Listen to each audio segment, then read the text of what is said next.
Soifo manuia sa moa le atunu pele i le tae au i loma le fo mai. Tātou lia mai le a sululu a susuma le tāsulu nei masino mati lua fe lua se fulma le ono. O le tutuani le tiu fonga lo mui Wellington le Samoa Capital Radio whaatalo fatu i le nei tae au. O le tātou sauninga lotu ale ainga ia la teite i le sunga le whaafengainga Reverend Whaapepele teitu ave o le whaafengainga le Kalesia Valley Church of the Nazarene i wainu i mata.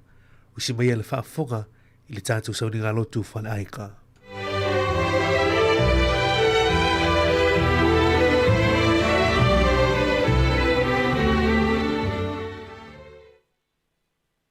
Okay, sa talo fatu le pa ia mana malu le au fa fonga le ka au fo tato matunu pele sa mo ala fa mai e fa nu na manuia alo le so i fo manuia ma le lami mama talo fai au ona tofi ale tua o lo talo fa auto i le to vine ma le to vine tai o kale sia sunga i to ina fionga i sea pa tele ia machele o loa o le whainga luana pa ia le tua pa tala whaatu.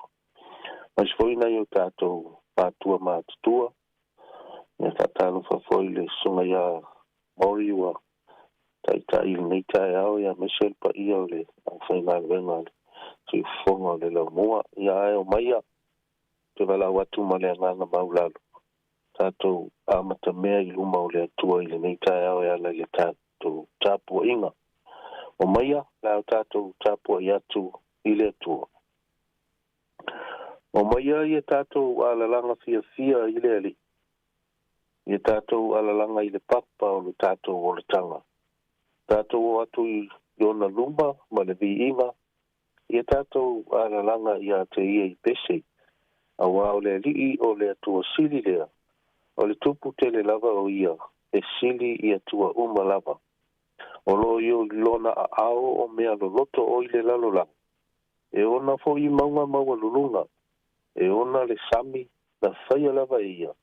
Na whaia fo i le lau ele i ona a ao. Tātou te talo.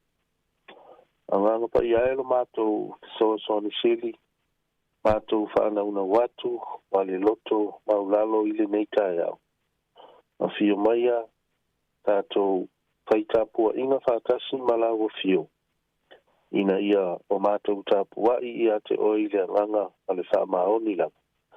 Ia maua lunga longi inga i mea mātou te whaia i lo suafa. Ona o Yesu. Amene. O le au tātou vivi i le atua i le pese ua saunia.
o le tuspa ia mo i tātou i le nei taeanga.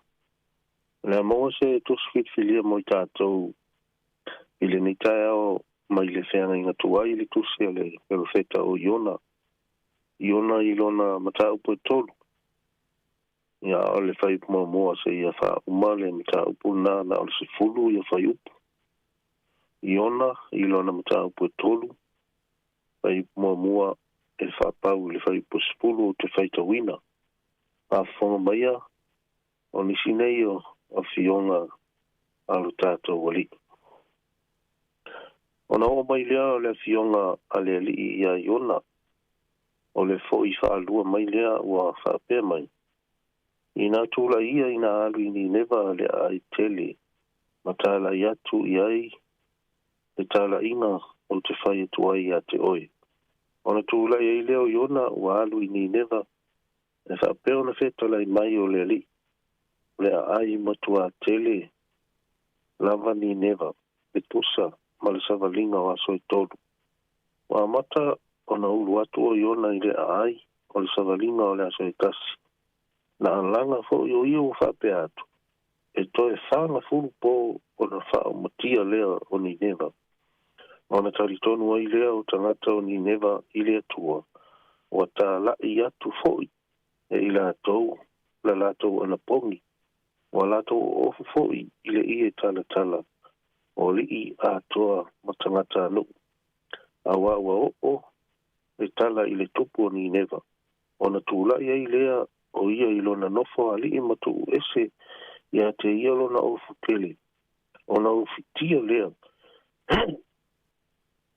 O ia e ia i le i tala. Ma nofo i le lefu. O ia tala i atu, ma whaailoa atu i ni newa. I le pule a le tupu ma li isa ia te ia ua whape atu. Aua ne i ai sina mea e tangata. Po manu, po olafu povi, po olafu mamoe, awa lava nei latou a ai awa foi latou te inu ai. A ia ufitia lava tangata ma manu ile tala, ile ia tala. Ma ia latou matua a lalanga atu ile atua, ia latou ta itasi foi ma li liu mai ilana mionga leanga, ma le fasa wa yo tatou lima. Ua yo latou lima. O ai se na te iloa a tonu e li liu mai le atua masala mou. Ma li liu ese ilo na toa sa ma mafa ina ia le whano ai i tātou. O sila fia i le atua a latou ngaluenga ina ua li liu ese i latou ilo latou wala leanga. Ona sala mou ai lea o le atua i le malaia na ia feta laia mai na te whaia ia te ila tau e le i whaia. Ia tau na ia whaamara malama e lea ngana pa ia o lea tua ana fionga ua tātou whaita wina pea i lea aso ma lea aso. Ai o le whaaua wina pea o le tātou mawhau i le nei asfuru aso a o lumana i ai lo tātou whamanatu ina o pōpua ngā o lo tātou wali whaola malona maliu e foi ona tātou mawhau ai i le asona nafi i le alofa o le atua lona alofa e le aise tua oi ma e le aise mafua anga na alofa mai ai o ia e pei voi lao le nei tae au tātou te mawhau ai i le tala lea ia Iona sa o whaitau ina na o sina vai. E whoringa mai o le ata fo i le na o loo a fifi mai tutonu o le nei tala. O le pongai o le sa ili mai o le atua i le lalolangi. E le o seisi lava mafua anga. Ai ona o lona alofa ia te i tātou. O lona alofa i le tangata wa le iloa i le angasala. Na sa ili mai ona o lona wha moe. Ia mawhai ona o le tangata i le langona o le sala mō. Mafuri tua i le angasala. O le winga le nā o lona fina ngalo e pei o nā tangia i le anganga o le tala i le wala auina o Iona. E alu e tau le fe au i ni newa. E pu ama. Ma mala malama le winga o le fina ngalo le atua. Mo ni newa paua lea Iona. Alu e alanga atu i ni newa le aitele. Awa ua o mai a lato ora sala. I uluma. E ui a fo i ina sa sola ese Iona. Mai le wala aua le atua. Ai sa le isuia i lava le winga o le wala aua le atua mo ia. E le isuia i foi. Le winga o le fe au i tatau. O na whaafafonga i eita ngata i toa tele sa iai i to tonu o le ai o ni newa. E le eisesi o Iona lava na ia whaao o ina le fina ngalo le atua mo ni newa. Na savalia le perofeta le ai maalanga atu. E toi whanga furu po o na wha umatia lea o tauni newa. Sa manino le lei a malama i le whaafonga a tangata le wheau. E le ngata laina sa manino le lei le whaafonga tangata ni newa i le wheau. Ai o le si tu e siri atu ona tau. Tau lato utalia ina i o lato loto le nā wheau. Ma o lato tali tonu ai i le atua. Whaafitai ia i ona, ua mawhai ona o ai le wheau a le atua i ni newa. Whaafitai fo i le talia ina le lei e tangata uma o le ai tele, o le tala e whaaola ina ai i lato. E le aise winga o le wheau o le whaole tanga i ni newa pe ana le talia e tangata ma o lato li liu e se ai mai le leanga a e fo i le atua. Ai mai le tala sa matua ta ua lava i tangata o ni newa e o atu le si ufofonga o le atua ia i la tau i na aso a o luma na i ai le fou atu o le a ao maa losi mani toa sa o le atua. E se le mana i o le whamatalanga i whatatau i le tali sa paia le lei e le taitai o le atunu o ni newa o le tala e ola ai le atunu. Mai le whamatalanga i na ua longo le tupo ni newa. I le si ufofonga o le atua, o na tu lai leo ia, wa tu ese lona ofu tele tau tupu, wa kawa lona tino a toa, i le ofu e whaia ia tinitanga, ma ua nofo i le lefu lefu. Wa fōringa o ia o se tangata le tau waloa ma mativa, i le waainga whal tangata peitai. Wa fōringa ia e tau atuai i le lalolangi, le moni o le anganga salamo, ma le loto maulalo o le tupu. O le ngata ina suia le tūlanga o lona loto. A ua suia foi o na winga o lona o langa masani. Ina ua ia whaalongo matalia le se au mai le atua. Au tau mua ele aise winga o le o le se au le atua i le ai o ni newa. Pe ana whaapea e o atu ai te ena e tangata ma le fia salamo tangata ma li liu i le atua. O le itu le nā e vi i ai le vaenga le nā o le tala. O na o le amata mea o le tupu o le tunu i le usita ia o le mea i fina ngalo ai le atua. O lona winga e le fau i la ia tātou. Lo tātou fia wa ai atu i se tai e o whātasima le atua. E le ngata i le nā ai o le tupu lava foi. Na fesoa soani maa losi ai ona. I le au ala e wawe ai ona o atu. Le fe aua le atua i tangata uma o lona atunu. Ma ia o lato utalia, ia wha utala. Te le fesoa soani le tupu o le tupu. Mai le tala wa i oe ina le tupu, le tala lai atu i le atunu. Ina ia wha alia lo lato wanganga salamo. E ala i le ana poni. Ma ofu i ofu tala. Ma no nofo i le lefu. Ia o lato matua ala langa tu fo i le atua. Ma ia ta itasi le tangata o na salamo. Ma li liu ese mai le anga sala. Ma le amio le anga. E le whamata e leo le mele o le ana ia i o tātou ta itai o na pōnei. Ai awane iwi i aila i lato. Sa whaingo fie ona whaalongo mausita'i tangata i le finangalo le atua. Ona e vai atu tangata. O lo lato tupu lea ua mua atu i luma o le laina. Ona whaasolo atu ai a leo tangata lau tele i amale atu nu o ni neba. E moni a la le pese. Le langona o le fatu pese. E a fua mai maunga. Le manu i onu. O le manongi o le ola. Ua manongi e le tupu. Ma ua pipisi atu le na manongi. Ni tangata uma o lona atu nu. O le winga lea o le manatu au e pei ona tatai i aini la ngona o le alofa sa ili mai o le atua ili tangata. E tatau ona matua whaata ua ili tangata matalia ilo na loto. O iona sa whao ngā i le atua e whao o atu ini neva le winga o le alofa sa ili mai o le atua mo i tātou.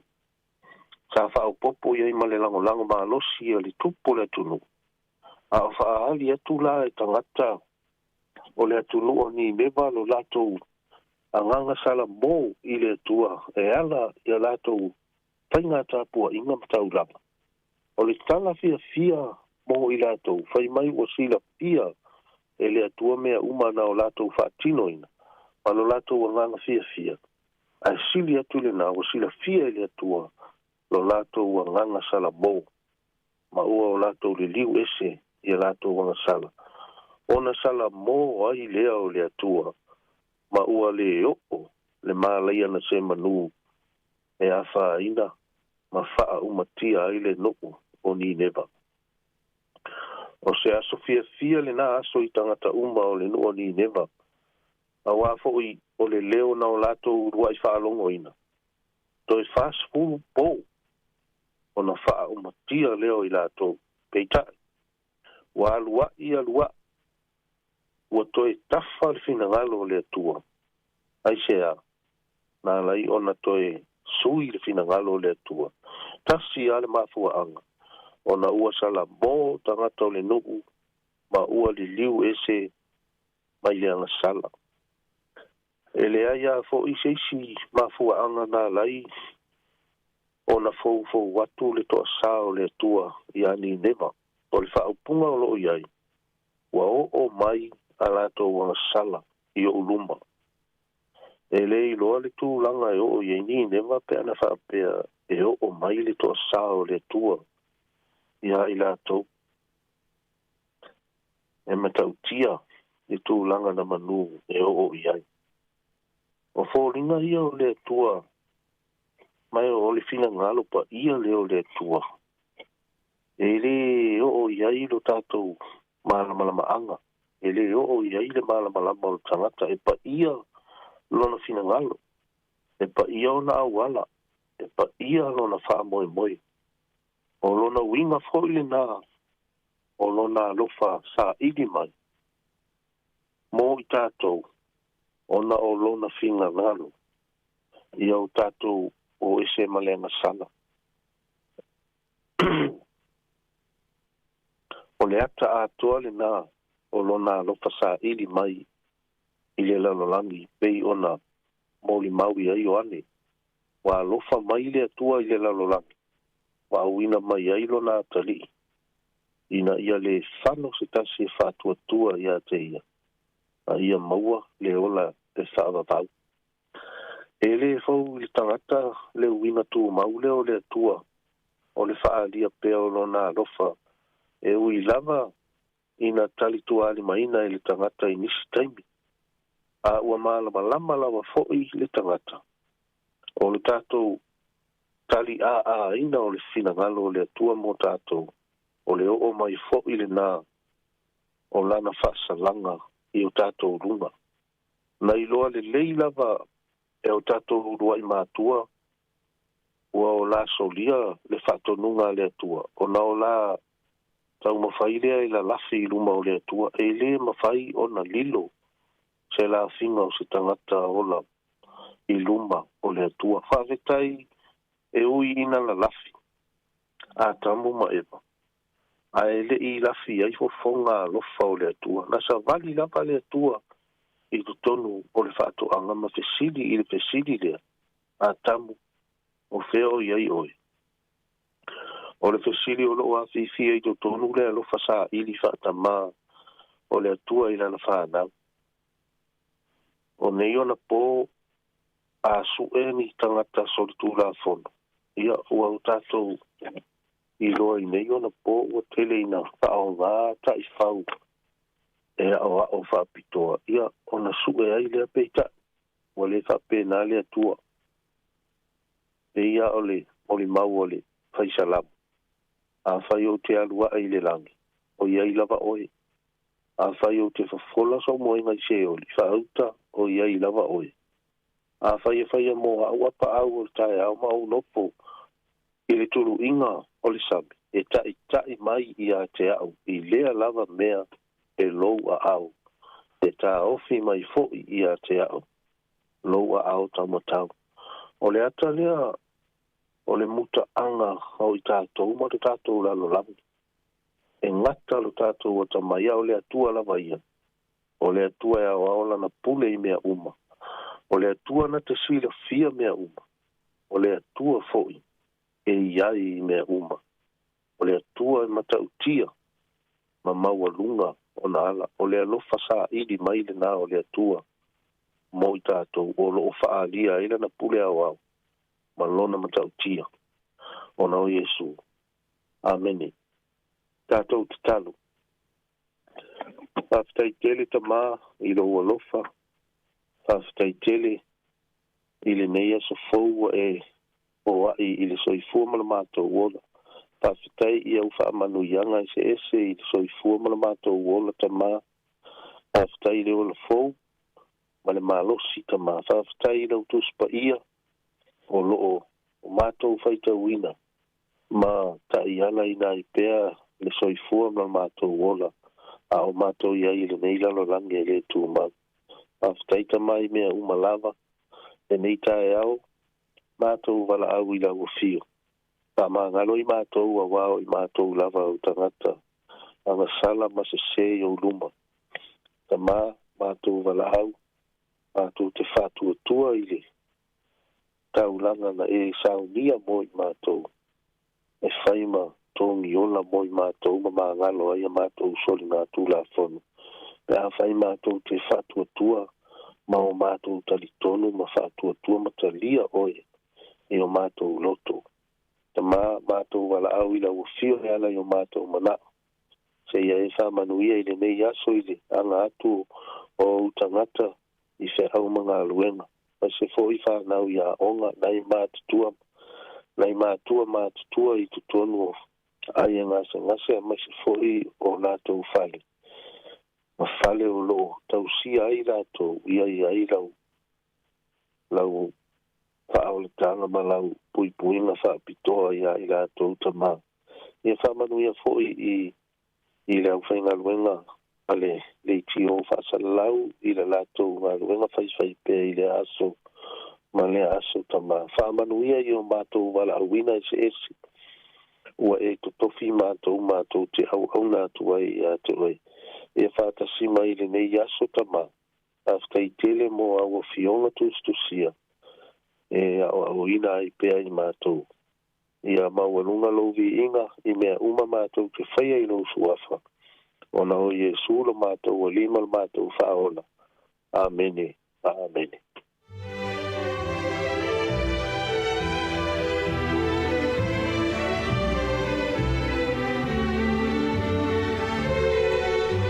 I le tūna ni tai au sa mo le atinu pele no na ua whaafokaro tātou tinu i le tātou sauringa lotu whale aiga. Na teite i le siunga na whaafenga Reverend Whaapipele teitu ave o le Kalesia Valley Church of the Nazarene i Wainiumata. Mo le tuena nganga whaaftaima le whaamalo i le siunga na whaafenga ia Whaapipele ia ono le tāpenanga mātu o whina nei tai au.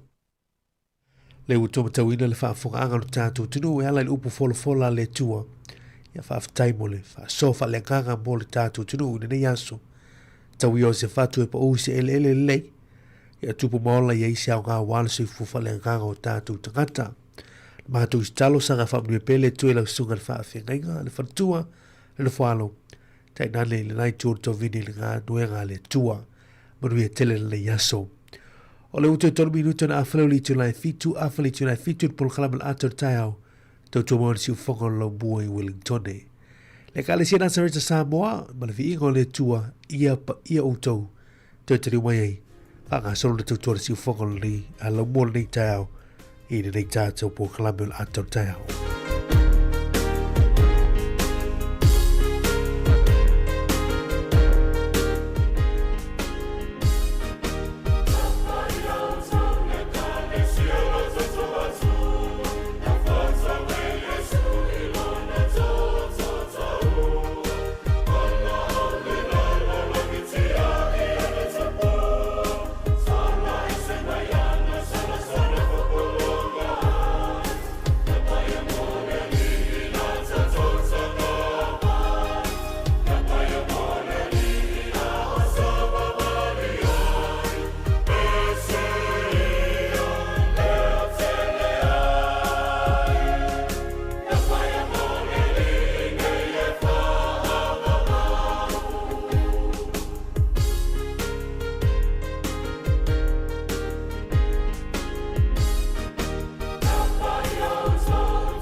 Tala here. Instead of Fifi Falo, ile atau le tayao. Laugh of the morning. Amat semel apple feet to the bavel, su fongalo mua, atau le tayao.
So e o folofa whaatala whaatu sa moa le aturu pele I lo malifo mai whanunga fōra nei tae au tātou ria le aso lulu. Se fumalata se ia so tātou folonga le ma sino mati nua whenua se fumaleono. Mātou tui nātou le lima whaatala ofa, ia, maa lolo se fumanuia, ilo tātou tunu. Ia, ila lo sui fuisi au mga luenga o tiu te malamasinga. Ia, le athianga ili tangata malana le nei aso lulu, lo ngā tonu fe au mga luenga. Ia, neve ia so, ia, maa lolo na sai, maa lolo te watai. Ile malo le tātou tunu, pa ia lau whenga luenga tofe le tua, ia olo no manua wāse manua sa moa, I lea whātu whaitaulanga, ma lea whātu whaitaulanga, mātou te whaatala whātu, ia ina nei tāu I lau whenga luenga tofe le tua. Le whakano ina whaatala whenei o tātou tu a sina sino ta maam tina mātua, alala mpapa au, ia I mauta malawa, maa lolo na sa ina nei tāu manatu, ia olo manuia o tau, ina o tātou mātua, o tu talu sanga o tu talu I le aso ma le aso I lava na malatu murunga o lo manu iei whaiva o lo al whaiva lo tātou tunu. A tala watu I tupulanga talvau le alum whanau le tātou tunu o lo oa. Ma futu mai futu leitai ana, ma lo se le tunu. Good morning, ma lo se fu manuia I le nei aso. Lulu vi ia le tua, ia I la tolo ma futu mai lunga le tātou ala leo tasi ono tesi ma le tasi wha mo. A tala whatu, ia mesi fu I la tolo mai moa mai lunga le tātou ala ato YouTube. Lungo le tātou Facebook, ia o heo lo whanonga longo mai fwoi lungo le tātou penga te whailangi www.samoacapitalradio.co.nz. Ia watu whaatalo whai atu o nei tai au, so se tawharakilope, ia Australia, Amerika, Samoa, so se tawharakilope, sa ili malo ai neo tātou tangata, ia malo le sifu munu mira tau tone, le sifu fonga la mui Wellingtone, arana polo kalama la ator tai au, la au tau ona neo marami tui tau whigo, walu lau tātou whaatasi, ia se taimi on ma whaatasi te whaile male sunga, ia pala fionga ia la wano ati lao, a wale tātou polo kalame le ring tai au.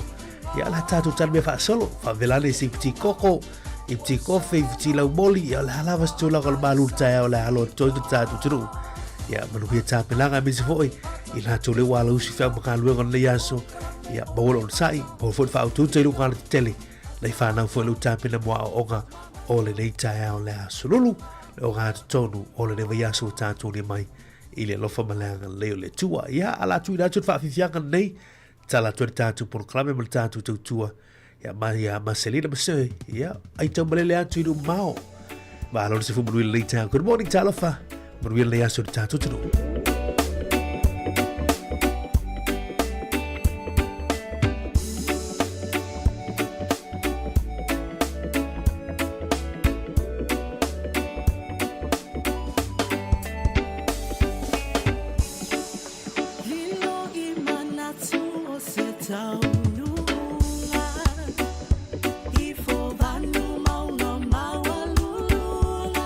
Sa ili malo awase ma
Joe Fatalvato le table le taiao.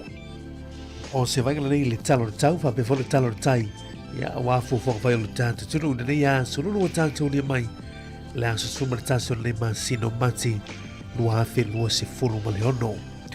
Tato amata tu mo tato lo mu Wellington ne ya au fie tu a oi pe le Hutt Valley.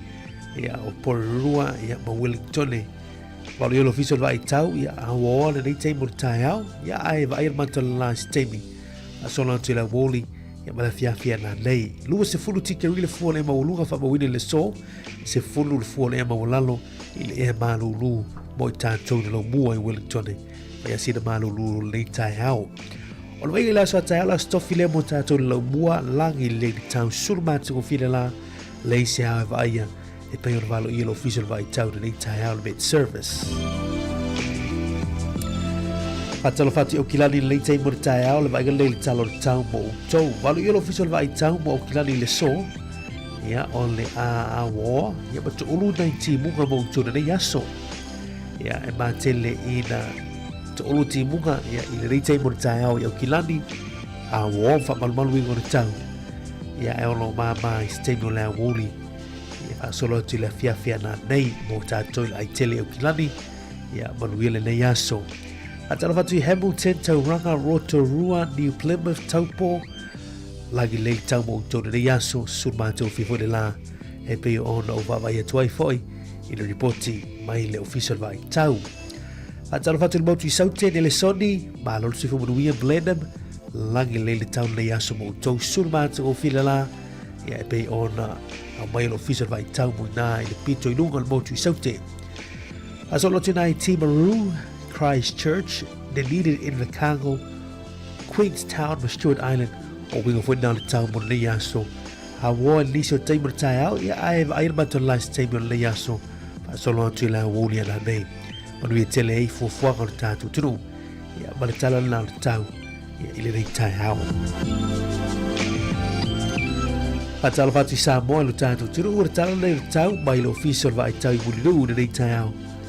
Mo ina wingo le tau o au su o le vai to lau o lo ofiti ai pia Samoa ai pe ta yo se vai ngol pe ma o le ea o lo to pe si fo mai au mai timu fa pena i William fa tilia fia ile antino iniso taimi o fa utua mo timu mafa o lo fa malo sia pe mo lo fo do mo lo tatu tru i Samoa e pe na ile la pta ingrana ai mo polu ma se vai le yaso e tu ulva solo i timu mai mamafa ai pupu inisio vaenga fa pena i wila ma fai tili e fa tau savili i taimi o timunga ia la e te ulu vava solo ai timu mai mamafa ai pupu inisio vaenga fa pena i wila ma fai tili e fa tau savili i taimi o timunga talana tau musio tato tru i Samoa le yaso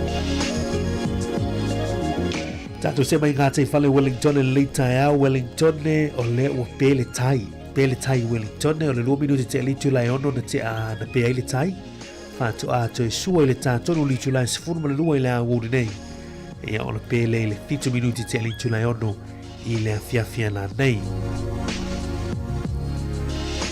tato se mai ngate fale malam por rua suartai le te me le fa to a pe le a foli tu lai va le tau nei o le to sua le to fa minuti litu lai fa ile fia na nei ya ona toi pele le tātono li tulai se fulu i le poa na nei. Tau tua nara saunga le mu ofu whaola ya pe atu wa atu se telefoni whea ai longo la aiga teimi tau te fufua tau te tu wa atu ai ya mala teimi fufua tau te liu mai ai tau tua nara saunga le mu fua uma whainga whaiwanga fufuanga i tu lango le tau ya pe ona le yaso pe ona watu le tatu reporti ai manue tele le yaso whainga whaiwa a tele tu wha ale ai ya le fale vai ai tau singa ainga tato se mai le talo tupe le tai au ya malo la ula tupe malo fo il tato turu tau tua ya tau malele pe nei pese ma masilina so le tai au ya o tau tua le mfai o tau tua mo nei tato ai ga Samoa o tau tua mo no ma fianga ya mai se kalesia ya pe avala au mai i so se tulanga Ole malo se tala ni sile le so ya e pe ona yele tala tupe ile fa tupe ANZ le wina tu tatu tala tupe le tai au ma le tai au tasir tala New Zealand mawaile fia ya toi vai atu tasir tala New Zealand mawaile valusulu sene au se talia valusulu sene au se talia o le malo tala New Zealand i le malo telo America mawaile 5 sene 5 sene ya ai mo sa mo la vai le so tu sama mo ngale fa tu bel ANZ tasir tala New Zealand mawaile tala 5 sene tala 5 sene ya mana ia le asia sinisi au nanga pena ia le click X ia olo ia foi my cash al digital mal Vodafone ia mala ia la to rate wala foi no tu seleni ia polo wasia si peni so fale lo e masani ai ia tu mole tu alfa malo mal fa telo tatu tu malo la mafola malo le ngan le tatu ai ngai samo malo tu tua ia ilunga ia tu e fa budianga ia mai nei tatu ai pese nei ia le temo tau tatu ia tu ia i fa budianga si fu mas fa nau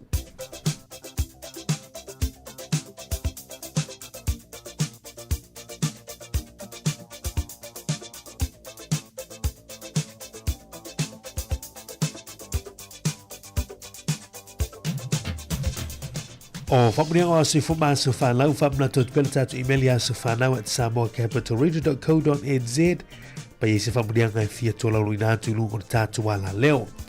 Au le maumele fionga pa ia le tua le yaso maumele tu se luka whavangaria luka lo mata upue lua se furma le lua a olo na fui upue wha se furma le wha. Ua pupua ngā o ia wa tili ai lana te talo o rola afu foi ua pei o alu au toto wapa uifo ele. Wapo ngā o ia wa tili eila na te talo o lona afu foi ua pei o alu au toto wapa uifo ele. O le maurena o le rei aso pei o na iai ia ole tūlanga le na o le tātou li whaolo Yesu. Wa tili o na pupua ngā o ia wa tili ei foi ia lona te talo mo i tātou. Manui te lau toa seifua le mātou talo sanga tunu i pele tō nisi tau sanga stele lau tō seifua. Mai se leo lau au nei lea tua mono fina ngalo. Mai se i al mafutanga maneo tātua ai ngol. Pese nei moi.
Hip hip hooray!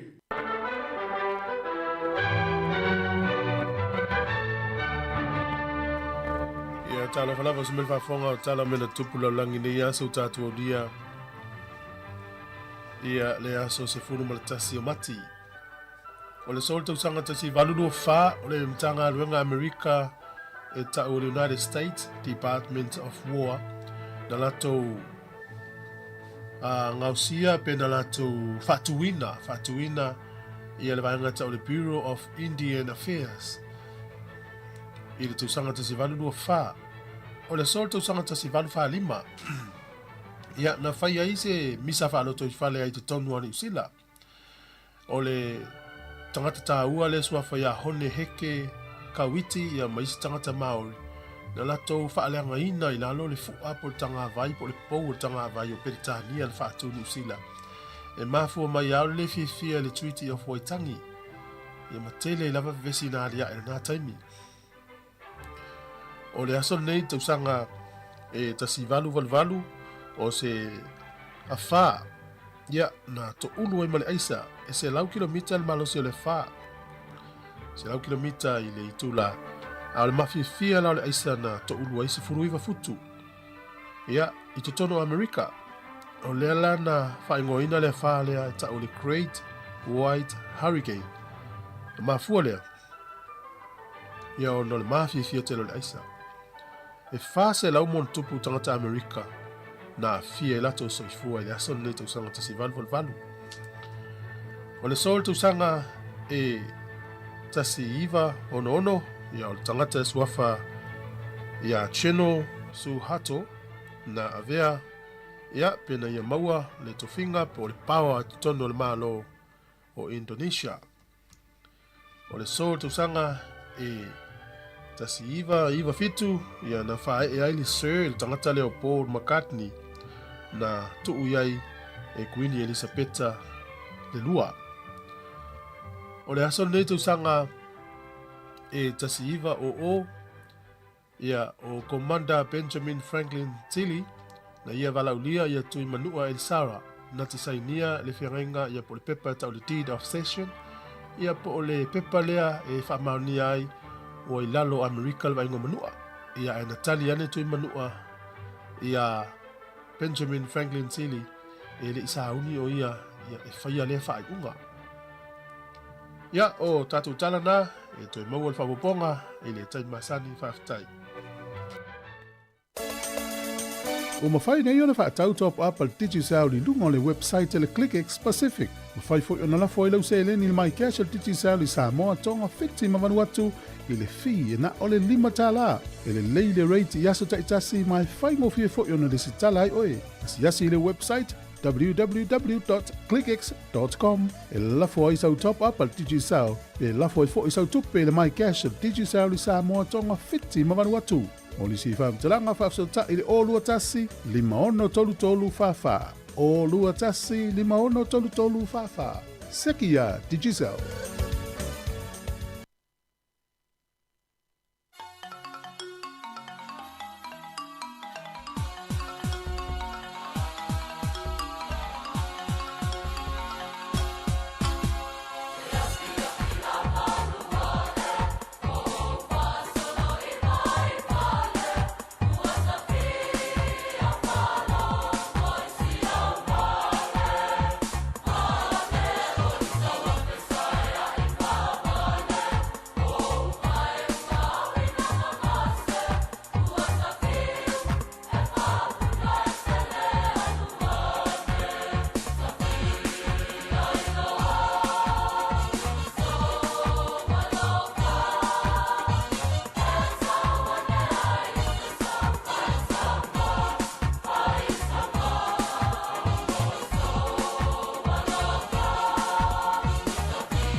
Koe whatala whaturu tātou tunu nei teimo le tālu, te 5 minutes turn in tālu li tu lai valu. Ia fifio lo mo lewa no nei tāman te whatasa tu whamela fionga hela wano ati lawa. Ia mua fulu tātou tu nei tāu, maa lolo se whamaruia na fionga la wano. Ia whatala whaturu nei tāu, maa lolo se whamaruia. Ia, maa lolo fo i le soi whamaruia, lau sunga mari nei vaenga o le tāu, maa lolo uspo. Ia, e whaatala whaatui fo i le nganga whaano le tele i le, pa i maurunga o si o tātou tunu o mo leo whaafonga. Ia, o le si fonga le nei o le lo mua mo lana tutua mai le lo mua i Wellingtone i le nei fo i aso fau, le so le aso lulu. Ia, o le aso fulma le tasi le nei o le nei fo i masina o mati malo le langi o mama le so i fua la o lei. O manu o le au whaafonga. Uma! Ia, tātou tau whaia malo le nei tāu lau fionga la wano. Ia, wawai atu fo i wā, mata fo i haona. Malo nultu la ia tātou lau mua ia le fawai ia aon. Malo nula wala tau ia. Ia o tātou masani ia wā. Tu lata mai fo sui ngona tau la tau ia. Mo i le lama pi o na i swinga na o le o tātou iai le vai tau ho i le nei o le autumn i o po le vai tau e te unu ai lau la au. Mali. Ia e whapena ana tāpina pena ia o mo le tau manu nu. Ia ma o ia na i swinga e mana ia le manino fo i o le ao. Ia ai o le po ia o tau mana ia le manu. Ia ia a tono se la pta inga le lei mo manu o le tātou tunu ia e lei o na tāpen pena lau fo iai wa o swinga ia le anga ai ia ina manu nu e peia o na masani ai tau sanga di tasi. Moni le lau fionga la wano ia o le lalo sume fo nei teimo tai au. Ia me se franga solo i o malo le tunu le mai tau tfoi wa mat foi ana. Na solo fo le piso la wala tu langa fo i o morina nei whanau. Ia i lanto fo le walo si fia mga alwe ngon le yasu. O le sau mai a mātou i tā i Apahat, whaasolo mai e ia, o mai i Haywoods Road, whaasolo mai i le motorway, ma nei alama o so longa le lei, o ni o pau o le pisi māsani au le tāi au, e a pia o le tūlanga hoi e māsani ai, e ala na vesi vale pe a tuai, ia o tuai o nala, se i tuno. Mali.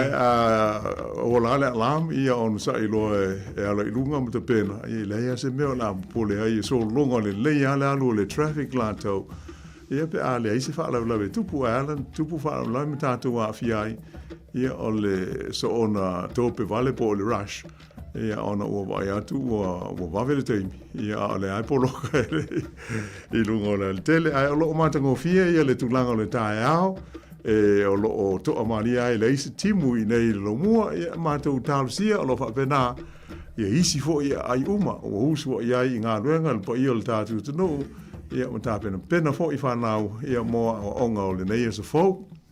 Malo va tailo fionga la wano ia la tato se atu tato telefon tala mai sa mole tato no li tu le valu o si mai el fa fo.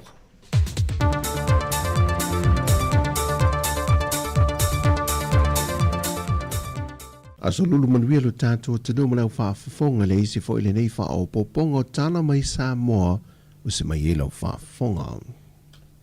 Wa fa ma wina le tau suia i le fontanga le parlemene tau tonga le wha maoni mō sui whai pule to lua lewa manu malu mai e whai ngā pālo tala iti a sa whata mua ma vaisi nganu numere lua. Le fionga motupua a seve heni a Ferretti Papali'i ma le fionga tun mafono Claire Titan ai o le teimi la vaitasi wa tu ina ato e fo ia ila ua e ane tō whinga o minista langulango. O le fionga a motupua a wa venei ma minista langulango le mtanga luengo le soifua malo loina. Le fionga tun mafono, wa venei masui se fono le tanga luenga o tupe maua. Mai na o la wha alia ma le anganga wha alualo ma le fia o tō whinga o tō fiai e mai le tua. Ma o le atu ina atu iailo la malosi a tō toa, e ala i le fesoa soani mai o le tua ia i la ua e tau tua ina ia tō whinga. E iei le wha moe muenga le fionga ia tun mafono, ina ia so o umalu nei tu malo le swawai ma maa maua, ono lo iai ni se pitonu o lona i tumalo, e le o atu iai le whaamnianga le swawai mama. O la fionga ia mo tupoa nei whaalia, o lo taulai lana sila nga e le ati na e 2 miliona tala, mo ati na e fua lei, mo na manuia lau tele o lona i tumalo. Wa tā pae le senate o le malo Amerika Samoa, Sui o le Samoa Airways ma le Talofa Airways, mo se whaamalamanga manino o le la fonga le ua whaopopo atu I pasese, mo fe malanga inga le vāo atunu e lua. E reporti ale pepo le tala nei Amerika Samoa o lo wha aliai, le whingalo le senatu le malo Amerika Samoa. E ui ele ai se va lele le motu sae o lo whai malanga le vāma Samoa, ai o lo wha o ngā ina le o nanga le Samoa Airways ma le Talofa Airways e malanga mai ai upolo. Mai whai loa le tala nei, i le mai ai o le wha malama mai na o ia la fonga wha o popo, na wha di ai le whingalo o le presidente o le senate, e sili atua I le wha o ngā loa o le wha alalo, e whi malanga I ai le wha o moto I lua. E na wha amanino le whionga le te tai o le atunu la au le mali tōpula te wha Fosi Schmidt, I le whailo inga malau tu stala, o le si tango le la fonga mai le ono se fulma le lima tā la e le valu se ful tā la, o se si tanga na pāsia le whainga malo talwai nei. Au le isi se lau tā la le ua wha o popo, e visoa swanya I tūlanga wha le leio le malai wha lele, mai na a mata wha ama maluina mai I le amatanga o le masina nei. E toi wha a wau le sota o le manga o le fono au au o le pāle mene, e wha wawina I sa unuanga anga I le tūla fono tau wha ofi, le ati na e mo sa moa lua fe luas whamaleono I lona tūlanga wha ana atinati. Le tūla fono tau wha ofi e anga tonu lea e le poloketi o le miliona tā la, le manatu le whainga malo. Ia whaata oto se tūla fono e aia iai le whaavaina o se matanga luenga fōu, e patino iai le ati na e o le miliona tā la. E pe ona sila fia o le temi nei o lo whaanga I oi umamai lalo le matanga luenga o ti nāmata mai tai ati na o nuu maanga fisotai. Mai pe a whai ai mai o mapasia le tūla fono o le a whaase o mātu loa I tiu te tau ave o le miliona tā la e lalo se amatanga luenga fōu le a whaavaina. O niso ngā ruenga whaawau o le pāle mene lana fono usu I le so, o le a whaawawina ai nisi o tūla fono tau whaofi, e pe on fonga ina le fionga I le fonga fitalai o le mauta. Le fionga awa pa au mulipola alo I te fua mulipola. Mo le ilo ina le tūla fono tau whaofi wa tā ua I lalo I lona tūlanga wha nati nati.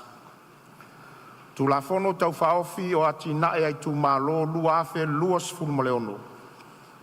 Tu ina atu le nei aso ono mati le tausanga luafe luas fulmaleono. Ono po la auri le mali e toa po la tai vau fosi tai ona moto.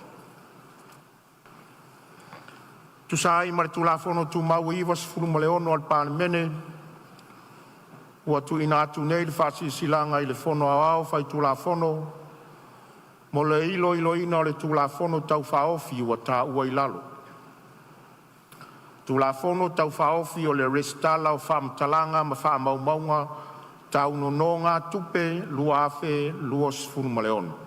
A to ai manisio mata opu o le a whao popo atu le whaatalano ina I pepo ngā ruenga ale pāle mene le so. O tala fōwia manu I tele le yaso si o tātu o tino. Whasoi fōia.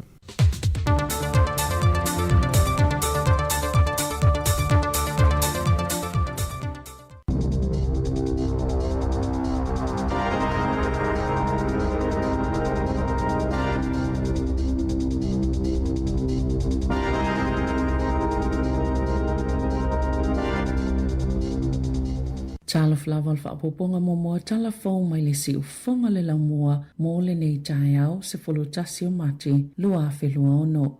Safa alaulo ina I le awa uli la solua le li potilona lua le komisi su e fa atatau le tali atu le malo I le koviti. Wa maafua le fai o le li potilona lua ona ole ngungulo le tunu e fa apea ele iyo o tele ile loloto sa ile ilinga le komisi. E lima se lawitu lau le li poti masata wai nisi o fai unga pito silo na fai ngatae winga I tui pui ma poloa inga mo le fa amai e au fia ile sao o awana na fa unga ina e ilo ma va aile le ile saunga le mua tui pui na ta ua foi ile li poti e to tele tangata na fa aliele ti ngā maleita e winga ia afianga le fa amai ma le tali na fa ia fa sanga le koviti ma o nisio ia afianga o lo fa awa upea I soifuanga o tangata o mai le taimi nei peita ai o lo manino le tele o fai unga tele na fia ngai ma minister ma suyo le malo I le taimi ile vave o suwinga masafa atino fo ile lele ia ngata mai ailo la tau mawhai ile a taimi. O loo whaalia fo i whaamaunga o New Zealand le isi atunu e pito sili o na leleilo na tali atu i le whaama i le laulangi. Na whaanga i le National le li potilo na lua ilu i eile vaenga whaupwhai e le leipa. Le ana taita i le malo i le taimi o le whaamai. Na sauno le minister o saifo malolo ina Simeon Brown. Ele i whaalungu le leipa i la pata inga mai le matanga luenga o tupe. E winga i le si iti o le tau le soifuanga o na o lato whai unga le whaalunga o tupe. Ai o le afa na alu i mea le isi so o tanga i le COVID pe o na sauno o Brown. Na whaalia Chris Hipkins. O a lato o wala na whaanga i le taimi sa ilo le lei. Sa tala fea ngai mata iala e ni fautoanga. Pito sili o na tala fea ngai sa mawhai o na mawaile a taimi. O whai unga fo ina whaasawi nai soifua e ui na afua i ni whainga tā. E whaa fe lima se lau soifua na mau le COVID-19 pe o na li potia New Zealand whaala potopotonga a le soifua manolo ina lalangi. E la ititi te isi fo mai le whaitaua whai o tangata i Australia na maliliu. E matoa mawalalo ifo na ilo kānata mai whaafaina le mawalalo ifo na ilo Amerika ma Peritania pe afua le whaitaua whai o tangata o ia tunuu. E silia maltolu sulta siafe finangalo whaalia na whaao o ina atu i le komisi mai tangata taito o tasim whaala potopotonga e fitsa laus fuluono i tō lau le li poti mua e le ise vaenga tolo le li poti ma ua whaamaliaina le komisi e whaape ua lava whaamatalanga na o lato wiloiloina.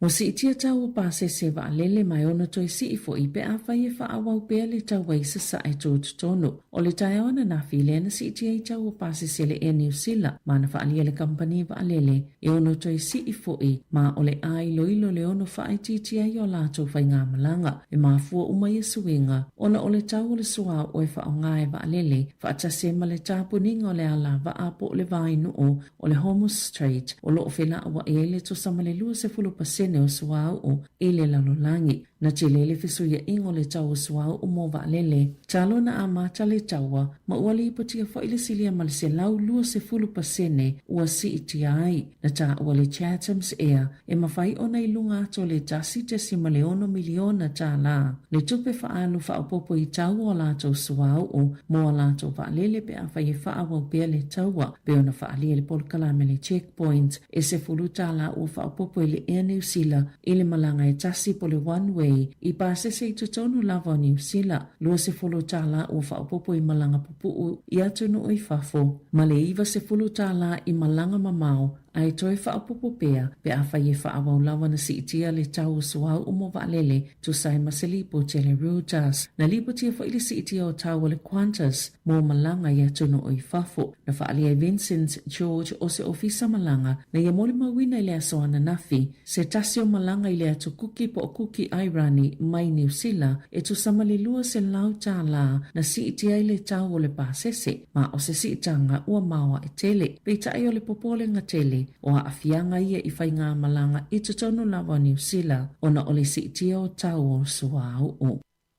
O li potia le sauni o tangato le moto Chatham Islands i se si itanga maa walungo le tau o le elitisi. A whianga iei fo i mali si itanga e whāta la 5 sene i le lita o le penisini mai ono whaawau pia na si i ilunga le tau. E whaalangolango tele le moto i le tiso mo le pawa. Lea e au mawai le tusa malito ono se lau 5 o tangata. Mana whaalia le pulisilo le Enterprise Trust o Bob Penta walangona le popole o tangata. Ma o lea lava ua matau na lato wa aia afianga mai le taua i sa sae tūtutonu o atu lava ilo lato motu. Petu samale se lau lua se fulu afe lita le te leo le suau o i taimita itasi e la umai New Zealand anga i atu ile Chatham Islands na whaali e Penta. Petu samale fitu tolu sene na whaau popo ile tau le suau o po le 5 pasene pe a whaatu saiva yaso e tolu o toa nai walai ona si tia le tau le tiso ile lua tala 2 sene ile lita ma le penisine ile whaatala 5 sene ile lita o le whaanaunongo Penta ia awane iyo o atu le tau le penisine ile 5 tala ile lita. Wa whaalia le malo e le mautino le whela ua ingo le suau pe a whai e whaawau pia le tau i sa sae tō tutonu. Na sauno le minister langolango malo si anga whapia le atina enga o i tō malo Shane Jones. I le checkpoint e le isa fuafanga le malo e ilo ai pe alanga tatau ona pū lea le leile whaasoanga o le penisini ma le tiso. Ewi o lea ua whaalia le malo Australia le wa ai i se fuafuanga tāla whea ngai e awhia le pū lea le leo le whaasoanga o le suao o i tangata whaatau ma pisinisi. Na whaamanino le minister wa mai o na whaamausali atu i le malo e whaapea e le o yeisa tūlanga whaamata uina o le taunu umai o le suao o i nei maasina i o lumanai e yeise vaenga po se whaala potupotonga fau wha minister o whaatuina e wa aia le lei lea mata upu ma e fono i le aso o lo ta ia le minister tupe Nicola Willis ma lo i Foy Jones Whaapea le minister whaatoanga Todd McClay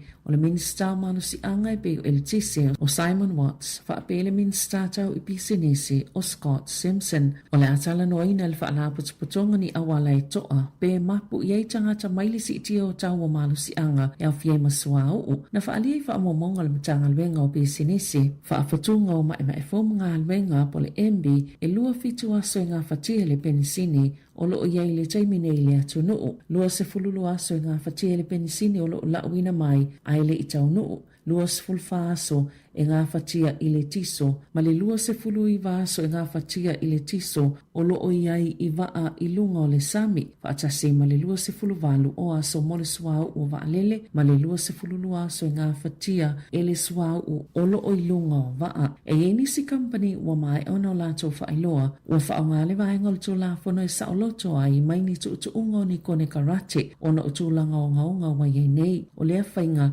wa tā ue whaapea ona wa aiei le ave i atu nuu ia e mana na o i tutongi nisi tupe sili atu nisua ua whaamoe moe mo ni usila ma ua iei whaamaoninga o ia ngai o inga o na ua li potia le toi ave i Asia o ni Uta na whaamoe moe mo Europa ma Afrika na whaalia le taitaifono le Wise Response Society o Nathan Surendran o i tō aingo whaafitauli ia e a awhiele tele o atu nuu o le whaitau vai aso po o maasina fōi e ono tuwai e ona tau nuu ala tau utau suau tu salava fōi be vave ona mai a le taua.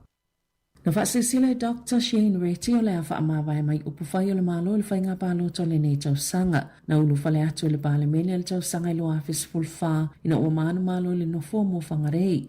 Na whai e ina le lua awhilu sifulu ai toi manu malo ai i le lua awhilu a tolu. O le taimi nei o lo avea minister o tangata Pasifika, Universite, whaasai nisi ma le te konolosi, whaapea ma whainu mera whaamawina na ia whaalia le leite o New Zealand lona fia ila na whai unga ma ua mafua na whaamawai o na ua moomia le mafuta ilo na ainga wa tele aso whanau ma whai poiponga lo na ainga sa le i mawhai o na awa iai. Ua toa whaia Reti whaipule o le National ua whaamaonia lo lātou leto i tau vai le palota i le nei tau sanga. I ta alonga, na whaamaonia le minister mata upole loto i whale Australia Tony Perk i le asona nafi le tu atua visa le tu maumo le puipuinga o na ua le to e saunga le muni ta maita i Iran se to alima pe ato e tali watu ilo lato atu nuu. Na lawe Iran i lungo le televisia le malo le wha lato ia ta maita o na ole le pipese le taimi o le vi o le fu o lo lato atu nuu. A o sauni la lata alonga soka makore i saute i le ta amelu sanga le Asian Cup ta maita na le i whailo ina le malo Australia la lato tau mawhainga e o foto ai visa sulu whai mo ia ta maita e ui i le whaaseao Presidente Donald Trump e whaasanga le pālemia Anthony Albanese i lunga o upeanga o fiso o tainga e whaapea ua le pui e au Australia ia ta maitai na Sauno Perk o le mafo angale ngungo le malo o na ma ale le mata upu malalato utau mawhainga ia mawhai e ta maitai ia o na whaailoa ma le saunga le molo lato nau e no nofwai i au Australia na whaalia le pālemia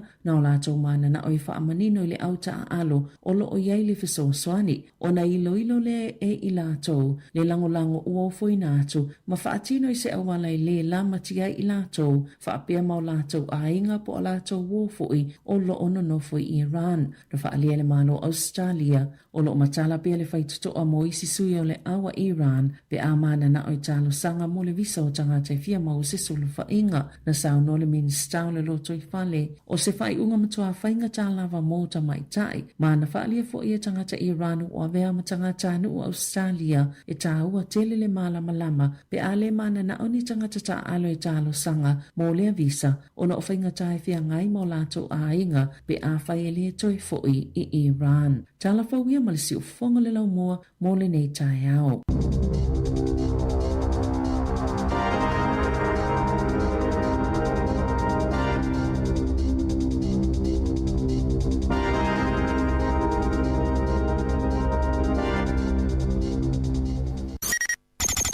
O le tautua le si ufonga o le laumua o lo iai fo i le langolango a le New Zealand On Air.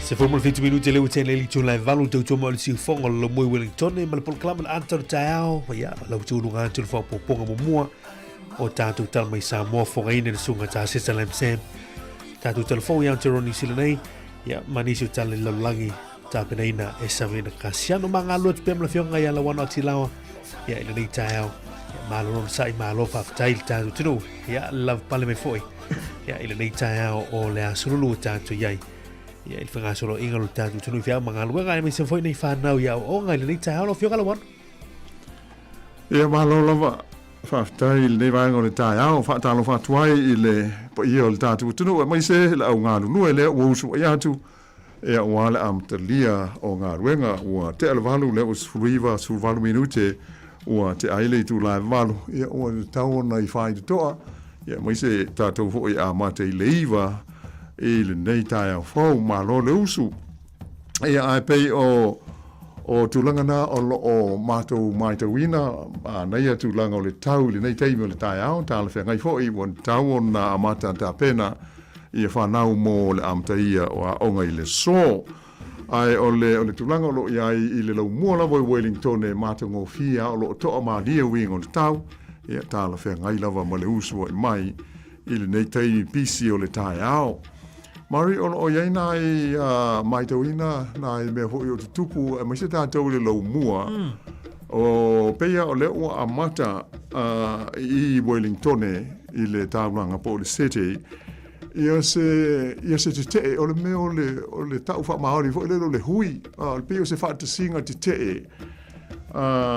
e wha alia ai le fia na ua o le to tele o tangata I le lau mua I meo o malo si anga fōwia o tu ele malo I leo.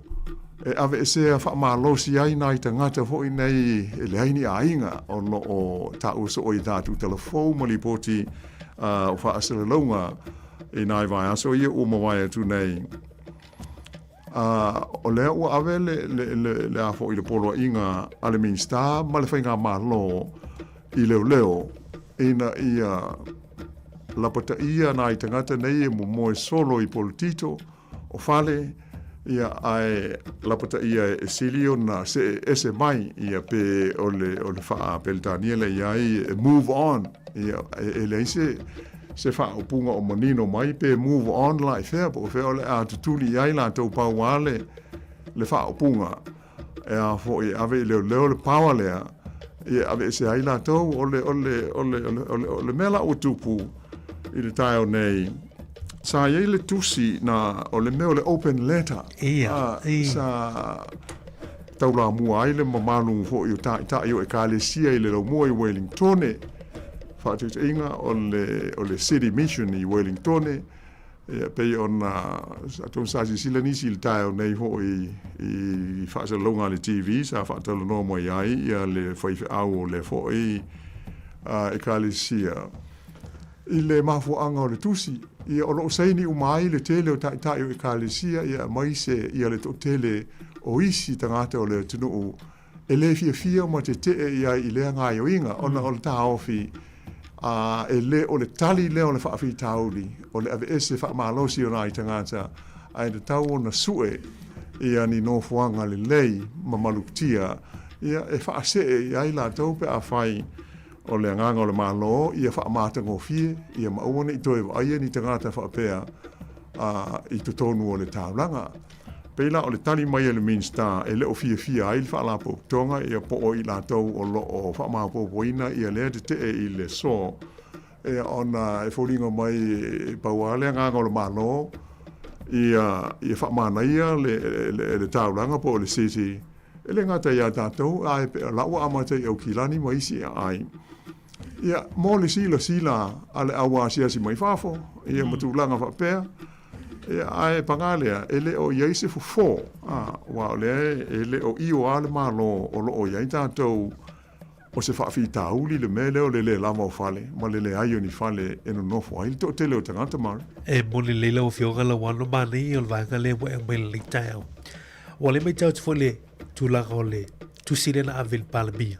E le ngato te tai whale kalesia. Ia apule no uma nei a whai tūlangi nei a tātou le ei ia Ken Laban, whawono Ken Laban na i le Hutt City o Wellington, ia Andrew Little, o fot pura no Pararua, ia Anita Baker, o pura no fo ia le Kapiti Coast, ia peo la tau ia le tau la mua fo. Ta se matai tai ia Archbishop Paul Martin, ia o tai tai o le kalisia Katoliku i nei le mua, peo o tai tai longa nei o le mai tau atu. La lango ia a whai o le, la lango fo i pule nu la tau ia, o na o lai loi pule nu. Ia a whai lai wha atino ina le tūlanga le tono o nu ma tūlanga o pito nu ia I tū malo. E mawa e a le tūlanga o no tūra I mai. Ia e meise, ia o le tūlanga fui le tauna to e fo ia I le a o le whaafi taun. To e fo e fo ia tūlanga o whaafi taun I le mafu ai ona. Anga I tangata nei ia I tūlanga o le mata ma ngāla ia o porkito o whale la tau lava la tau ia. Pero tūlanga lai mati tūina. E tauna to e fo le a ia o whaafi taun. Root causes. Ia mafu anga mwhai o na o ai fwene nei tangata. Ia e awa e lor tūlanga le tauna o I peo nei le manatua tusi. E moni le leia, ia pei o nai tūlanga na o iai a tonu o no mauhoisi li poti mai lea maaftanga po le ale me taunu iai. Ai pei o le nganga tonu lea ia highlight ia le tūlanga o le manuia o se fuafuanga o whaataatia il malo. Ina ia wha malosi o na abesea ia nai tangata nei le ofisa leo leo e uia ina le fia ho iai leo la tau mana la tau asosi. E ona e wapea le o se ngā luenga le wha leo o le tutuli o le tangata. Ai pe o le ai mau se li lava ia le manatu o le Mean Star le au tu ia le mta upule nei wha pea ma le malo. Le lei ona wha malosi ona ave sea mai tangata nei mai no whanga ia o loo waia ia o loo wha mautu ia mai se ai le po ia ona ai tangata e ua le aini ia inga le aini whale ia le pose lilo pe ia ona ta ua so o ia tātou Paul Kalame o se wha awhi tā uli ma tau tia le o loo tātou iai nei I New Zealand e wha fōlinga mai o loo le lei mea uma ai au noa ma se le lei peia ona tātou silafia, ia pine lai tūlanga nei, e malua fiafi loa, ia e te pāsi atu wa amata ona fofola moenga o le tō tele o tangata I nai vaenga fo e malu o meo corridors ma pui o ma politito o fale o loa, ia po ofisa fo I o le malo I vaenga I le mua I tonu o le tālanga. Ia pe o tūlanga nā iai, ia tālusia la tau huun tātou mo ia isi tala I steimi, I lea maafutanga I le lau mua I Wellington, pe o na e sao mare, ia o lo o mafuri a le le fia iai, e le ngate e kālisia, ia au te ita inga whainga ma lo a pito nuu pe o tātou I Porurua, ia Wellington ma le Hutt Valley, I lea tūlanga ona o le naunaunga, sue ia se tali o le whaafi tauli, ia aua le whaia ia ngai o inga e whauri ngai e pei ua sori tūla whono nai nei tangata ona o le ai o ni whale no nofo ai. O le tūlanga mōni lawa nana o fionga la wano, ia o le wawa hitu fwoi tu singa RNT ni lintaiao, stasio ainga nai Northland, ia wha pe walu se lau waso talo on whaatani, ia fue le walu se lau waso I o le lua nā tausaka, ia o whaatali, ia I le tūlanga, ia o le tausa ili o se whale, I Paul Kalame leo le Housing First, lono winga, ia e to telo I la tolo tau tā lia se whale, ia e tusa lau le lavo whale le tā pena I whainga malo, wai o ni se leo lava taupulo misi na o mai whai, ma tu te whau o le fia o whale, ia fia ni whale la whai housing, ia tūlava pena, ia la tātou mati tu o se mata upu o ngoka fo I mo le whainga palot, ia loanga fo nei la sofito November, ia le reitu sanga la wafeona la wan ia peo na ile ai moni lei tātou mati tūpea ia tūlanga ia la whanga soli fo lim taup le lei ia atonu ona o le tate iai le tātou Paul Kalame ia o le atau le tāhau ia mwhai fo ia ona mala mai le malu lau whafonga mali ia I pe fia whaso mai le ma tā upu I po sisi ma tā upu tātou no iai le nei tāhau I le usu fo ia fo ia o le tatu o tunu o i ngā ruenga ia ma le amtaria o ngā ale whanau i le so. Ma li e lau fionga lau anlo. O le tatu te le veitau o le si ti o tūlanga o le tau tau se fuanga. Ia. Moi. O le tatu to e bati tūlanga o le tau o le pensini la tau ia ma le sua au lau fionga lau anlo. Ia mai tau atu o e lua ta la valu si fulu. Ia inisi o te tenga po la tau i whaka aina le pensini lo liva lima po liva valu. Ia o le tau ta la ma sene ia le tūlanga o le pensini.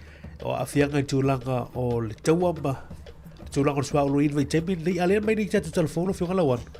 Ia, o le ele whaapopo ele fo ele au nanga le Air Chathams po le vaalele le whalua i le lo. Ia, luas funta la i lunga o le latou fea le masani o tūlanga o le tau o le pasisi. Ia ono le latou fuel surcharge la leo no tūlanga o taunga tau na sua au. Ia mo le tūlanga o whemalanga inga, ele ngata la o le Air Chathams, ia le mai tau fwele e New Zealand. Ia, o tātou mātu i tūpea tūlanga nei, le ngata o tonga lau pāse te malanga ai. Ia, o lo i sina whaapopoka, ia o lo tūlanga o sua, o whaiasina tau atana nei vai te.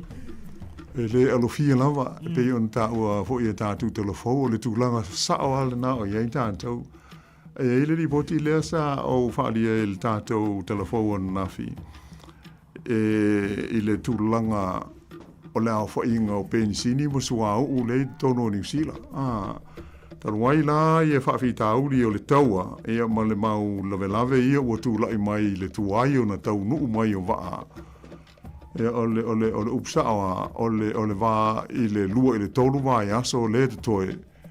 Ia ona umane o tātou pensini ia whao ngā nei, mo tātou ta male, ia whapea mo le diesel, ia mo loli mo pasi ta vale fa e alu le swau e pe ole fa fita auri le na ia pa popola ia I mali poti e pe ona o mai fo e Severina il tanto telefo le sitia ia pe ole fa popo o pasese o valele ia no ngi go be o mai o le alu I lunga e le o se me pa wal tanto talo sia ia wawe ona muta ma ta aufi ia le vesi le I Iran ma tūlanga o le tau o loo iai ia wae wawe ai ona tātou manatu e toi fo I se tūlanga whiololo a whai o le a luaro I pe le si lua I toru mai aso o lumana inei ia o malalawa ia ma panga tia e tātou te whea ngai e leo se mea tātou te mo o iai a o paulama ia e mafua o mai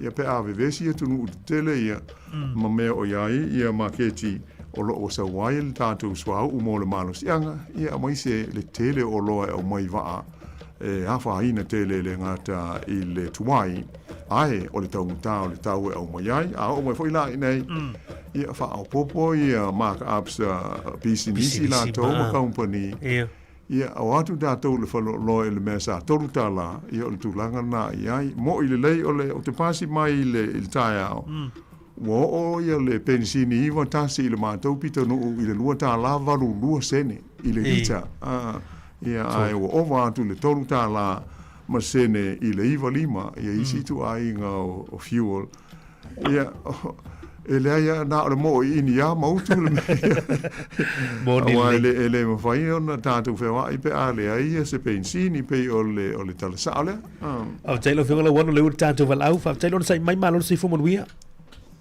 ia sai fumanuia I lau sunga I whaisau ia mai se le whionga ia alofa lava o lua nei tai au fau le lo foreri se fumanuia le ilua ia lau sunga lau whionga alu sila li tai au alola mai lau whionga sila langi uma fumanuia ma lo foi de ala usu ni kai au fau ia ua ulanga nge ua dia di mai nge mka upu ura mai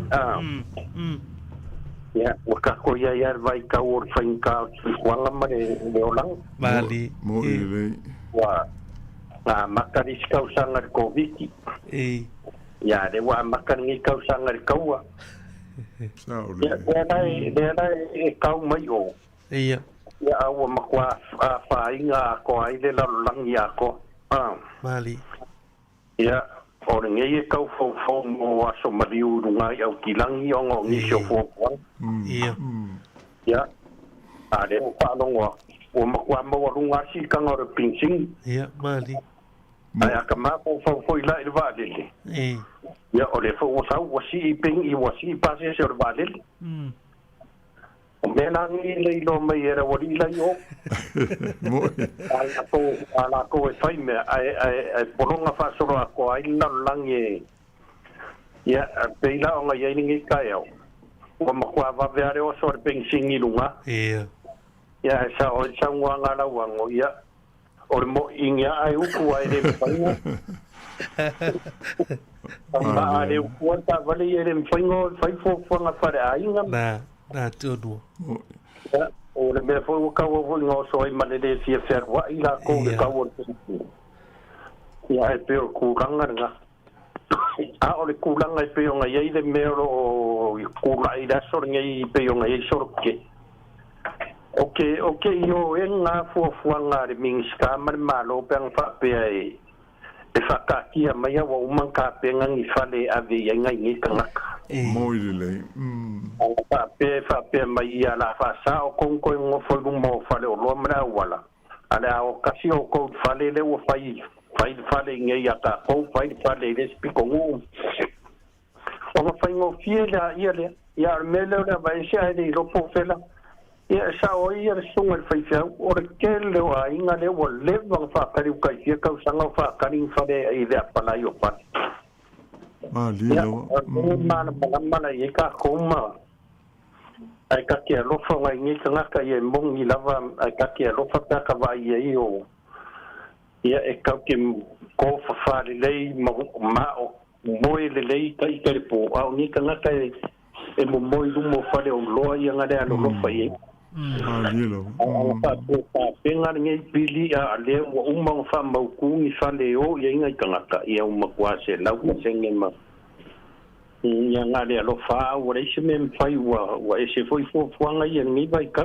Mali. Oni le. Tako karsia ia fai nga pa loka i ko mo ngi si swinga fo wa ko mo ngi si mo wai se so ngi mo ka ku kanga. Ya, e mia kako wong saia o res kako mem fai wa ka ko kako kalo ia vavenga umar kawa o le pawanga o le ni ka pikauri o le vavenga umar kawa ia nga mapo i foi o kako ni fai ka ke nga ni kako ma monili ia senhora kai kan nga vala wa so ngom ka u ni ka ya fo ia fa kai ka ku fa kai foi nga lu Alo fionga. Por kalame nge yas. Tai. Ia. Alo fa te lea fo il por kalame lo fionga lu mtsila o nui lava le somo no fuanga. Ia fa penga po ia so ia. Tai.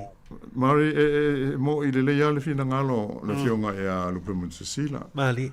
Pe ole mea fa no le na a le fo ia o mai le fa au.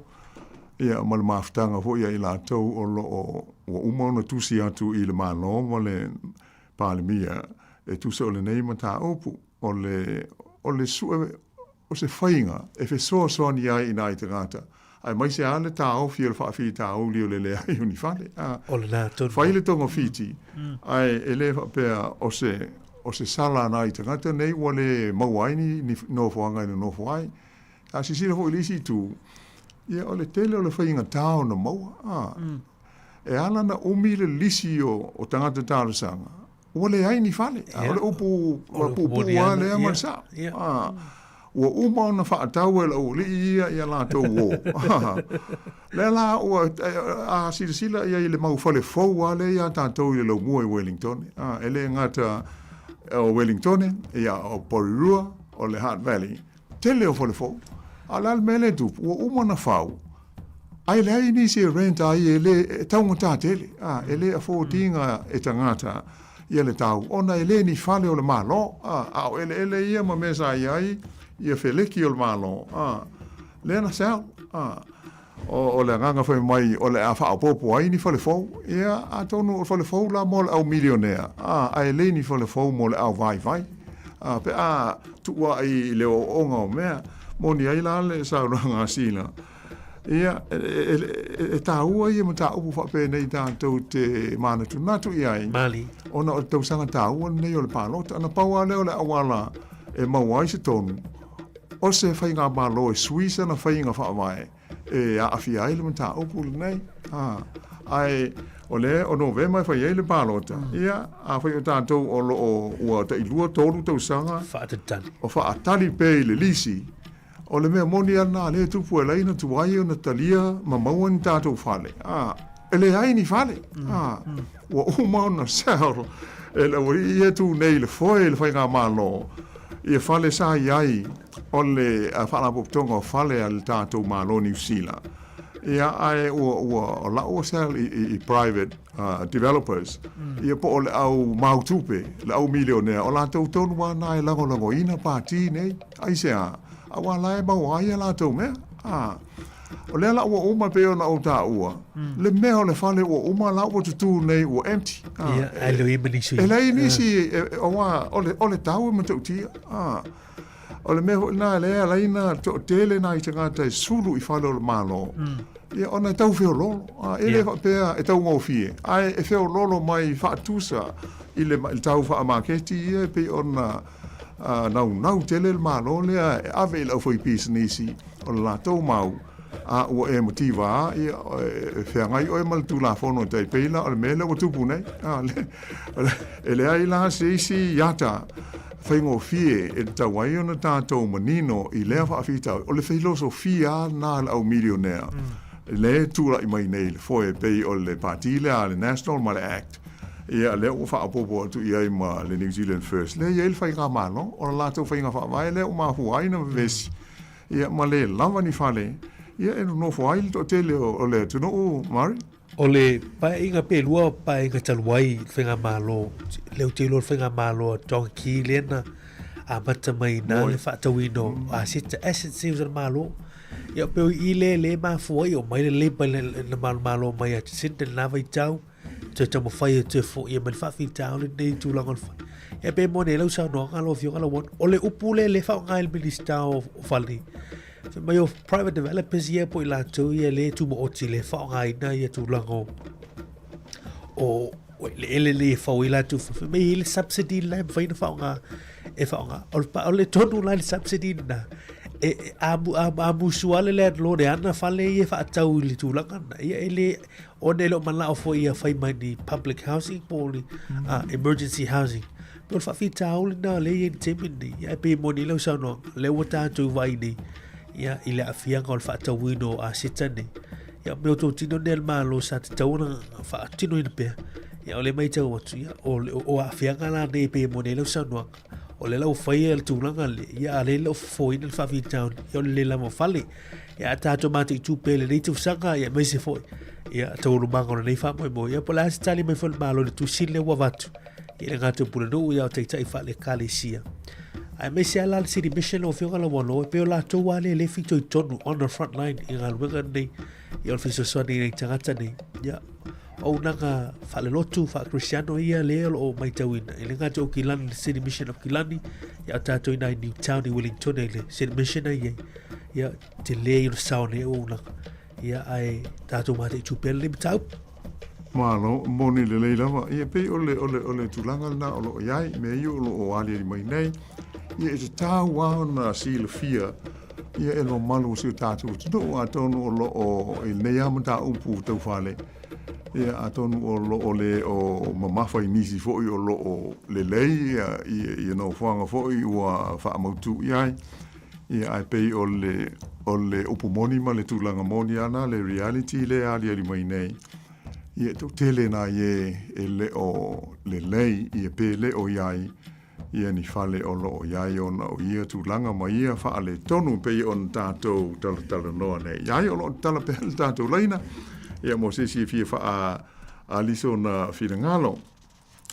Po o la lama le mata aupu po o mea tau whale, ia po o isi fuafuanga ia al malo, ia ele ave se fa malo si o tangata nei ia ele fa opunga pe ua mata nga ele taula pe ole fa opunga la ta mai ale na telefone mau fa opunga e ufi ma pe e mali ele fa longo ai ole upu tu sao o le nganga na o malo ele mana o whainga malo ele tu nei mo moi solo ni si fo ele le moi matanga ai le tauranga e ma fa le lave le fo i business ma la to atina ai fai le city Mali e pe ia ai o le ata tu te lo le matua tu te le o lo mo moi ta vale se tu lo ia mo le fa fi ta uli la le o a nga i loa ina wha ngā leo leo. I o fōninga tātou o se atunu e pū lea wha leo leo. I le wha tau wha apeltani fo le meo le police state.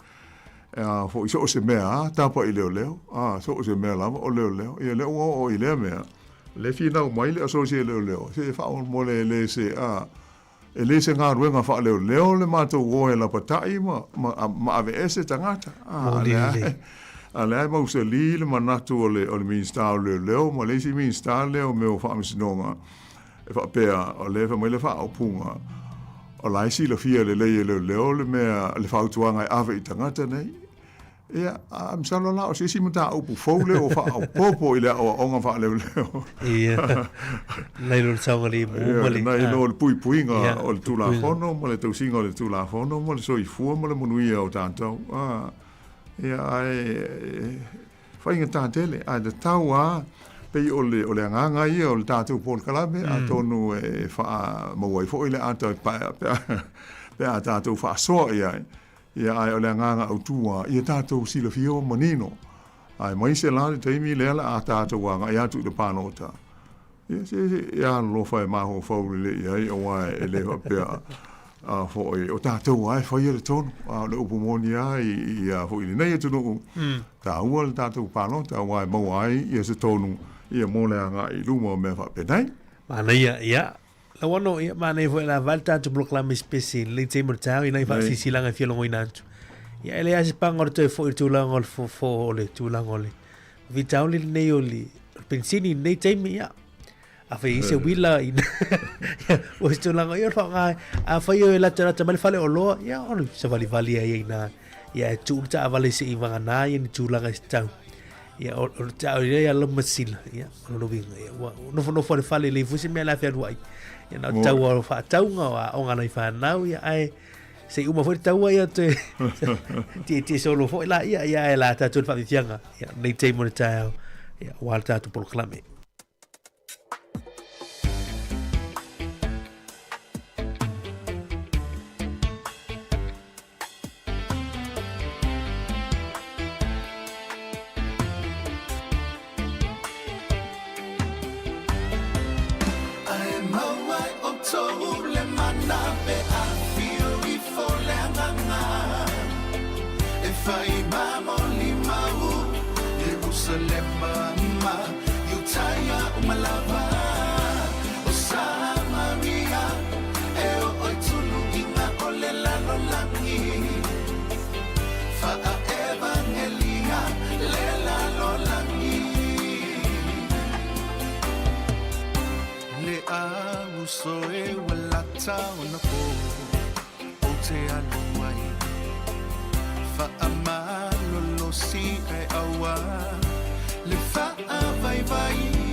I'm a white le mana pe a fio I fole nganga e fai mamo limau Jerusalem mama Utaya umalava o Samaria e o oitulu inga ole lalo langi fa a evangelia le lalo langi Aulato fatasilea feate ito imunga Olau faiva fi wailoa Iolato lunga O ngangana ese walato Tala mayai Ole nganga pa ia lena Ufoa ina mai Launga pese mulimau Tala lele Alofa fa ama onita talo Mo fainga taso nei Taita ise tasi ina ia ilo Fa aula tanga Ole anganga pa ia olea Mio tonu umalava Ai mawai o tou le mana Pe a fio I fole anganga E fai mamo limau Jerusalem mama Utaya umalava Samaria Eo oitunu inga ole lalo langi Fa a evangelia le lalo langi Ai mawai o tohu le mana Pe a fio I fole anganga E fai mamo limau Jerusalem mama Utaya umalava Samaria Eo oitulu inga ole lalo langi Fa a evangelia le lalo langi Fa a evangelia le lalo langi Fa a evangelia le lalo langi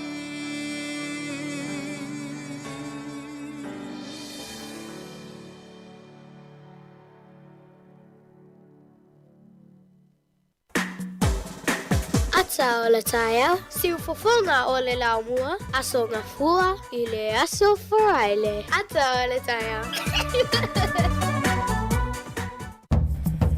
Whaasila silanga toi whaasila sila atu le Pacific Community Outreach po le mawhitanga le siu whonga lo mua man au whafonga I le stofir vea sifo le aso sifuma livo mati luathe lua sifuma leono whaia le St. Anne's Hall tua tusi lua sifuma wha Emmett Street in Newtown, Wellington mai le afola lima I la fiafi yo atu le afola fitu o se avanoa wheno a ielau whainga luenga le tio man au whafonga Ia, mau mātou whalongolongo I ni outou whingalo whalia e winga I poro kalame resi ufonga o le lau mua. Au afo I ni poro kalame whingalo lau whafonga e sanga whalelea tili le mātou tautua ia o le ātātai fo I le whaile le litio le lau mua sound mai le afori tu le wha tani tonu la tātou whinoa iai I le aso. Ia, lau whionga la wano ia le sa tātou muli mawili le wha moi le hunt Ia mese foi nei por rua la toia le ua mai atu. Ia le ufofo mai sa lo mua I Wellington ia po le pitonu o Wellington. Ia au fe Newtown, Kilburn, Miramar, Karori, Newtown. Ia a foi le tfalo lo mai ia tu taulanga.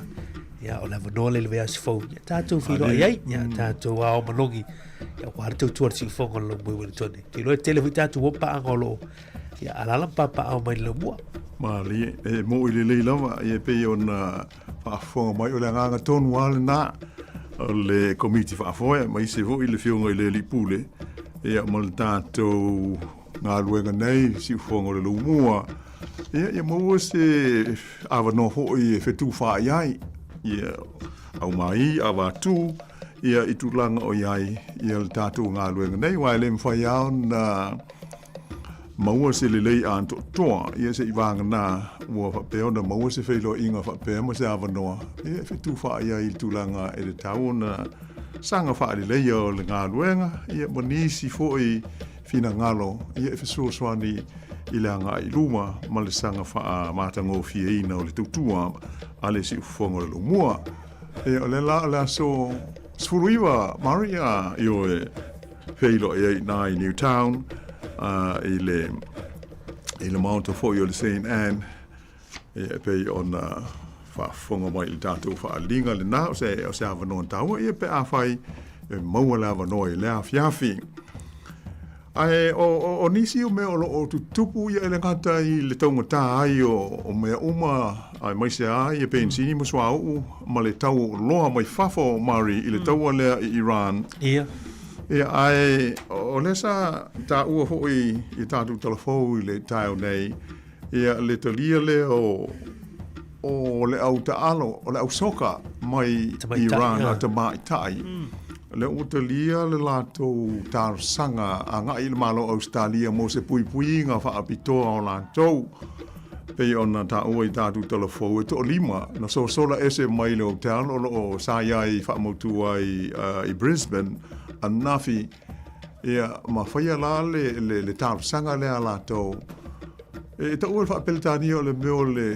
o le asylum political asylum ia po o lono winga o pe a fa ali liu o se pui nga fa apitoa fa o fai o malo ia mo nisi e tarsanga ile to inga tarsanga le ua faia e ia ma fine to lima o le au soka nei Iran sa ia i Brisbane i le meo o le tauwanga o le ipu atu nuu o Asia o le Asian Cup, le Women's Asian Cup i le ta'alonga soka.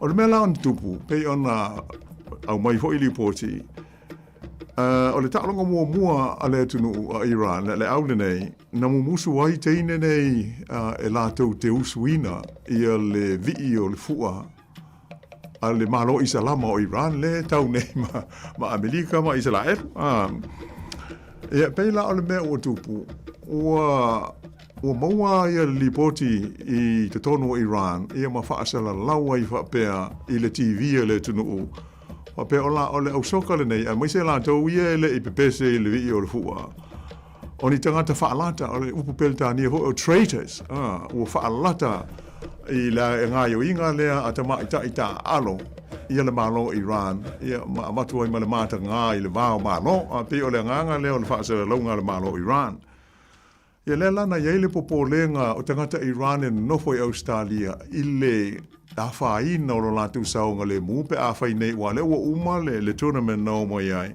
a whai nei a toi foi mauti noa lava e whaasala ma mafa e le whai ngā malo lea o tupoi nei le tau i Iran.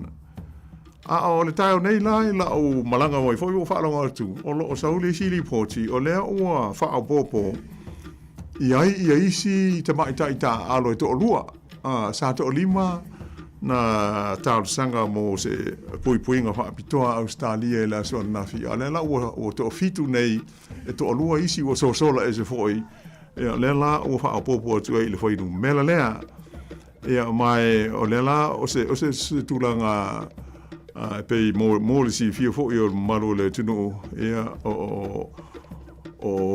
o tunu nei masani au na ali mo ia whainga whapeita tātou te whaalongo pe iai li poti o tala i me tupu i a tunu i whafo i le upule nei o le asylum i a po o le tānasanga mo se pui inga whapitoa mai le ono tāwhia i a mamolia o seisi e se malo ma se tunu e iai o le winga tonu le nao le wha upunga lea o isi la sanga ia e le mai loa e tātou ua le sa au maua ia se na visilingi o ho ia le sui pāle mia le ia nei o Nisila ia David Seymour e le autu stala anafi i sona fina ngalo na tā upule nei ia a whai mai ia e le wha tonua e New Zealand pule a Australia ai a whai ho i le mana ai Australia e mawhai hoi o na talia ele maro New Zealand, se tālu sanga whapea mai ia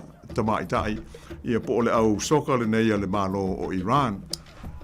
E o peila o le tulanga na ina ia fe mala mai, o se mea e mawhai e tangata e ono la matia lo lātou saonga le mu, ma le soifua, ia ona o ni ngā yoinga e wha mata e a awhia ai, ia upwhai o lātou malo, e peila o le whainga malo lea i salama, a le atunu o Iran, ua mtua lawi loa, i le kea ia tau tangata, ia peia on tātou mori mawina i whaasera launga i le vai teimi leo a Sofia Fia o le kisi masima le tau sanga fau le sa tu le mai ai ia solo te te e le nei una whao ngā le fita ua whaatonu ele malo i le fita e a ho e whao ngā loa ia puru whana e le whaitau fia se laua a ia tangata whaitau fia awhe tangata na whasi o tia ai le la na maafua mai e au na wha le fia iai Amerika ua pea on silfia le motuato o tele fo i tangata o le atunu ua nofo mau nei tono le United States e lantau ia se o mai nei ina whaia o swainga ia fo i pe ona iai le taua ai pe o se whaamani nonga na Mario le tulanga ai pe ona ali mai nei Australia le tau la lata mai ia tātou ia le fo i tulanga ai pe ona mai tawina sa to lima nafi ia teine ta alo a le la o to fitu nei o fa popo ia i lesi to lua i le so ia ua tal sanga ina ia mau se pui nga fa apitoa mo la tau no winga fo dinga i le to fie fo i la tu tunu o le moni leila o whiongala wano le tūlanga le mai tau. Le tūla i mai Australia la swan la fia. O se tūlanga e pe moni lau saunoanga. O se tūlanga i whai o na whai. Ia pēr whai e as tūlanga o honga. La matia le soi fūma na saunga le mōsitasi. Ia le lau tātou wawai a tuifu. Whaftai wani malo Australia le lātou fo i wha moe le tūlanga lea. O lo wha longo la swan la fina whaftai e le palami o Australia le tū o lau tuistala. E wa ana liki tua fa monga nei ma e ono i se me stolanga stupu mai e alfa ftel palmi e ona nga lue fa tasi la twistala la fa sal la fito swani e la va mai soi fo nei fu ia tama tai la lewe ta on le ta to fitu e o stolanga le ia bol mal pui pui fo ia ni me ande to fo ia polega fo to fo ia tu la to ia le to ia ro bo pela vano tala pela vano ia wa vea fo ile mai lipo langi i tūranga o soka ia mawahanga mo whai ona alofia mai ia tūranga o tupu tau i Iran i rewa i tau ai whitau i leimara tātou telefon lei teimi tai au lau whiola wanu ia leu tātonu li tūla iwa ia usi mai alfa whonga o tātou tunu ia ili whapoponga lo lua tātou telefon ma tala mai Samoa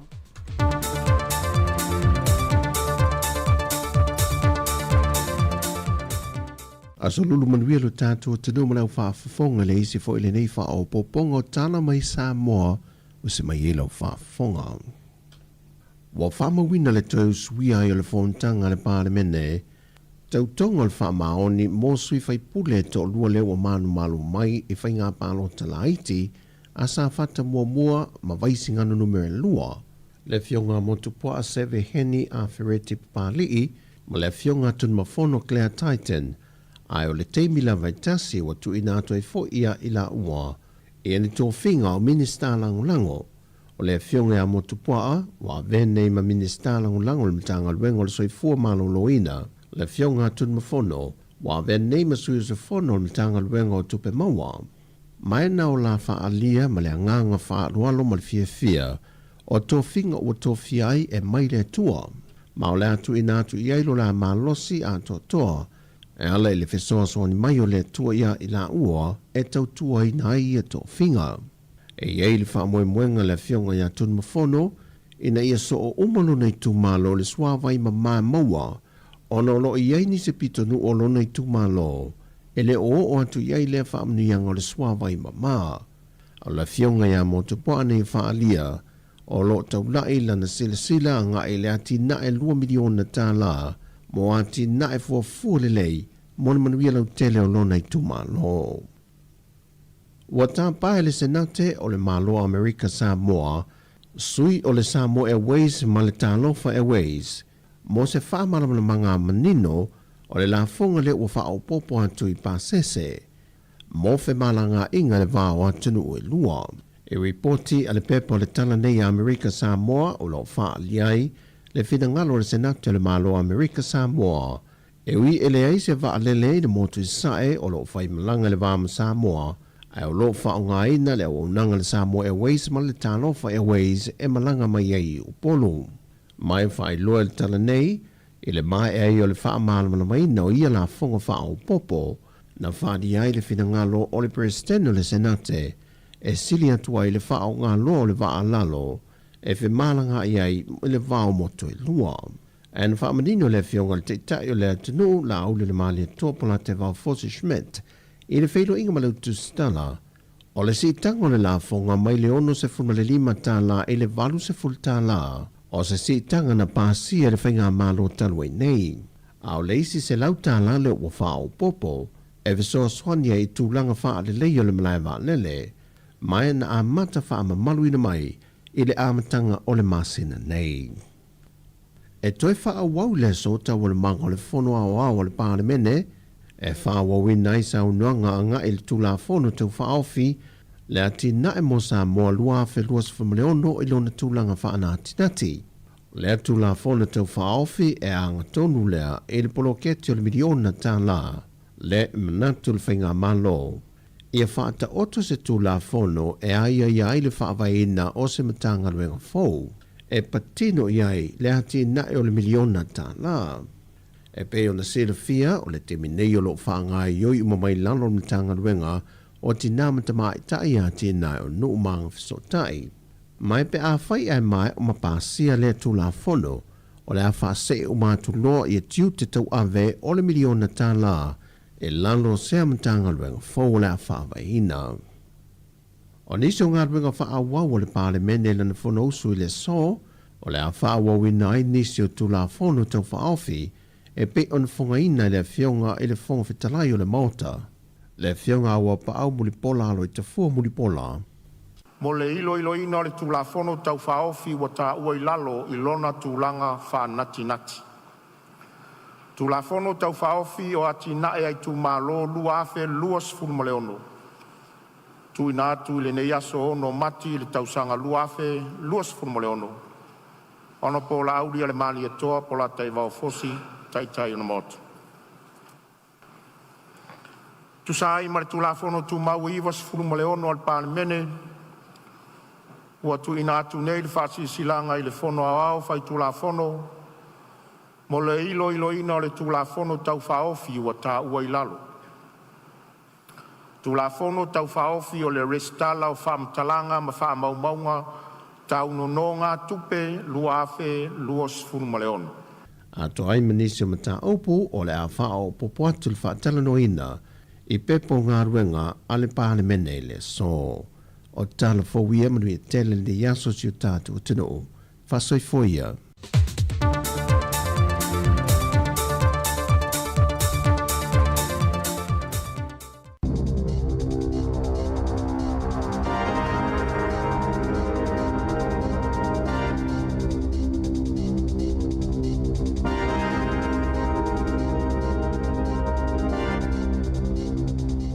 Toi whaatala whaatol whapoponga o talafo mai le si o fonga le lau mua.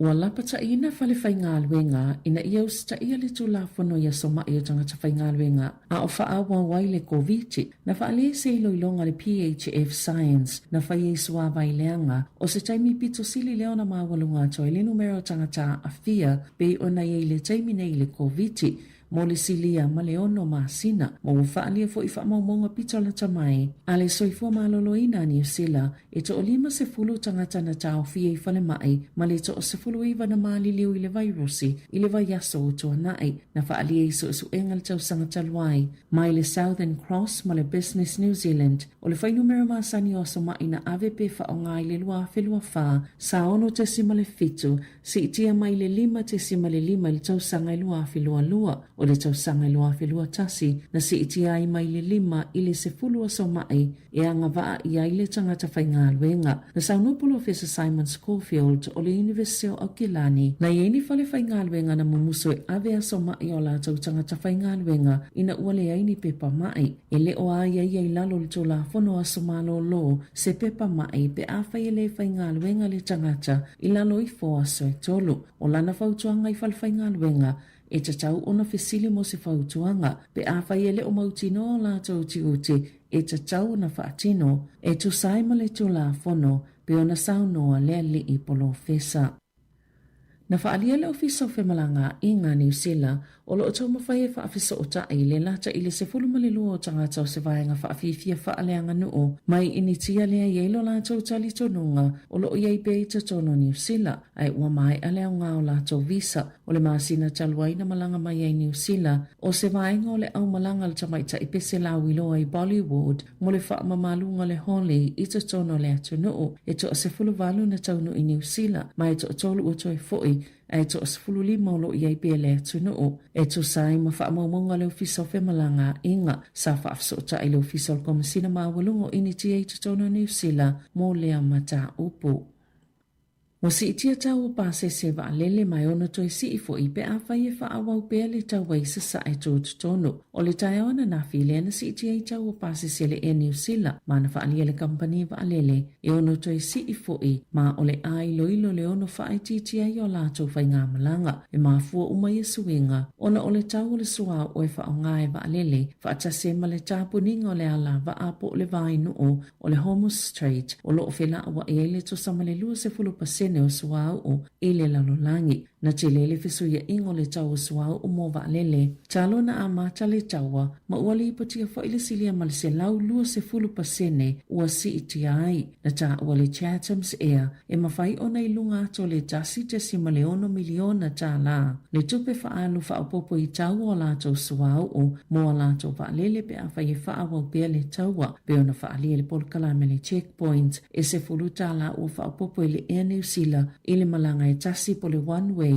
i pase se tutonu lava o New Zealand lua se fulu tala o whaupopo i malanga pupu i atunu o i fafo ma le iwa se fulu tala i malanga mamao ai toi whaapopo pea pe a whai e whaawau lawa na si itia le tau suau o mo waalele tu sai maselipo te le Reuters na lipo tia fo ile si itia o tau le Qantas mo malanga i atunu o i fafo na whaalia Vincent George o se ofisa malanga na ia moli mawina i le asoana nafi se tasi o malanga i le atu kuki po o kuki airani mai New Zealand e tu samale lua se lau tā la na si itia i le tau o le pasese ma o se si itanga ua maua e tele pe tai o le popole nga tele o a afianga ia i whai ngā malanga i tutonu lawa New Zealand ona o le si itia o tau o suau o. O li potia le saoni o tangato le moto Chatham Islands i se si itanga mawalungo le tau o le elitisi. Au whianga iei fo i mali si itanga i whāta la 5 sene i le lita o le penisini mai ono whaawau pia na si i lunga le tau. E whaalangolango tele le moto i le tiso mo le pawa. Lea e au mawai le tusa malito ono se lau 5 o tangata. Mana whaalia le polisilo le Enterprise Trust o Bob Penta walangona le popole o tangata. Ma o lea lava ua matau na lato wa aia afianga mai le taua i sa sae tūtutonu o atu lava ilo lato motu. Petu samale se lau 20 afe lita le te leo le suau i taimita itasi e lau mai New Zealand anga i atu ili Chatham Islands na whaali e Penta. Petu samale 7 sene na whaapopo i le tau le suau po le 5% pe a whaatu saiva aso i tolu o toa nai walai ona si tia le tau le tiso i le lua tala 2 sene i le lita ma le penisine i le whātala 5 sene i le lita o le whanaunongo Penta ia awane i o atu le tau le penisine i le 5 tala i le lita. O whaalia le malo e le mautino le whela ua ingo le suau pe a whai e whaawau pia le tau i sa sae tō tutonu. Na sauno le minista langolango malo si anga whapia le atina enga o i tō malo Shane Jones. I le checkpoint e le isa fuafanga le malo e ilo ai pe Pea langa tatau ona pu lea le leile whaasoanga o le penisini ma le tiso. Ewi o lea ua whaalia le malo Australia le vaava ai i se fuafuanga tāla whea ngai. E awhia le pu lea le leo le whaasoanga o le suao o i tangata whaatau ma pisinisi. Na whaamanino le minister wa mai ona whaamausali atu i le malo e whaapea e le o yeise tūlanga whaamata uina o le taunu umai o le suao o i nei maasina i o lumanai e yeise vaenga po se whaala potupotonga fau wha minister o whaatuina e vaava aia le lei lea mata upu ma e fono i le aso. O lo ta ia le minister tupi Nicola Willis ma lo i Foy Jones Whaapea le minister whaatoanga Todd McClay o le minister manusi anga e peo Letizia o Simon Watts. Whaapea le minister tau i pisinesi o Scott Simpson o le atala noaina le whaalaputuputonga ni awala e toa pe mapu i ei tangata maili si itia o tau o manusi anga e au fiei masua uu. Na whaalia i whaamomonga le matanga alwenga o pisinesi whaafatunga o mae fomunga alwenga po le embi e lua fitu aso i ngā whatia le penisini o loo iei le taimine i le atu nuu. Lua se fululu aso i ngā whatia le penisini o loo lauina mai ai le i tau nuu. Lua se fulfa aso e ngā whatia i le tiso, ma le lua se fulu i vaso e ngā whatia i le tiso o loo iei i vaa i lunga o le sami. Whaatasi ma le lua se fulu valu o aso mo le suau o vaalele, ma le lua se fululu aso i ngā whatia e le suau o loo i lunga o vaa. E nisi company wa mai ona o lato whaailoa, ua whaonga le vaenga o tō lafono e saoloto ai mai ni tu unga ni kone karate o na utulanga o ngaunga wa iei nei o lea whainga wata ue whaapea ona wa aiei le ave i atu nuu ia mana na o i tutongi nisi tupe sili atu nisua ua whaamoe moe moni usila ma ua iei whaamaoninga o ia ngai o inga ona ua li potia le toi ave i Asia o Niuta na whaamoe moe mo Europa ma Afrika na whaalia le taitaifono le Wise Response Society o Nathan Surendran o i tu aingo whaafitauli ia e a awhiele tele o atu nuu o le whaitau vai aso po o maasina foi e ono tuwai e ona tau nuu ala tau utau suau tu salava foi be vave ona mai a le taua. Na whaasesila e Dr. Shane Reti o le a whaamawai mai upu whai o le malo le whainga palo to le nei tau sanga. Na ulu whale atu le pale mele le tau sanga i lua awhis fulfa ina ua manu malo le no fo mo whangarei. Na whai e ina le lua awhilu sfulu ai toi manu malo ai i le lua awhilu tolu. O le taiminei o lo avea minister o tangata Pasifika, Universite, whaasai nisi ma le te konolosi, whaapea ma whainu mera whaamawina na i whaalia le leite o New Zealand lona fia ilana whaai unga ma ua mafuona whaamawai ona ua mo umia le mafuta ilona ainga wa tele aso whanau ma whaai poiponga lona ainga sa le i mawhaiona awa iai. Ua to a whaia reti whaipule o le National ua whaamaonia lo lātou leto i tau vai le balota i le nei tau sanga. I ta alonga, ua whaasalaina le whaate asawa sawa initia o Ashdeep Singh e le kilikiti whaavao malo o na olona tongi ina o Daryl Mitchell o le Black Caps i le polo i le taimele suenga o Sampini o le ipola langi o le T20 o le ovalo na sfultasi o tuli le Black Caps ayo initia na tae Mitchell le polo malu sao ya Ashdeep matongi sao ye Ashdeep le polo ya Mitchell matau i mea ye tali pe pui ailo na tino na ita Mitchell maanga i atu leli i whaatea pe ta ina liliu matoi savali i tua lei ma se whaato ese ma whaasala vea nei loa le lau whali po o le na whaatauta ina le ta alonga o le kapitene initia le na aluane ma whaato ese na whaalia le ICC wa soli Ashdeep le taiala ilona tongi ina o le polo i le tamata alo wa ia talia ina le whaasalanga o le 15% e tatau na tutongi maila na tupe maua mai le ta alonga na whaato ese Ashdeep ya Mitchell ina ua mai a le ta alonga. Na whaamani ele minister mata upo le loto i whale Australia Tony Perk i le asona nafi le tu atua visa le tu mau mo le puipuinga o na ole to e saunga le muni ta maitai i Iran se to alima pe ato e tali watu ilo lato watu no na lawe Iran i lungo le televisia le malo le wha lato i ta maitai o na ole le pipese le taimi o le vi o le fu o lo lato watu no a o sauni la lata alonga soka makore i saute i le ta amilu sanga le Asian Cup ta maitai na le i whailo ina le malo Australia la lato tau mawhainga e o foto ai visa sulu whai mo ia ta maitai Ewi i le whaaseao President Donald Trump i whaasanga le pālemia Anthony Albanese. I lunga o upenga o fiso o ta inga I whaapea ua le pui pui e au Australia ia ta mai tai na Sauno Perk o le mafo angale ngungu o le malo o nei ma ale ale le mata upu ma la lātou tau mawhainga ia mawhai e ta mai tai ia o na whaailoa ma le saunga le mulo lātou nau nau e no fuai I Australia na whaalia le pālimia na o lātou mana na oi whaamanino I le au ta alo o lo o iei le fiso swani o na ilo le e I lātou le lango ua foi nātu ma whaatino I se awala I le lama tia I lātou whaapea mau lātou a inga po a lātou wōfui o lo ono no fui Iran na whaalia le malo Australia o lo matala pia le whaituto a mo isi sui o le awa Iran pe a mana na oi talo sanga mo le visa o tangata fia mau se sulu whainga na sauno le minista o le loto I fale o se whai unga matua whainga tālawa mo ta mai tai ma na whaalia fo ia tangata Iran o avea ma tangata anu o Australia e tā ua tele le malama lama pe a le mana na oni tangata ta alo e talo sanga mo le visa o na o whainga tai fia ngai mo lato a inga pe a whai le toi fo I Iran. Tala whauia ma le si ufonga le lau moa mo le nei tai au.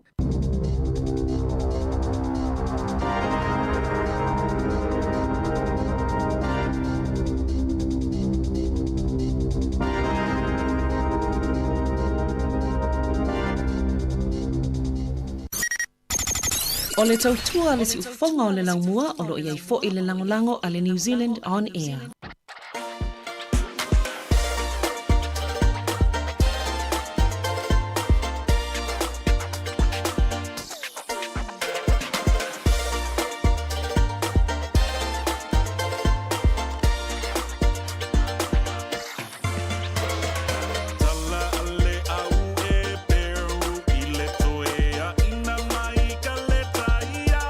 Nafala au le atu etu ulo na numa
Punia lava mal fa vifianga ai nga sa petaia e ni va ngol tatu tu lu su tasi minuto te le tu live tu mo tu fo lo mo Wellington pol klama Anton ta ma nga lu tu fionga ya la wano ati lawa ol afoli tu live ta nei us wir for tanga al pan bene ya e le fo ia ta au e mo fa una mai mo ai lu ngol tatu la ta YouTube channel si fo lo mo Samo Capital Radio no YouTube pe e fia mai mo ai ya e fa selo tu sao o le fontanga al palmene usui il tau nei la fori tu laiva e lo fa nga solo nisio tu la fono pili e pei ona yela son la fit fa fo mer tatu tu no tatu telefon ya lo fa nga solo per tatu por clam al tau te lo vali tu la sfur tali tu la sfur por clam o le molio lava por clam fa le nga tu la sfur tasi por clam fa yo malo tatu ma futa tu pele tau le woni solo tili tu la lua ile woni nei fa talo fatu ya pe afe le mafai le mafuta mai o fala mose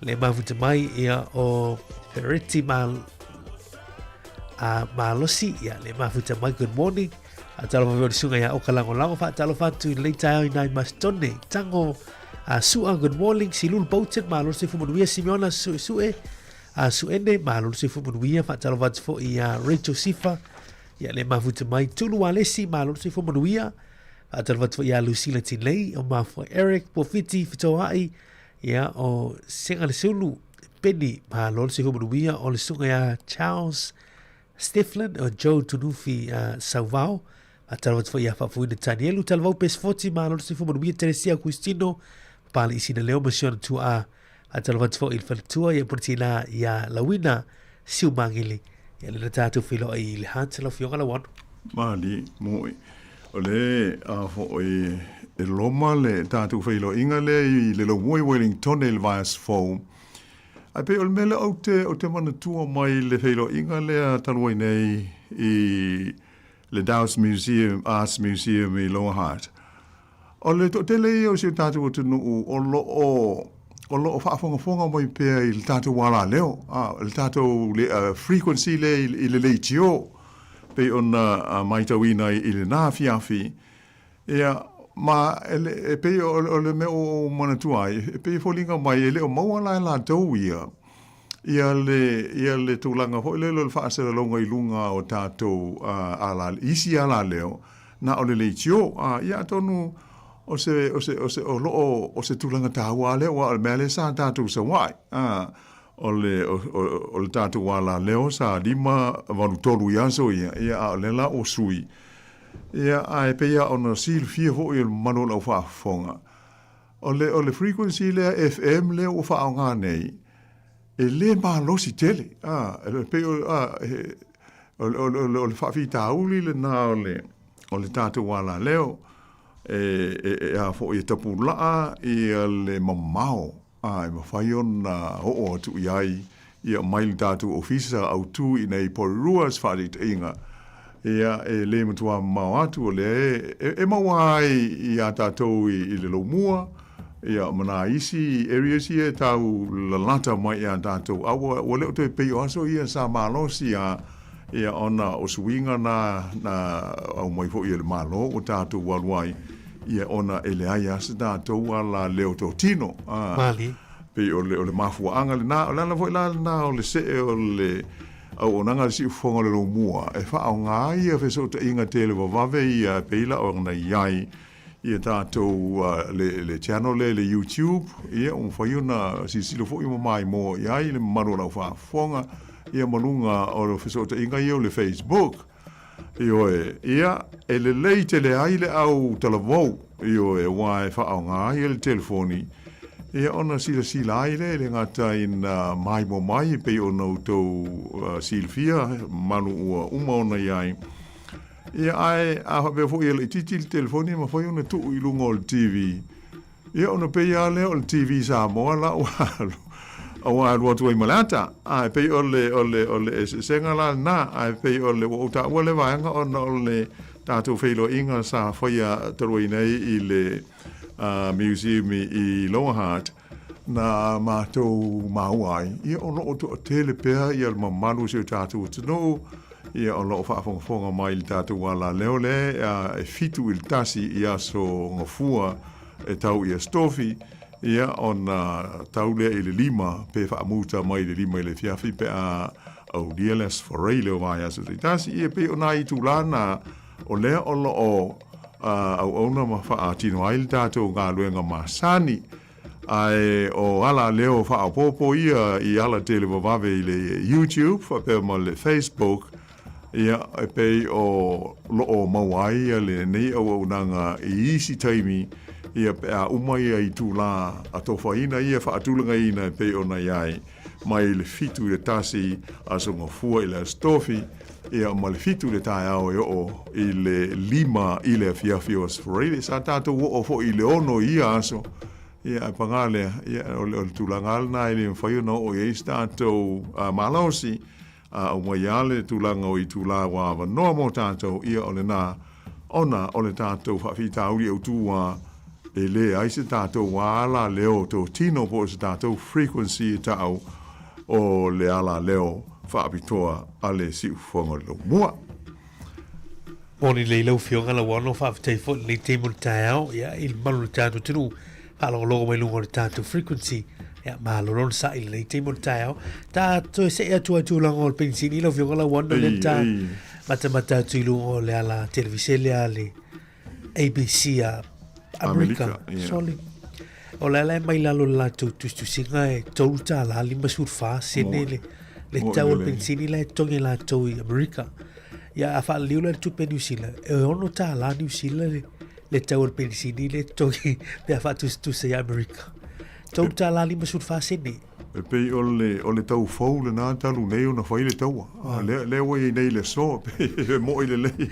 Ono ta la. I le whaafonga mai e ma manu le tātou tunu. I o le e oi tātou e le i toru tā la tu i titia tātou toru tā la i le iwa tāsi. E ui ina o le o toru tā la ma se ne e isi pensini ai o le pe ona sauno hoi a sunga ya mari.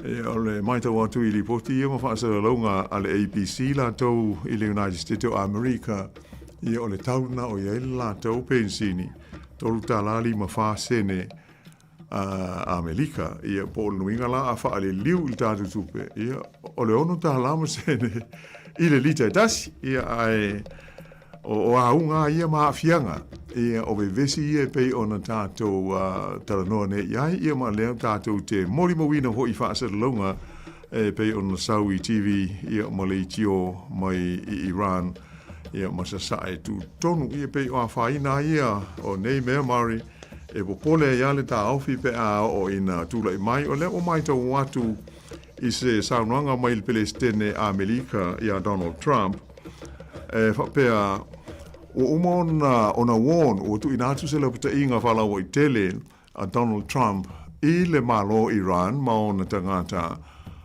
o le a whea ngai i e po lea ua sauni a Amerika i ni o se wha inga au pito mamafa taru ona amata le taua o le whapelitania le iai o le most intense day of strikes ia no inga la a leo le so i o se teimi la tau mai le ua sauno ai le Palestine ia mai tātou tālusia o tuainga fōlinga nei tātou te pole iai o ele aise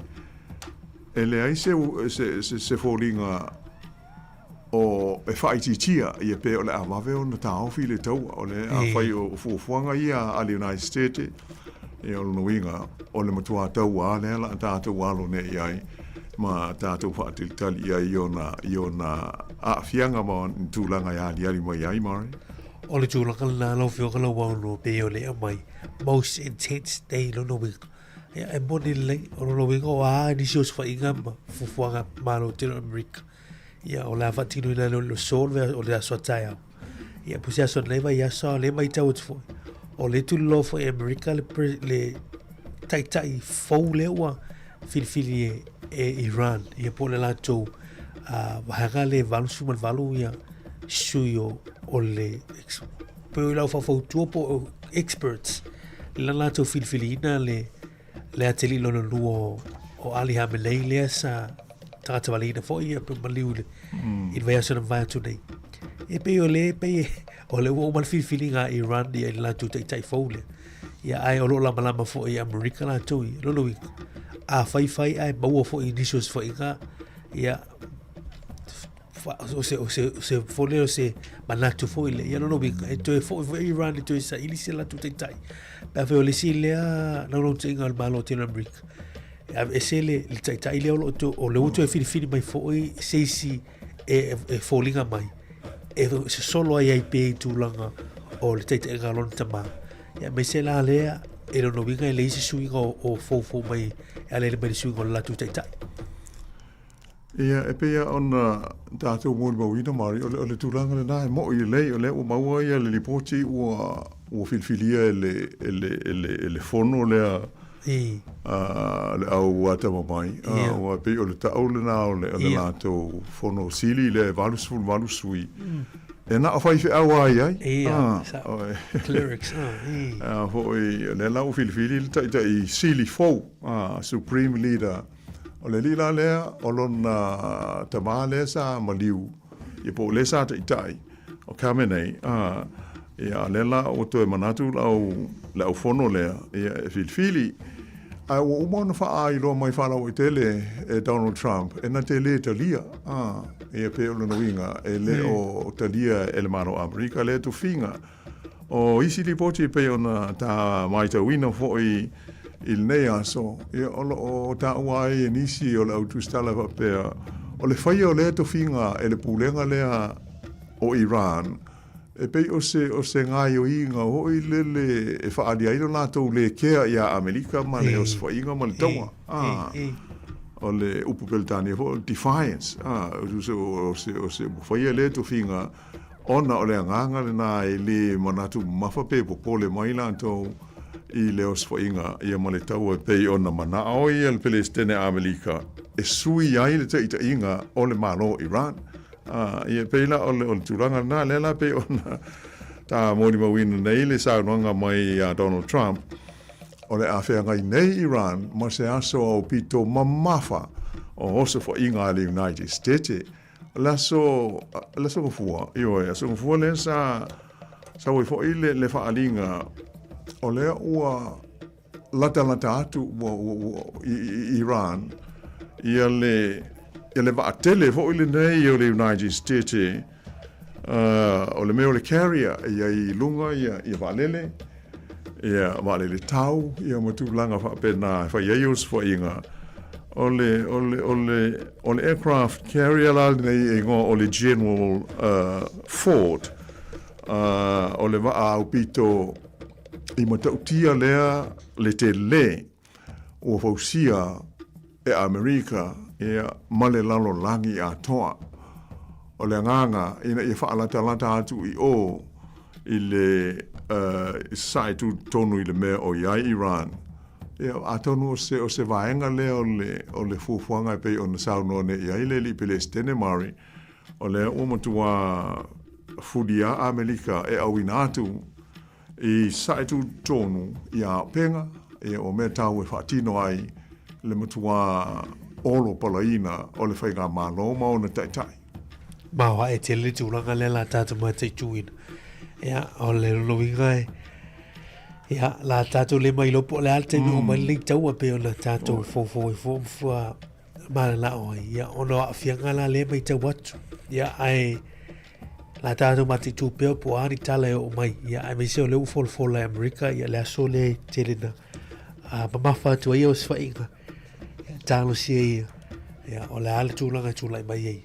Ia, i nei tūlanga. Ia, o le vesi nei alo tūlai mai i sae tūtonu. Ia, o le pe mo le au noa ngalo masila. Ia, a fia mai hata atu lalangi. O a fia ngatau te mau ainga. Ia, o tūlanga. Ia, le lau tātou mati tū ina le tūlanga o le si tio le tau. So a pensi. Ia, tātou mati tū pe e tele o a fia ngale mai tau atu le veitai. Ai lo fianga lo wano ta se mai nei atu nei atu New Zealand le mai tau atu o le na asan la file wa tau au ina fo e tau ni mai del malo ya ni si fo yo recommendations po ni si o mata pu na fai le lo longa le covid ni su nga le fai mo le covid su maliva le mai tau fo i wa mo tu si e Grant Robinson ma mal palmi le sai te sin da turn ya se la tu singala san na fi e pe le lango atu ai la wala talia ina e pe o talia ina fo la to recommendations you mai e ni so mea sa le ato to ai ta pinanga ya mo le covid sumaliva ya ai ma tela ina le uma telo tu langa pe le mai tawa to le to ni mai nel ministero si fu malo loina Simeon Brown ya ni so for your recommendations in inquiry lina fatino ina mo covid sumaliva tu sa le wa leva na mo covid ya tu sa mo ni ale ta to te fia ngai pe mo covid ya il nei timi wai o le upumoni lava lawan e la to le ma liwa ya ma o pe covid sumali va ma le timi nei ya pe o le to e tele pe ona tatu ye le vai tau ai ono so su enga leana fa ma itele ele fa ni gato fa nga ma lo tan wai le pana la tu fa se inquiry ya ese fo ile su enga leana tau fa fo ia le fa nga fa tu le tu ma lo timi nei coalition mo ile le e sa le lava pe yo o sa i dinga o le me le review o le nganga pe yo na fa ai lo mo ai na mafua ina ia mawai ia ni fa tuanga ini me e awana i to e tupu mai pe a fai e to e ali ni mai le lumana ai ia se fa mai tele fa pe o le menta to ai ai moni le lava fo oi o le mesili o le ioe ia te itai i lantou sa te ita ia le whai ngā malo e iaina i whaafitau li nā li mai ia po o sa wha le tonu nisi me li wha pēna motua a to toa ona le lei a tonu la i le mai tau iai e tā ua ia a o ngā ua maua mai ai ia mo se taimi e to e tupu mai ai se mea wha pēa a tonu o lo mana tua manua lau whaafafonga e mo tautia ia le wha mai ina ua tātou whailoai, ia mo tātou whenga iai i le nāwa i teimi. Ma eua fo ile, pe ona e sao noa i le tūlanga le lei on mōli mawina i le lipoti ma le sa i le linga. Pe o le tūlanga le na, o le lei ma le tūtū a ai o le whainga mālo sa iai le lei ba i le pārimia ma lana kabineta. I le tau tonga fitia o le ai pe o fa maunga lava latou e o pito le leitele le to i titi o tangata o New Zealand na mauma wai le soifua i le fa mai ia pe ana le se noi ia fuafuanga ia mo ia sa tatou polonga i fo ima tele ina no foi fale o le fai ngā ruenga ona o le mausa ma le tūlanga e pe ona tatou ia ai e whaafitai fo il foi ngā malo i nao no po i o mwhai ana whaasauina mai le to tele o le soifua o le tātou tunu i le wha mai e pea o le tātou sisila i whaasau launga mali poti mai whafo i le tūlanga mo tau tia na iai ia ai pea o le mea tāua le ua mai ia e le aise mea o whaale ton le ua ioe ia e sa ta i le malo e le i ato o toa fo i le lātou tau mo whai ia a o aise a tio e le i aise mea whapea mua na tupu o le wha ma i tele au pito ma tau tia le i le tono o le se lautau sanga wa a fia i le laro langi a toa ia ai manuia tātou ia ona o le tau ma mau mai i lalo o le tu i lalo le Pasifika tātou te iai ia ato ai fo la ma fuanga ia al malo pe ona pui ai ia feo inga ma tu langa tau fi ai le pisi o virus ai ele fa pela o uma e mo pe ona sa no ma ole ta tu te fa longo i di poti ma ta tu foi tau ai o le lava ia il fa mai ko viti o le si va nga le o fa popole nai ia le au i fo mai mai ata mai fo i fa mai pipisi ole o a fia nga foi umi mele ta o le long covid le tele ina a fia ai tanga tele termine mali li voi foi tanga e ole no winga e te tau ana tatu fai tete ole a va no le foi nga o tui pui pe a fai e le to e fa fo lo tui fai le mele ta o le booster o la ai fai na pa wa swinga o le to tele o tanto hoi o totongi o ia le tau o le tui le po le vaccine le e pui ai e to e fa po pui nga o tatou e ai o le au matua la tau ia mai ia nga se tu mau hoi nei e free ya pe le totongia o lo mau mai fo ia tui pui ia fo I fale tala mai ia pe asia na ia tau le nga is fo mai mtu langa fa pe o le o man de tala mai fa tino ia le fa ngo tui pui o le fa mai nei covid ia ato ai fo ma le flu ia fo ia fale tala mai o no inga la na o le fa ia fa ali ia lo IT mo lo swafa ia ona mo le o fa ma mo mai le si tui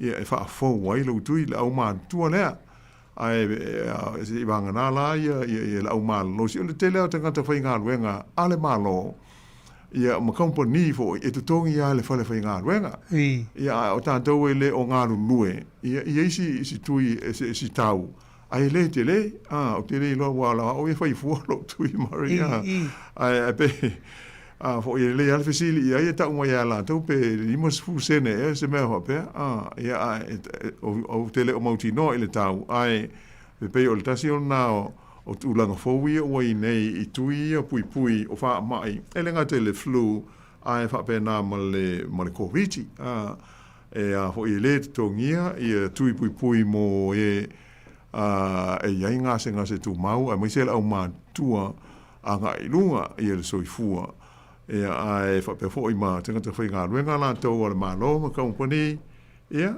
tele ina so soani ala tau ofisa ia ma company tu tongi le tau o la tu tui pui po le le o fio kala ono tau tele le vanga le ia lo fo sau di fo balo le tatu tu ia I tu langa fo io o au ka ma tu langa fo ia o le tatu te fio la fa tasi la tu lo ma le fa ma I li fa pe o sola au pe ia pe se fruma sani le tatu ai o go yo afia ka pe mai te watu ia le la fa ia te lo test ia va pe la ia be se tui ta o tele ia be se la tu di fi la tu pusta po tu la fa pe na ia o le tatu ia o le o fia de tau saka talo mai al covid ia pe o le tatu tano pe mo le la so no ko fa tu nga le ia o ga tu ia o le si fa tu nga le la mai lo fio kala o le fa yo se tu la fono ia mo le tu la ko di pandemic o fa tu nga le mai le sa ile ka po le inquiry le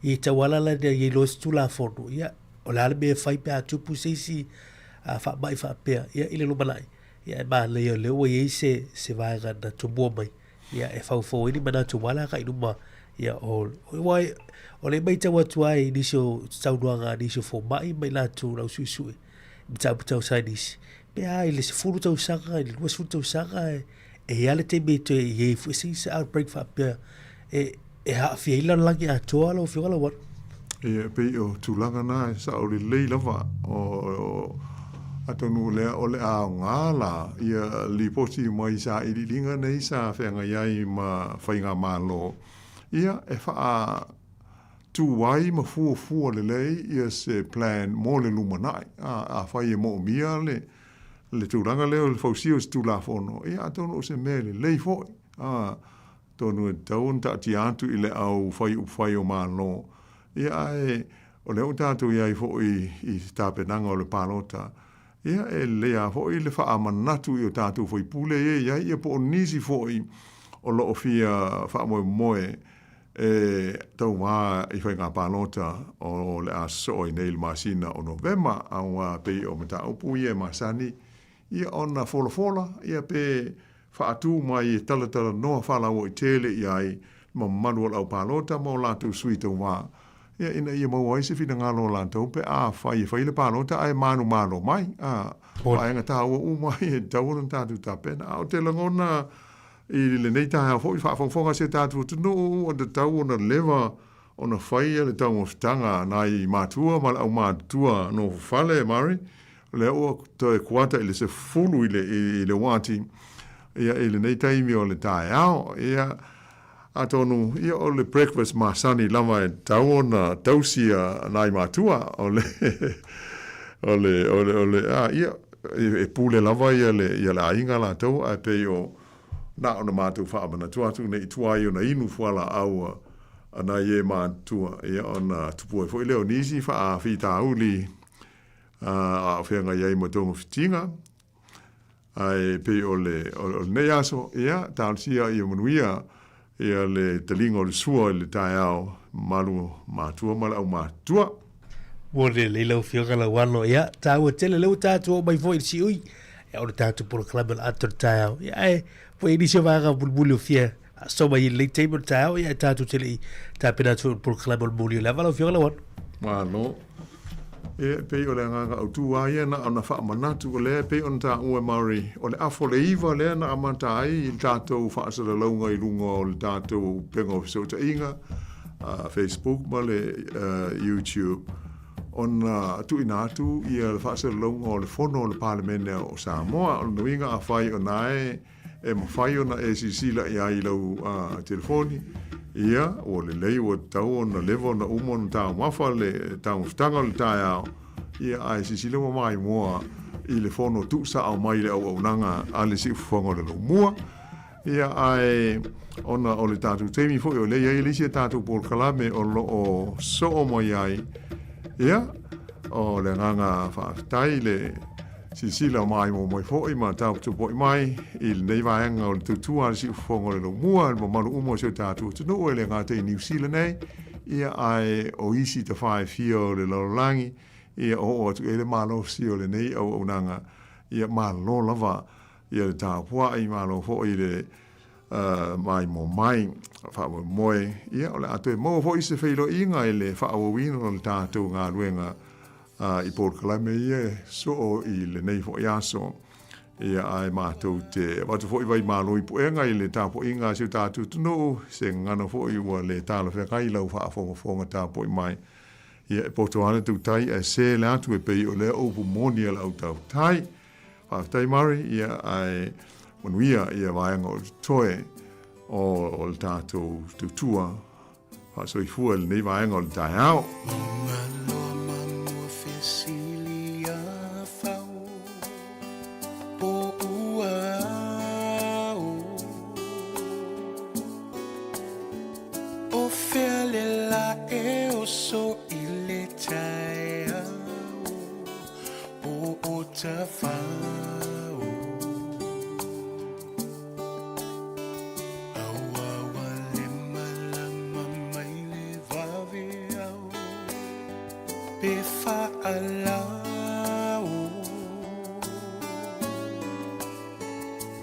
avele mama li fatalo fai wango to le fetua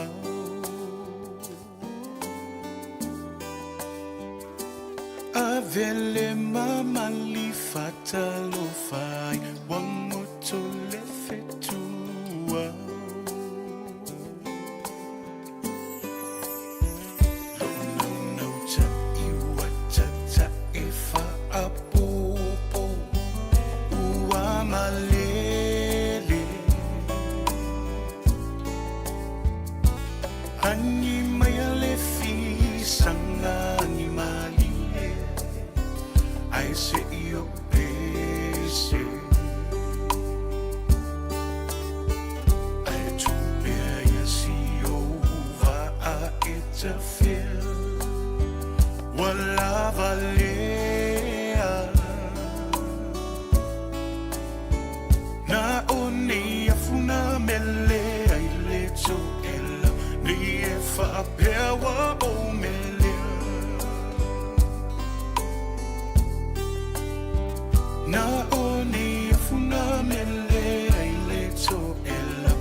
te semane le whanua na futoto ai le whaola se mea a whaingata o lewa ai atu i tinga o le sa tau o lo o tu mai i lunga e mana tua le whanua o ke te semane le whanua na futoto ai le whaona se mea a whaingata o lewa ai atu i tinga o le sa taumo o lo o tu mai i lunga o lo na ola na tu ina tu mai ne alofa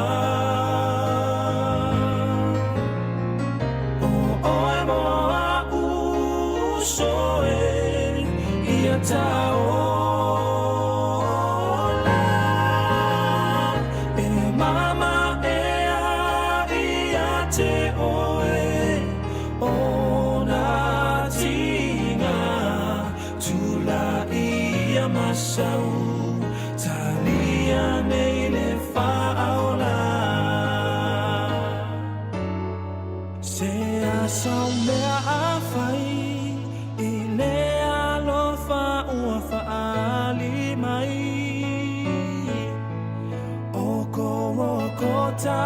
na whaatino ai lona lofa o puapuanga matau tinga sa ia tau avea male alanga ua tau nuu ua mae a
talo fatu sa moi lau whaafonga anga ni tae au.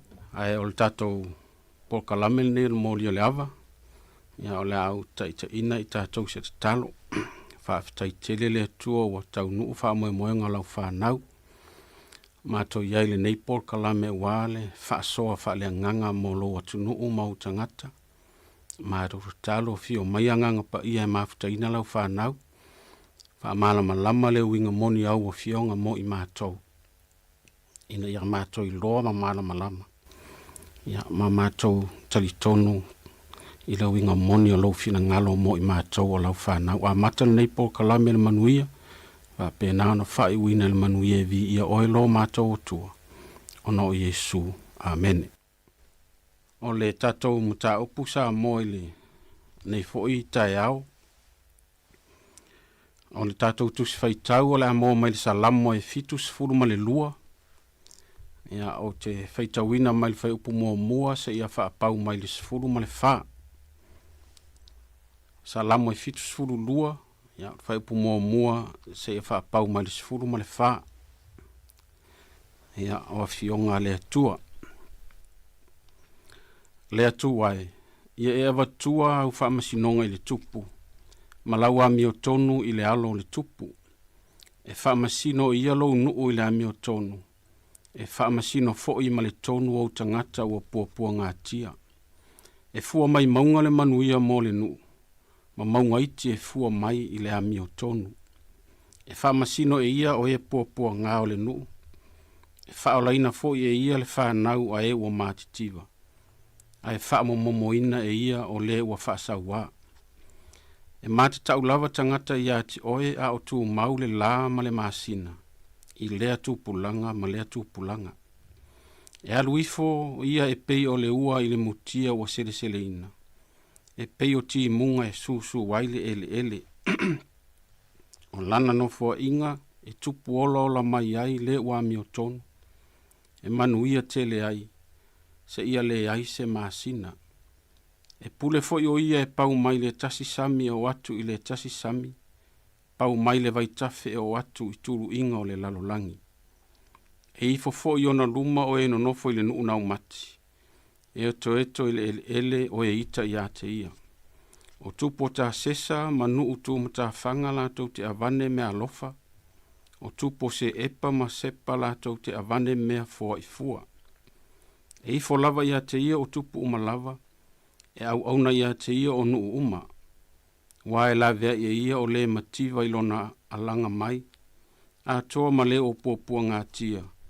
Ma le ua le aiso na fisoasoani. E alo fatu ia te ia le o vai vai ma le o mativa. E whaaola lava e ia e o matitiva. E la vea o ia ia i la tau ai le sauwa ma le whaamalo. E siri fo i o la tau toto ilona manatu. Ia o le. Tus fai taule na sa moa e. Fai il tatou whaasoa ele nei aso. A o le tui natu le awa noa mo sau fina ngalo. Na o se wha mani nonga o le taiala o le tatou po kalame o le nei tae au. O le autu o loo fi ave iai se wha mamafa o le tatou mata upu ma se whaasoa. O loo inai le fai upu le nai tolu. E fua mai maunga le manuia mo le nuu. Ma maunga iti e fua mai i le ami o tonu. O le upu tāu o lo fia faa ma mafa il tato ma tā upu po le moli o le ava. O le upu le o le maunga. O le fesidi o le atu inatu sa moe fai momo mai sau faa soa. O le fesidi e faa tupu manatu. O le ase tātou malama anga wha sa mo i le mea o le maunga. O nono winga o le fesili e whai mailau wha soa. O ani muanga ngana. Ia po se ala ngā upu fo i poni upu fo i mahasani no tātou wha o ngā ina i aso taitasi. E wha o ngā ai le upu leo le maunga o le alona tā ua. I le wa ai wha sa moa. Awa e tele muanga ngana le atu nuu e. E whata tau i le mele o le maunga. Ia, mos whata i ta inga. Ele moanga ngana te le lope fa sa o mai au. Po se moanga ngana fa sa mo ia po se upu masani lava fa long so ia fa pe. E a fua mai maunga le manui o le nu. Ia tasile na upu fa long so ia. Ia ola tala tu lava no ai li fai mai sau fa so il tato tu se fai tau mal tu se pa ia. A ole fesili mo le na tala il tato mta upu sa mo. Fa so mai o la se up fa sa mo o lo e sila fia e fa te tau le maunga ia a o le mea tau e fai mai lau fa so o le ala lo no winga e fa o ngai le fa sa mo ona e ilo no so ta inga mal tato mta upu tu spa ia le nei tai au ia o le tato fisili le na e ia ise moanga ngana po se up fa sa mo e te sila fia e fa te tau le maunga ia ma fa matala mai foi po lalo no winga o la sona ta ua ma sona winga il fa sa mo tato laina o talatu o le tolu valu lima lu ofa tasi ia ma le tolu valu lima lu ofa lua laina na e lua e talatu e fai mai lau fa so a tato tu se fai taule na salamo e fitus fulu lua ia o le fai mo mo e o le fulu fa ia pe o fai upo e tolu le nai tau ave ia se fa ma fal ta tom ta upul nei ta ia al sili mo le nasa mo ia fai mai sa fa so e ise up fa sa mo e sila fia fa tau ile upule o le maunga ia o le afo ilona ta ua ile fa sa mo o le ase me ta ua o lo ile na upu ia ta to te fa so ai le nei ta ia o le tu leva no ia ta si ta mai sta to pes ia ma fa tali fo ita to vala au mai lau fa so ni ta ia manuia lau fa so sa mo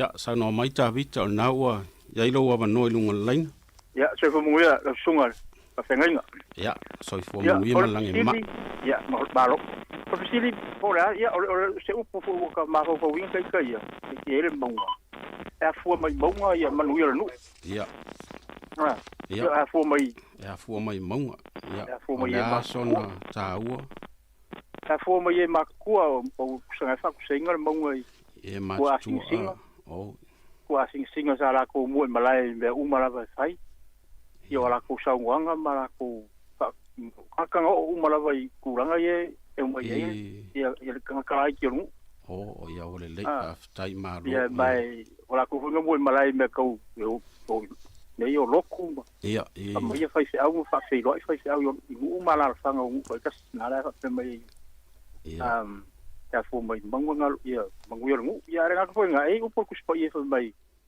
o ia se alwa el mango le tua ia se yo le pos salamo e nga o ia se alwa el mango le tua ko kali ala fa salamo nga o e vi ma lo to ma o e to tofa o yo ka la ko ke moa yo le mango la fa ku sa nga ia o ia se o fresa ia mai tu e o fa kasi ka po ile tu ia fa tai ia ora so so nya ku ia manguia ka po ia manguia se o foi vai o kiu ia se foi me manguia ia manguia foi laso ia sau noa ia iringa noa na wa ilo wa noa hasta itele lava mole a noa ilo sunga ale fa penga mo ta po mana ia ole o te au mai ia se no ia pe o a fai ye ni o lo ye nai to ina po ina le no O la tau e whaia whaatonunga matulanga uma pepena le peilea a o le fiafi e wa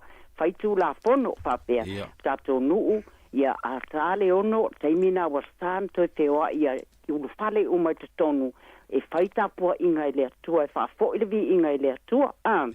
Teila o se whaata inga whaafengo whiena a le leila le pūlenga le nuu whaapena fo i ona mamalu le nā la whanga. E le eise se tamaiti te so na o so vale po le atulanga whaapena. Ia olo ofo i la fuafanga ia le tūlanga whaapea fua mai au mai loa la le tūlanga le vāru ta mama le sina i te tono a inga. Pei o la ua e whailea mawa ainga le whanau. E a whaile le leile o inga le a mātua fo ina le whanau. Ia ona o neia tunu o tato iaia o Samoa. E whaafea ngai lava ia mātua ma le whanau. A ole i alu le aonga e mua whaiea o inga. Whaiea pua inga. Whaiea mea uma. Ina ia sava badi e le whanau le amio tonu. Pei whaila o tato uma e de fo e ala na papea fo ina i whaifi au wia tatu loa tu lava. E ala na tu ua a inga e o mai au mau tonu o iste atu nuu. Ona o lea oa unga ia maua tūpulanga uma, manuu uma, ia la tū malamalama i lea tua malona finangalo.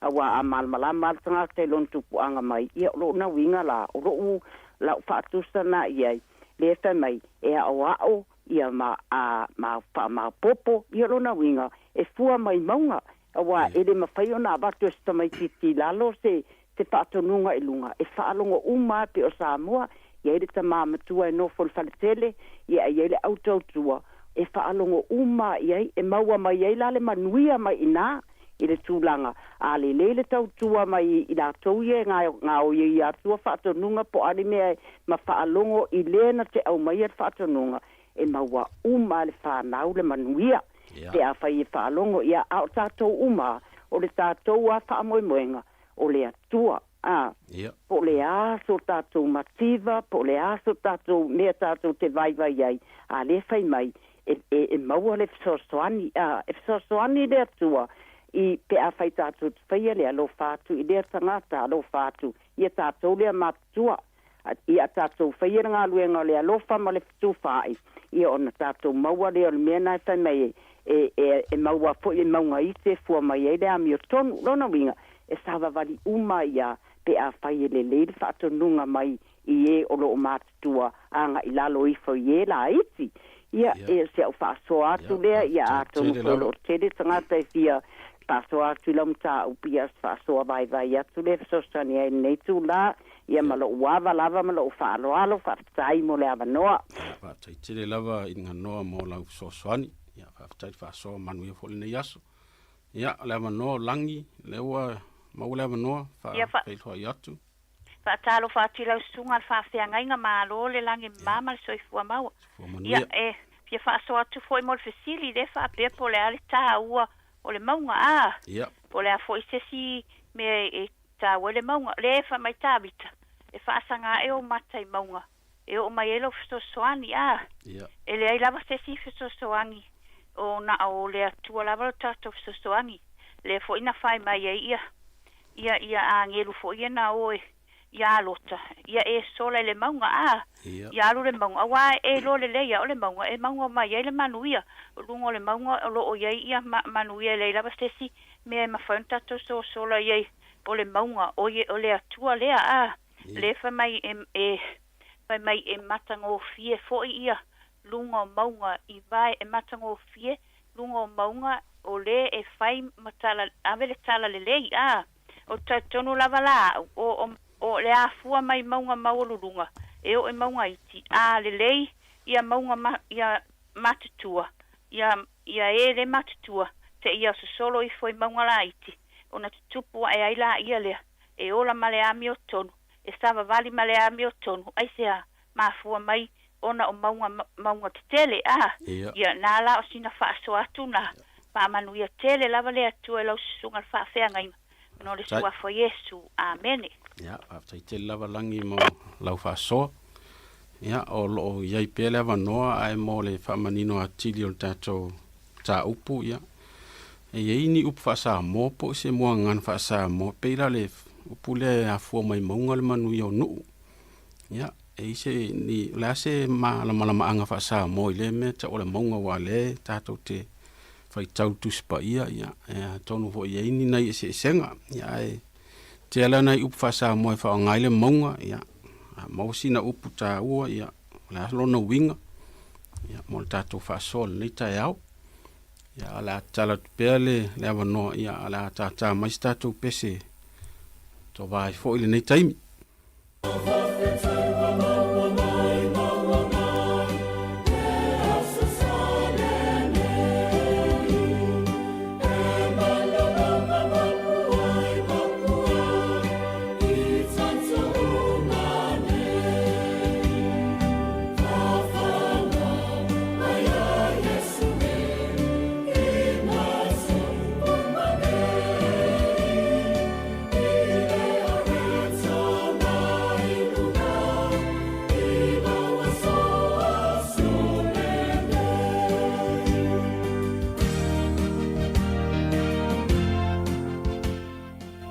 Na ntoi fa pula tidi o tātou mata upu, ia olo omo o mia se tātou fa soa fa sa moa ile. Ile winga o le me ta o le maunga o lo tele upu fa sa moa o lo fa o ngaile ia le upu o le maunga. Ia pe foi ona iai nisi o pese tātou ti fa longo soa iai. Ia pe ila o upu le nae fa ile maunga le nao fao. Maunga loa, ma mua fe sidi a fao po uao, ta ua i o nei na upu whasa moe. E au mailo na winga tātou te whaasoa ai. E tali tonu lava upu whasa moe te lero na fisota inga i lona i tū whalea nganga. Ia e tele nisi upu whapena whasa moe. Ia o tō lau whai, tō whama lau whai uta, ia tātou whaasoa i le neitai au. Ia i le winga o tātou mata upu. Ia o le aua iai le sunga tuki lunga le laina, ia whaatalo whaatu. Ya, aloha wanoa le nei. Aloha. Ya, tau noi o naua i aloha wanoa. Ya, whaatai. Ta aloha e lau sunga i le misiongale. Ole me ole. E tele le muanga ngana whaasa moa e mauai. I le upu o le maunga. E afua mai maunga le manui o te nuu e pei ona. Tau noa i ailau sunga i pai por kalame. O le manatu fa Samoa, o le tele o vai, e sau mai le maunga, o ngā ola i leo me tō. A kuu i le whaale nganga i pei o ngā, sa ngota vita, e whaasanga e o mata i maunga, e o mai ailo ufiso soani. E whatusa la Samoa le maunga, i se nuu, se fioanga, o e matutua, e sa wai upu lelei, e ola ai i ale nuu, pe o le winga nai tau whatusa i le, wa ai tanga i hoi ai e o la au umai au tafo maunga, o la au e lau siusi, wa la tau te ingu, le sua vai e sa umai le maunga, o le telefo o tangata ngā lulue, e ngā lulue i tawha maunga, awa e ola le iai ia whaatoanga, ia e mai sea maa umanga i peo na iai. Hoi misi fia e lau sunga le misiongale. Ae i le whaaleanganga la lea ua tautala iai. Ia, ai atu umai le tātou whaaleanga nuu. Ia, o la tau ngā o lo pūlea se nuu, e a fua mai maunga le manui o se nuu. Ia, e a fua mai e mātutua o lo whaia upu o se nuu. E manuia ai le lautele o le nuu, o la tau fōi whaia le whai unga ngi whaasalanga o mea uma whapena. O le lai mafua ai ona o mai e le tātou wanga nuu, e a fua mai maunga le manuia o se nuu. Ia e a whaatusala, ia e a fua mai le atua, o le atua na whaia mea uma, e siri ese lava ia i lona mawalunga, ia o lona loloto, o lona lautele, e le whaatusa lia ia le lalolangi ato. O se sosangi whaatawa lea i lau. Ia. Tungai. Tai tanu wasa mo lau whaasoa, tā ua i o le whaasoa ni tai au, le ua maa ua nisi o me so tai male tele tonunga whaatusi pa ia whaafitai tele lava le anganga tonua le mo mea isau whaasoa le tai au ia whaafitai tele lava ia sau nola usunga tuki o lewa mauloa wanoa ia whaatalo whaatu ne anganga whaatu ina sunga le whaafingainga e fia ana tu vai e tu sai le whaafitili ne tai au ia o se upua wo umawhawhawina asani funo te whaalongo i whapea si wangana ua whauli mai maunga ia e peila ata wa ai fuile i lungo tumu maunga ia pewa ia ine a uli ia forenga ni timunga o le asau ia e peila o se taiteia wa ai ai pe o se whaatonunga mo le tangata e te taurona ta pena ia mo timunga ma me whapena ia pole atu langa tau pe matangia ia alua sau ia alua umona iloa umona whaailoa mai lungon maunga e mele la tupua ia ta tenga i tangata ine e wata ato tu mai la tonu tispaia tate wawa ai foi temi o mosi ia lungo maunga lena pesanga ia mosi mane tua au mai e whatunu ilalo nenu ina e tapena numa molana ia savalinga ma iyo o se tuna mane fuia ia ne ta kunita o tu ai foi tanga te mole savalinga mana ia whaafitai ngata ia whaalongo i whaiwhiau o ila tō olo whapeo na lau ngai na lu ia ma ngata o te tai o kānesina ina ia wale ka penanga o le ola whaleanganga ia piosi mai tauna ia pe talwhengai foi mala te lea wal tāua whaafitai o whaauri mai maunga ia o peo se whaailoilo ia mālo whaafitai tele leo maua foi lea whaasoa tāua mo tātou whaafitai tuki mono manuia le aso ia o lausunga i moa na wailunga le lainga ia whaatalo whaatu ia talo whai lausunga le whawherai ia leo sa u whaasoa i tonu lava le whioko pa ia le kua o lo ta ua mai le tele o maunga ma waso ia pe o le ta ua pe o maunga pe o nai e tala noa ai le tua mana au auna ia le ala fo i lea le taimi fo ia i ana perfecta pe o le taimi tele a Yesu a o le taimi tele a o le vai vai Yesu walu le maunga ma te talo o lo le tūlanga whapena pe iei sa la tau ma fo ia sa pe o le maunga e maua lunga pe hawhai gufia o so tai mo i tātou te maelani ia a tu mai lai te tonu le tātou i te tonu lava o i tūru whale angaka na a le tū whale tino pe o le tau e a fua mai maunga le manuia le nuku ia pe o tonu le whaina nuku o le pule ali i mo whai pule a pule ma le tiga a pule ma le sawa e mapu i tiga le nuku a pule ma le fias ma le wha maoni mo ia e fia le nuku lono we e a fua mai maunga le manuia le nuku o la tau e matutua la tau te amai al manuia ina i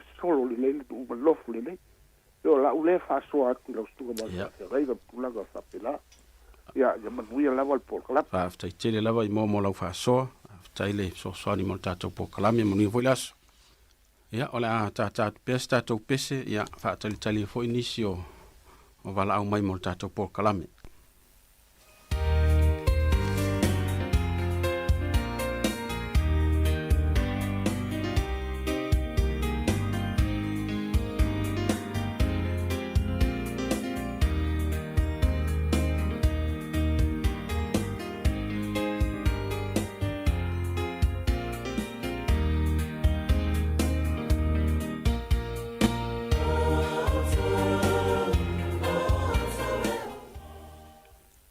ia o le wail tatou wala au lungo le laina lau sunga tai ia sauno mai lo no le wai ai ma lo lava soi fo mau le sunga fa ia o se manatu au fa lau tele ko ile ni tai au e fa sila lau sunga ia pe le upulava pa no so ora fo ia i tele tai mia e pero nga upo ile ile lava se se tu fa maunga le se tu fa maunga songa marosi ya wati fuan e fasamo ia le se e mawarunga pe yo le maunga lo na mo ruma ya tu ai lo la fale nganga ya pe e se si fa sanga tau le fiona pa ia le tua pe le se po ile le o tangata la langi nei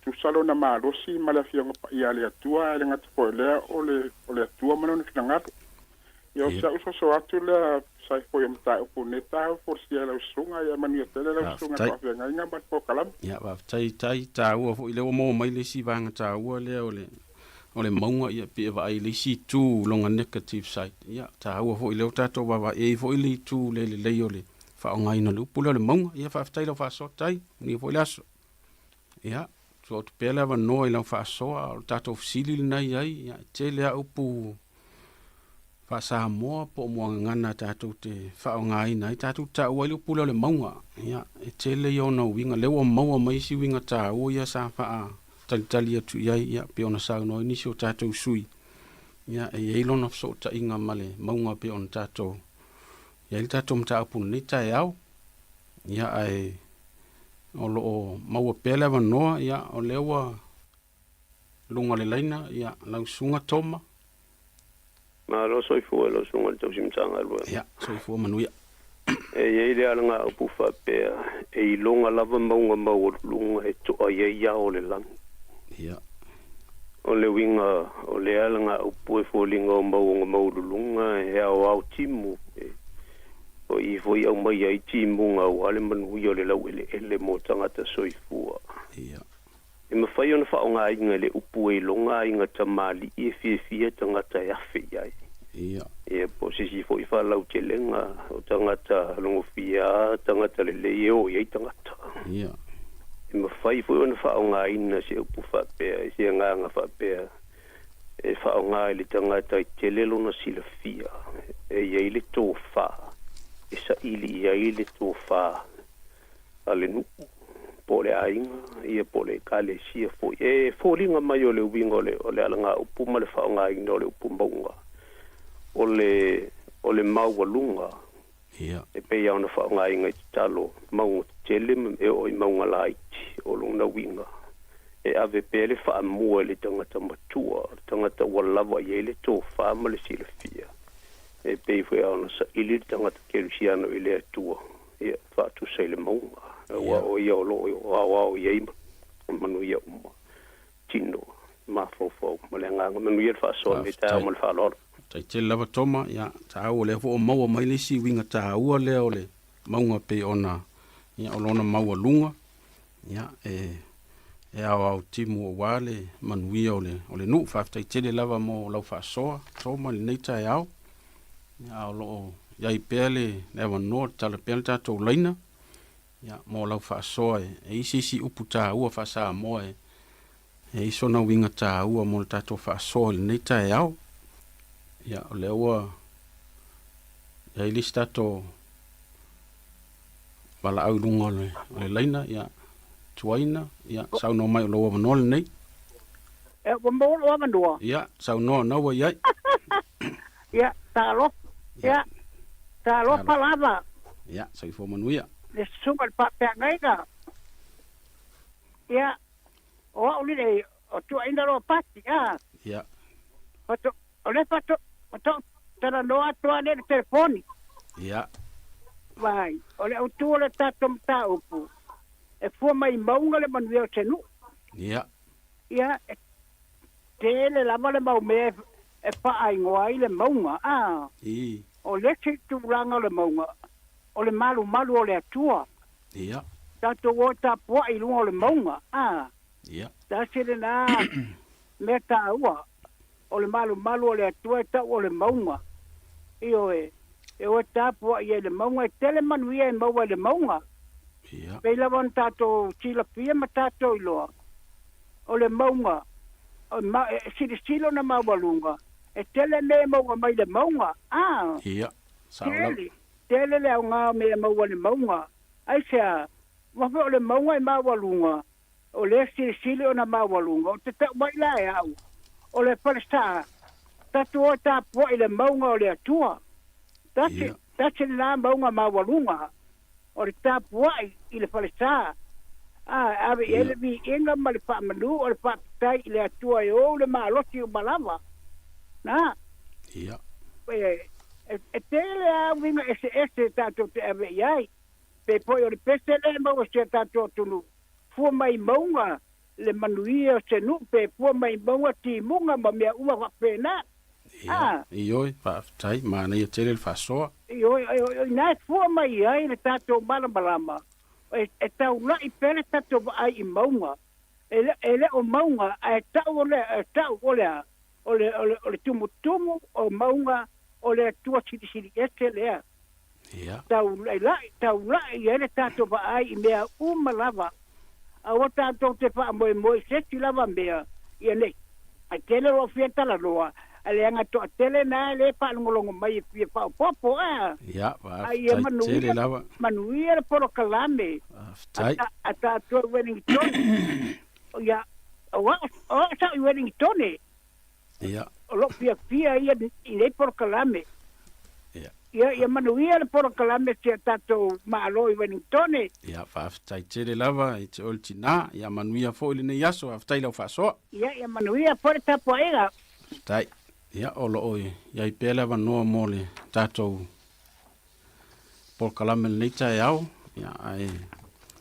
tal noa tupea mo le tatou mata upu ia olo amano pele leina mo lau whaasoa o le tatou mata upu le nei ai ia ole pe o le whaatawa ino le maunga ia le tatou te iai le tatou fo iwa ai wha moa ia po le ale ta o le mea le maunga i le tatou fo ia tunu uma le sila fia ia o le oa iai le tatou wal au na sunga pauli ia sauno ia o laua ilo wano ia o le whalongolongo atu le porkalame o le whatawa ino le maunga ia iai fai le whaitaua le atu nuu le whapea o lau o le fiso o lau o le tolo e ala e tasi le maunga iolo ia atu mai foi le soifuanga le nei olo tou soifua mo tatou wola whataitainga ia o le tangata mativa po le tangata mal tangata mau oa e tutusa uma tatou le sila whanga le tua e le whapea tatou atu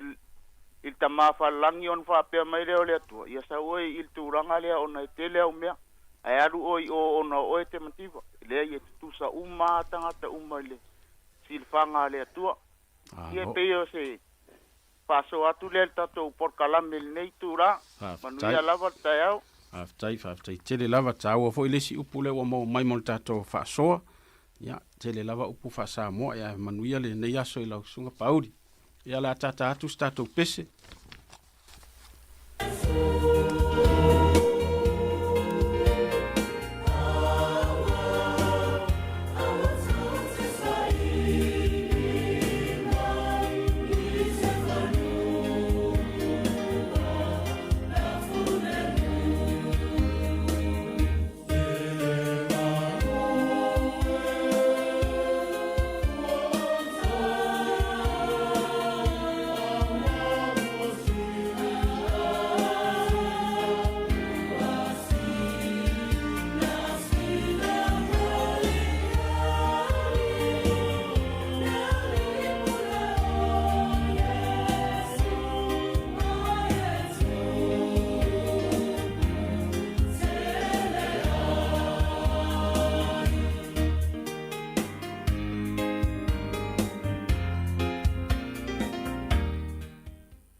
toe maole avanoa la sunga i mo ia saunoia tai la la sunga mo le avanoa le o le ala upu fasa mo foi le bonga ia pe upu foi le va pe o te liga si longo le bonga va sta la fai ia a fa nga foi lai todo o carisia a fai wa solo le lei mama la ia se la ua se fai feo e tau foi tra fai tal tai mila eu taliba se longo foi saudável foi ao dia só lá da água eu lá upo foi pela tá se lá upo passava e taliba se longo le bom vai se lá fai tai ja bol faço alto no stock manuel por club tai le ho mori stato upule ilo no sota inga mali tato por kalame fa te lava i mo la faço ya olo ya lava no ya o le wa ilisi tato wala lungo le laina ya Patalo fatu lau sunga lena.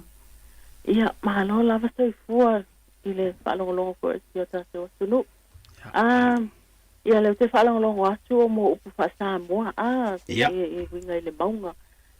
But, e lengia upu wha Samoa le maunga. But, o lo te wafa ai whaele le upu la whiong pa ia le atu el tele o maunga. Peo maunga Ararata lena i le va o noa.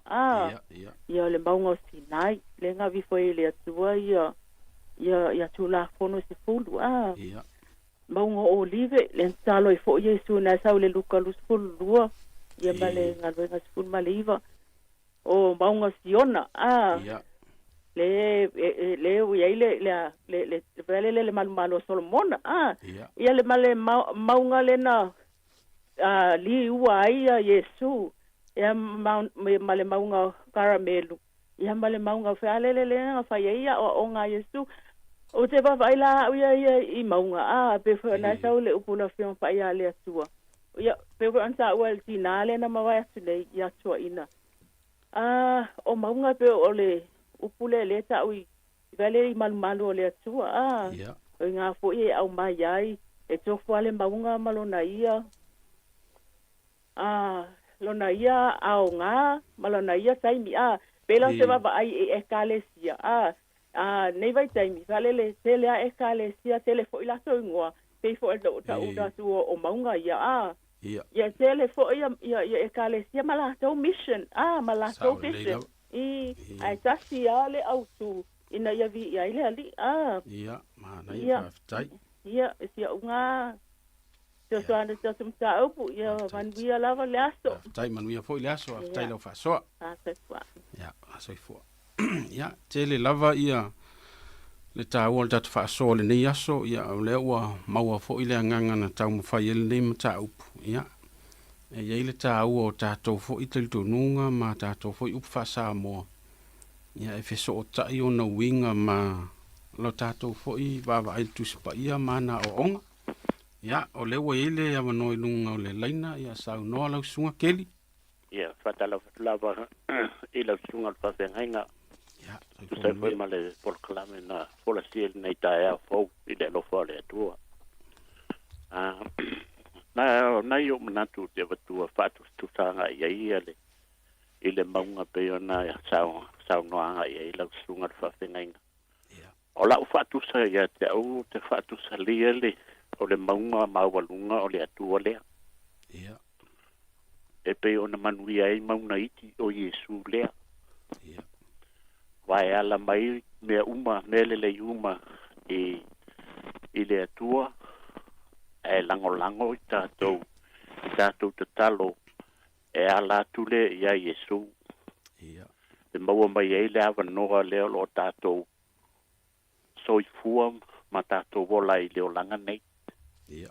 Io nai manatu ia whapopo e tu sai man poklame whaftai tele mo le avanoa. Whaftai tele lava le ho maua lea tā ua i lau whaso keni manui le aso.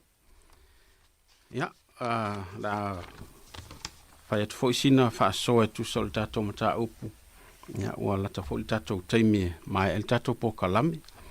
Ia, ai ole tā ua lea na lai ona watu le fisili i lau whasoa sa moa. Ia, tasili na au wala tātou te malama ia fionga le atua. Ia, e mawhai ona tātou whaonga ina, tātou foi tū maanga o upu o muangangana. Ia, mis fulu tali tonunga whasa moa. Ia, tātou te so tai e ma le whi au o le tusipa ia. Ai, o le tātou ma tā upu le iai o le salamo e fits fulu lua. Ia, ai pe o le whai upu e tolu le nae e awatu iai le whaata ua le tātou whaasoa. E le upu le e fua mai maunga le manuia mo le nuu. Ma maunga iti e fua mai ai le amio tonu. Ia pe fōringa e lua maunga i e tala noa mai le tātou matua lea. E ese le maunga maualunga po le maunga tele, maunga te tele. Ia iai fo i ma maunga iti. O le salamo lea, ia o le salamo pe ona iai sa ililinga. O le salamo na tūsia tā vita, molona tali o Solomona. E mea le teimi lea ua pula la ngoto le soifua le toi ina o tā vita, ua whaase ese ia mal no fo. Ia le ua se ia tulona tali o Solomona e fai matupu. Ia, ole anganga la ole salamo Solomona a Tavita. Ole te talo a Tavita i le atua. Ina ia whaamanuia le nofo inga lona tali o Solomona. Ole whaamamafa o loo iai le te talo a Tavita lea. O loo tuli matai le wa aia Tavita. Ia tangata matitiva, o tangata polonga, o tangata mamai, ma tangata le tau aloa. Pei o tangata ia o lea e puapua ngatia ma tau mia i tu tonu o le si o manga lea o Israelu i lea fo i vai tau, taimi o nofo i ngā tupu. E peila o le te talo lea Tavita ma le nau ta inga o Tavita. O lea ua a mata le ngā ruenga alona tali i le nofoa. O le te talo la Tavita, ina ia maua e le pūlenga alona tali. Ia le manuia. O le wha moe maua lunga. Ia tau la ilana wa ai i le wha o la ina o nei tangata matitiva, ma tangata polonga, ma tangata mama. Tangata le tau aloa. Pei o le anganga le na o lo tatia i le. Ole winga la ole te talo ia Tavita. Ina ia whaato ila lo ina e Solomona pūlenga saua o lo whaapolongo ina i tangata. Ai misi o whainga lea lofa tangata mau oa o lo olo pala ina ma whaatau ma oia i le olo ana i tangata matitiva ma le tau aloa. Ole whaonga ina la ole e Tavita o le ata o le maunga. E whaamatala ilona tali. Ia e ona i tū tāua i le wa aialea ia wha Israel. Pe ona whai atu o le tāua leo le wha asoa mua sa wha asoa i tātou atunu.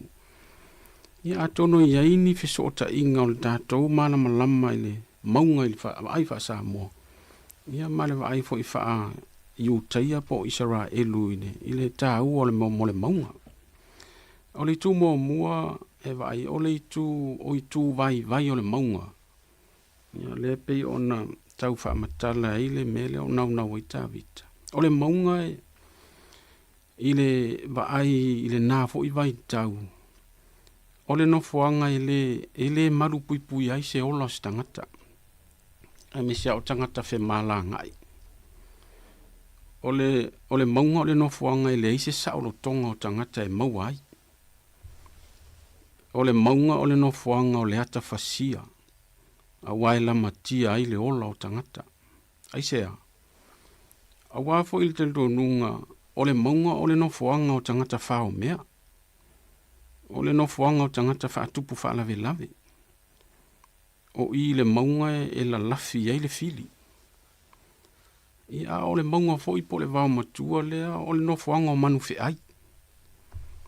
E pe o le itu vai le na o lo wa ai to toa i Tavita e ave i lana whautuanga mō lona tali. O le isi tu o le maunga e wa ai. O se nofuanga vale noa. O le wao matua, o le nofuanga e le aise mea ai e mau ai. A wā e le aini whaatoanga e fua mai ini mea ai e tangata. Ai o ile i le hafuanga le upu. E fua mai maunga. O le upu fua mai maunga. Pero palange i pea fruits. O lona winga ia e peo le upu sa mo le tatou te sa tatou tala noa ai. E a fua mai maunga. No ngai a mata mai nunga o maunga. Ai peo le upu le whaonga i e Tavita. Ai whaonga Tavita le upu le e fua mai maunga. Pe o le tatalo le a Tavita. O le winga ia fua mai pe o le fua o le la au. Ia le ami o tonu ma le file mu ma le alofa. Pe o i le ave i le whaama mafa Tavita. E o lona winga o le mea o lo tau mawhai i Tavita. A whai o le maunga o le nofuanga e le aise wha moe o iai. I le isi lewa ai le isi pito. A whai e le ise sauro tonga e le ise marupui puia o lo iai le fili ma mewa pena. E le ngata i naro nofuanga e le maua ise mea ai. A wai vale noa na o la au ma le wamatua. ole tatalo la tawita male fe au e te tau ona whaamamama ma tā ese le vau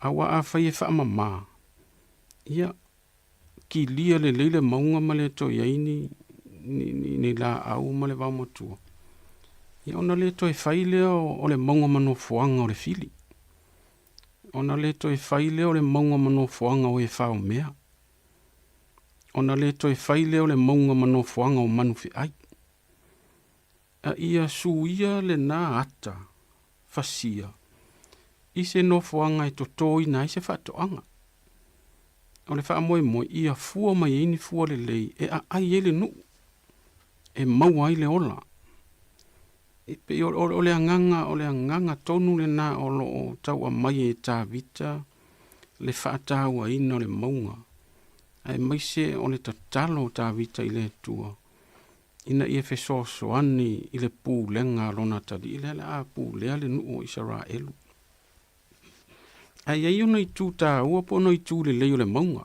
pe foi ona maua mai le tele o tātou whaasoa i le wa ai ia i le i tū le leo le maunga ia pe ona i le whaasoa i le tātou foi vai wha mo ia e a fu ona tafe mai le vai e tafe mai lungo le maunga o le vai e whaasu o i whatoanga i whanua lalo o le maunga e tafe mai e le vai e whaatu tumu ai a lia ma vai tafe e tafe mai le vai na te tafia mai le e to ai au vai o vai tafe e ola i whatoanga ma fua le i whatoanga o le si tū le lei o le maunga pe ona maua fo inisio o le maunga e toa i le au po le puao e ala ona toa e maua lunga pe ia upo whaila unga ma nisi tat whanonga soa i le o maunga o mafu i e toa i le au nga o le maua lunga lava i le toa se au se maunga la ititi o ao na o lo o iai wanga e whaatari timu ai au vai maunga ma whanua lalo a wao le maunga na te au ina mai le au. Ia, ona li ua le a vea matimu. Ia, o ana tā whenga nae e tū tumu ai vai a lia ma vai tawhe e o lai manu ma la au. Ia, a tato wai fol nia tu nuu o au mawai tato ia o lo yeile po le ala vale le mawhanwhana ma le samai e ia le maunga e to ai le isa. Ia luinga tasi le nata au o le maunga. A ona vevela e to a le aisa i lungo le maunga a ona vela sia i ona tawhe mai le mali usua vai. Mawai fo isi whasu usu o le ele la tau ia. Ia. O le isi fo ita o le maunga ia. O le maunga e na te o le maunga na te e mua ona i loa ua ao o le maunga. E ala i le la e ilon ta ua o le la le na e pu e le maunga e wha malama ngia ai le nuu mawhanuana. Pia na ile pese fo e le tato tunu. Maunga loa ma mua fesili ia whao po uao. Ono winga e iai fo le tato le tonunga whasa mua e iai le ta ua o le maunga o lono fisota inga ma le ao o le malama lama. Ia o le maunga fo i maua i le malu o le sau. O ai teime vela ino foanga uma a maua alunga o le maunga ia maua fo i le ea malu. Ia o le si fo i tuta o le maunga ia o le maunga e tali matangi. O le maunga na te talia le wha ma losi ma matangi ina ia saunga le muwhanua lalo maunga iti ma lau ele. E pefo e ona ta ole maunga ia Yesu ia ole no fuanga file mu e maua ile le file mu ele ise pisa no winga o se no fuanga e ta u e mafau fa le nganga ima ma fai ma no fuanga ta talo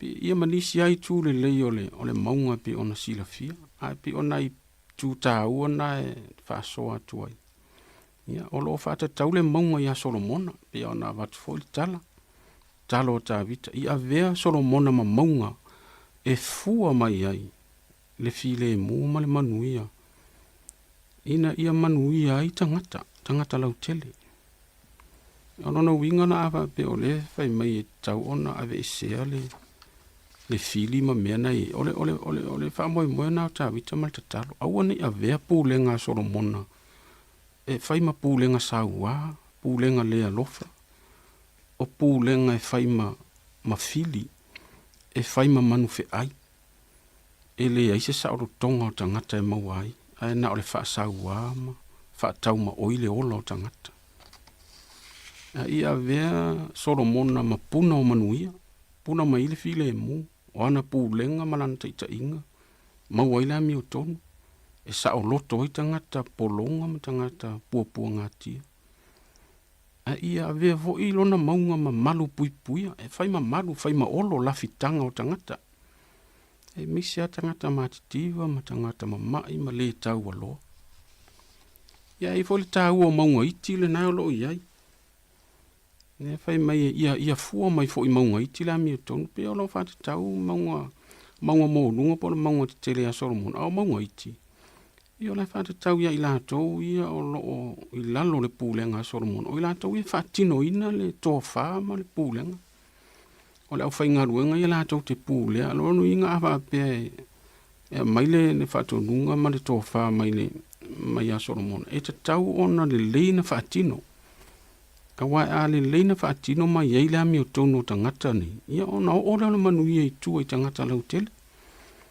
pe ia fa fita au masani tasi ia tangata lo fa im fa fita au a tono le leise pulenga ma se taita inga taita ia pe tu mai lo fatinonga e tangata ni ia ona i voile le lape ia e te le alo na tau tat fa so sa mol ni aso ia o lo fa tau le tulanga fa taita tato umalamo taita i fatino ina le taita inga o ainga o nu fa la potonga e kalesia o le malo ia pe o le fa moi le na pe ona i vol fa so le tunu ia vea lau taita inga ma lau pulenga i lau fa nau o lo ainga o lo nu kalesia fa la potonga so se me ia awana i faia ma no foanga le fili awana i faia ma pule sawa a ia fai ma malu a papa ia fai ma olo maualunga ia fai ma lafitanga ia sa o loto i tangata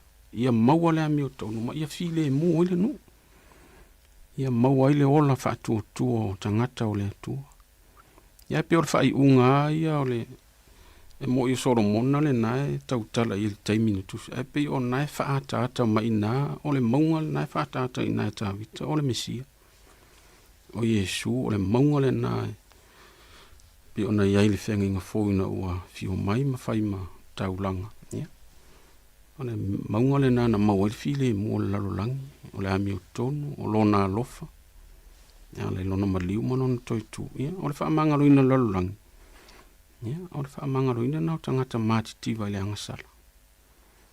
Ia o le tātou poka lamena sa mole ni aso whaaftai tele lawa i lau whaasoa.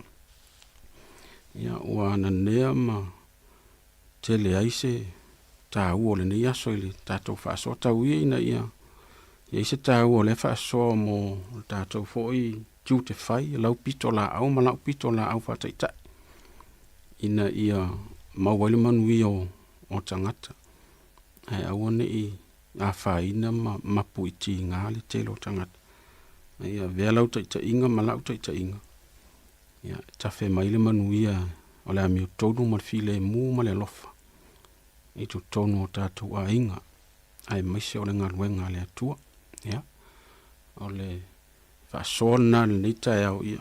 Wo o mai fo il tātou taimi whaatulanga ina.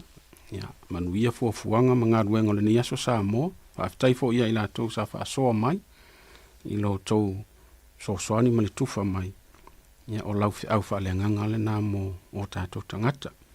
Ia o le a whaiwina le tātou pokalame sa tatalo, whaftai tele ta mai lo wanga le lei, mai ala mātou pokalame le nei tai au, ia o a umame o mātou whaasoa i maloa tunu. Ia lele ia whaisea o ngā mo o tangata.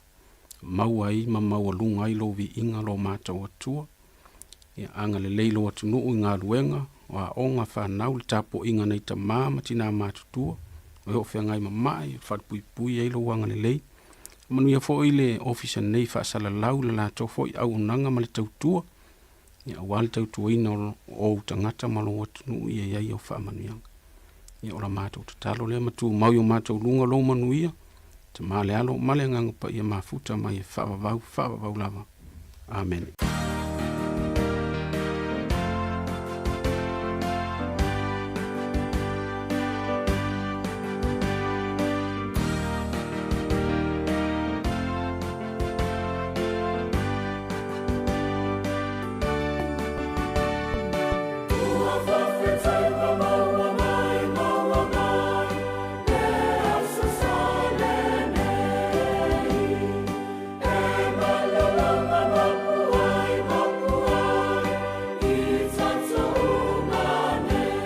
Le pole kala me fale nganga le nao le moli o le hama mole nei a surulu ia fonga ina le sunga le wha whengainga pole sunga le tausi matanga luenga Reverend Conferenisi tua iau whai ia o se tasi fo i o au na le tua ia na seina ia le kasura teite ao ia meise fo i ia ngā luenga o tala lei i tutono lau mui Wellingtone ia la i le e ka le sia metsi Samoa le matanga luenga ko Kerry Porua ia a le wasi itia i Australia le sunga le tausi matanga luenga le ia Conferenisi ia alo na po kalame le la susun ma le 5 o Iuni lua fesuma le ono ia le na whaina tue whaafonga le tātu tunu i tāo nei tue mauli swa poponga le po kalame o le moli o le ama le lava yaso ia mune mule atu le tolo tau seifua ia maseola ia wafu i le fui po kalame wha le nganga i lunga le tautua le sifonga le laumua ia o lewa tātonu li tula mo le proclame o upu whai o malo i ne nei tai au whaftai.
Ia, mai fifilo fo il nei vai ngore tai au, ma tu te tu e fatalo fa ma fa feilo ia tu ile po io le tatu tu no ma le fa fonga. Fa o ponga fo le nei o le por calame masani o le upu fai o ma lo. O se por calame ia e fa pe fo io na tala no ma fa soa tu ai. Ni si o ta upu ma tu te langona ia e tau au na tatu si le fia o manino le le iai. Te tupu maali ni mai whai unga whai ngā malo i New Zealand nei, ia hape fo i ma Samoa. Ia whamata e ono a awhiai, ia loutu soifua, ia amalo tātu nopia iai le nei e tunu, ia amalo tātu soifua ngā iaso te tasi. Fia lau fo i o lea o mātua e whaatasi fo i ma le sunga le whaiwhi au ia Mari Whai Manu, e le nei vaenga o le tutua, ea, wa le tu inatu o le tātou upwhai o malo o le nei vae aso. Me lea, ia, e toi whaatala vātu, lau sunga mari malo lava le tau atai. Toi whaatala vātu lau fionga la wano, ia, malo vo i lon sai lau fionga whaataiwa. Toi mau vo le teimi, o vo sisien whaasini ngā malosi. Ia, whau hori tātou proklame, ia. Toi mani tai au, ia, me selu, so onga o tutua, a upwhai o malo le nei vui tai au whaatai. Paloha tai ia e whapenara le ngangolo iai whātou whaatalo whātuai ia po whelava ia le ai fo i Aotearoa nei o e maua mai ai le tātou Port Kalame ia po o seisi fo i atunu i whafo o lo e sila mai mua mai ai lunga o tātou ala leo ma la ata i sota inga tele wawave ia mātou te whaatala whātu ma le whaaloalu tele. O le nei Port Kalame ma le whaapoponga o le tātou ngā luenga ia o lo o laununga lava i mea tupu fo i te tonu o New Zealand nei ia tūlanga e pei o na ali mai fōlinga le o lu esele mata upulea e winga i le manatu o nisi ua te tau o na whaase e tua ngaru mai le tofi ta itai o le maa lo ia le pāle mia o lo o ye nei o New Zealand ia Christopher Luxon ia o le maumafua anga lava ai pei o le autu o le langona o le tōtele e o lau fo i le au tustusi ma le au ata mamai mata au putau whai o maa lo. E ia ile langona o te tau ona sua sesi ta i fau o le partia le National ia ona o le tūlanga wha le tonu na ua. E pei ona mori mawina e le vai aso na te anei e ia maise o le tūlanga sa fesiri ngia ai e sui o lau whaasara lau ia po o leitio ma televise ia ma newspaper ia le li pāle mia e tu sai o le tūlanga o le whainga malo New Zealand i le taua leo o vevela nei Iran e pe ona ta ua fo inisi o tātou lipoti o telefou ia le tūlanga na iai ia mai sa tātou sila uma fo i le TV i ni saunoanga mai le pāle mia i na ua fisiringia i lea mata upo e mai le ngata i na fisasia i ai fōlinga i le o stangata o mautonu i le tūlanga o lana tali mai i na ua fisiringia lau tu stala e ai e pei e fōlinga e le o stangata o malosi ia ma tu mau ia lona langona whaataitai i le mea tōnu ai na tauna tū ai le malo New Zealand i na ua osa wha ia Amerika ma Israelu ia le atunu o Iran ia pei o tūlanga whaale tonu ia o langona ai ia nisi ia mwisea ho i au mai tau laulu o mata au tau upwhai o maa lo a tonu pe o le taimi le leile nei tau ailona Suisse taitai o le partia le National. Na uma ia le oswhainga Amerika ma Israelu o Iran fisiringia le palemia o New Zealand. A o nisi aso saule le whaai unga o le meo le paul fo le neipo le sa idiringa o fina ngalo le au palota. Ea ma maitau inai le matua pa u maua lalo o le tu langa lango langoina o le partia le National ele au palota. Ea mai ua atilia yala o na manatu i anisi o te tauloa o na whaiese fuafuanga e na ia suisesi taitai o le partia le nei le National o stasio partia wha au whai o ma lo au tū e pea ona silo fia i le tono o New Zealand nei lua partia au tū o le National ia wha peo mo le Labour ia maisi la parti la iti ia o iai pe ia ona silo fia ia o le fau whaatuina le whainga malo so whaatasi le ia nei le New Zealand First ia pe fo i ma le parti le Act ia o le fo i o iai le parti po le vainga whaupwhai le Greens la tau ia ma le vainga whaupwhai Maori ia le tutu i le tua ngai whaatasi ma le parti le Labour. Ia ai pei o le mtaupuna le hoi e toe whaita watu i le nei hoi tae au, ma le so, ia o loo whoringa i le o aluese. Paul e lau whaita watu i le tustusinga hoi mai le nisi le newspaper leo le Herald au Kilani.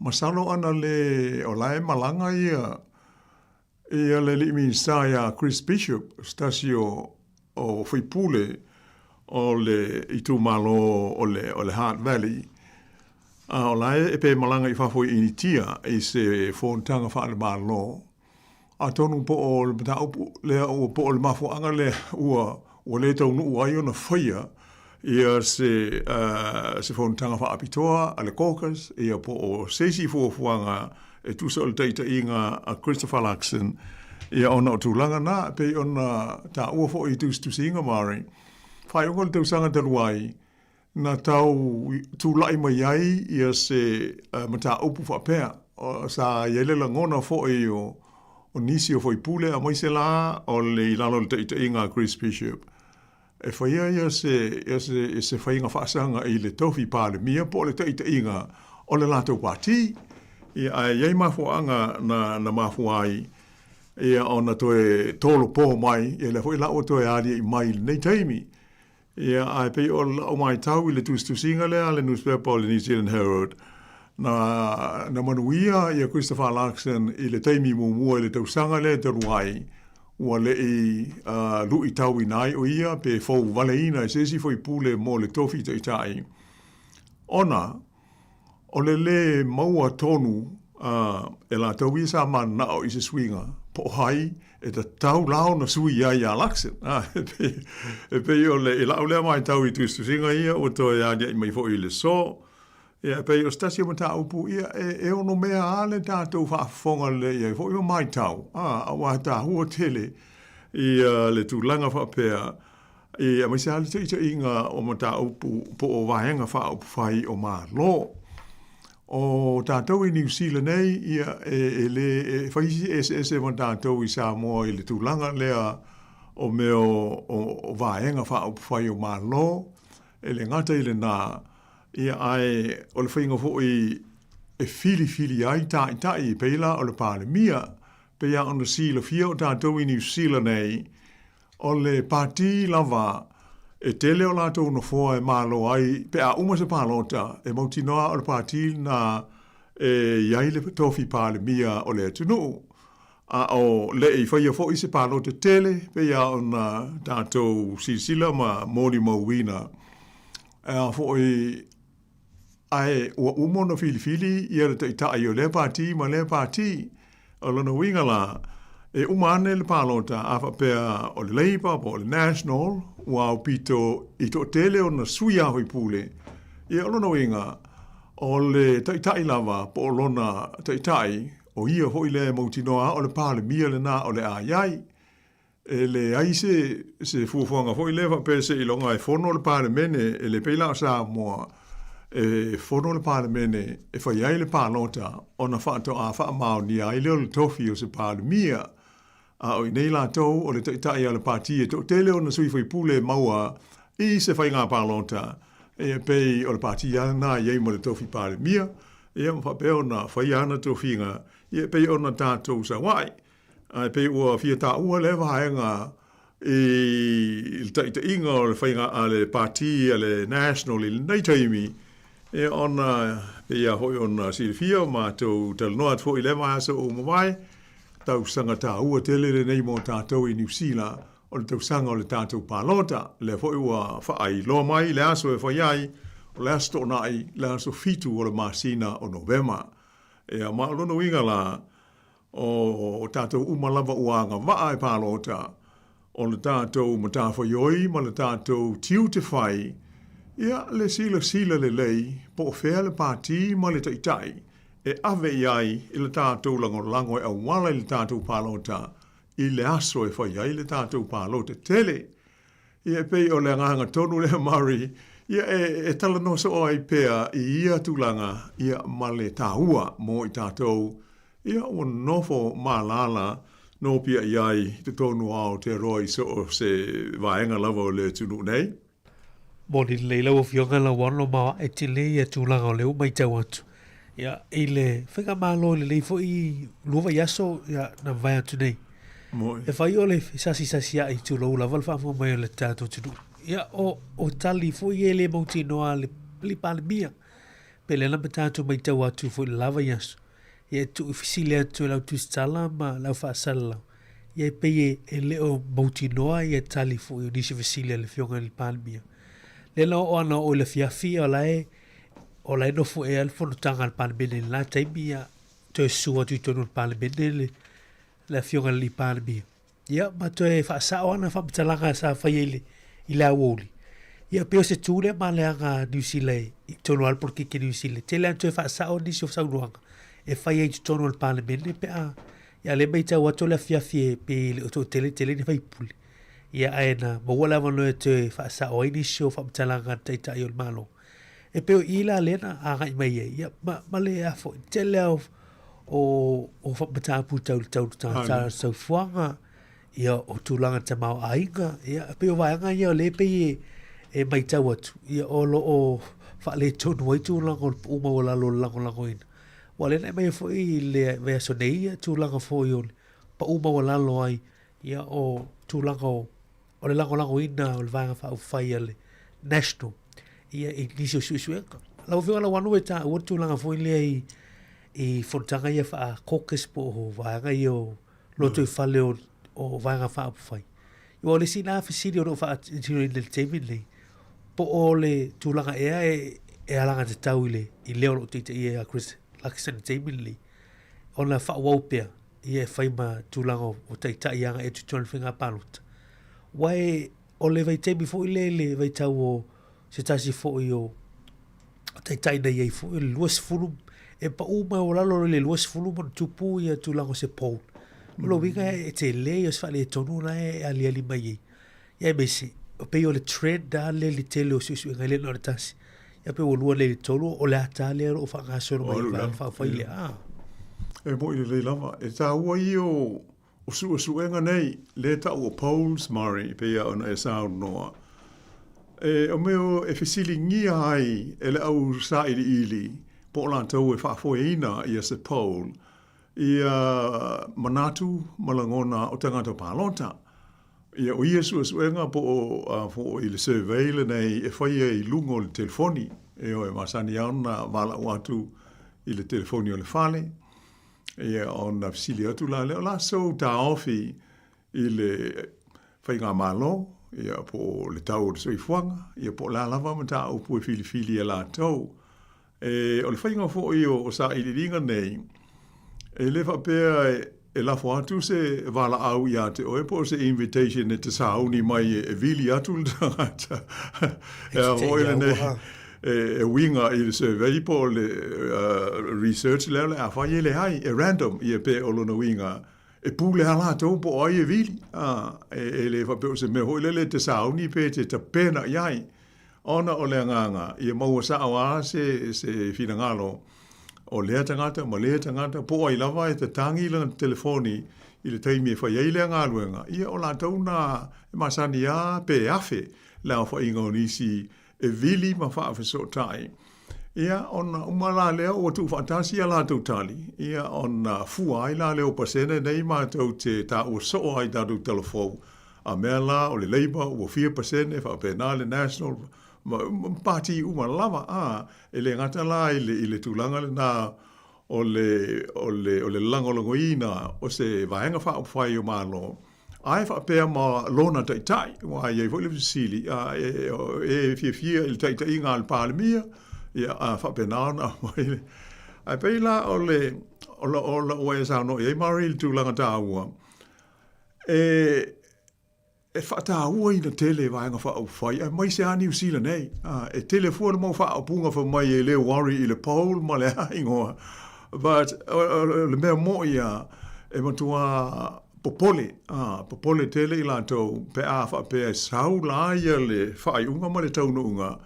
Ua pe i ua pa u i lalo le tūlanga o le langolango po le support.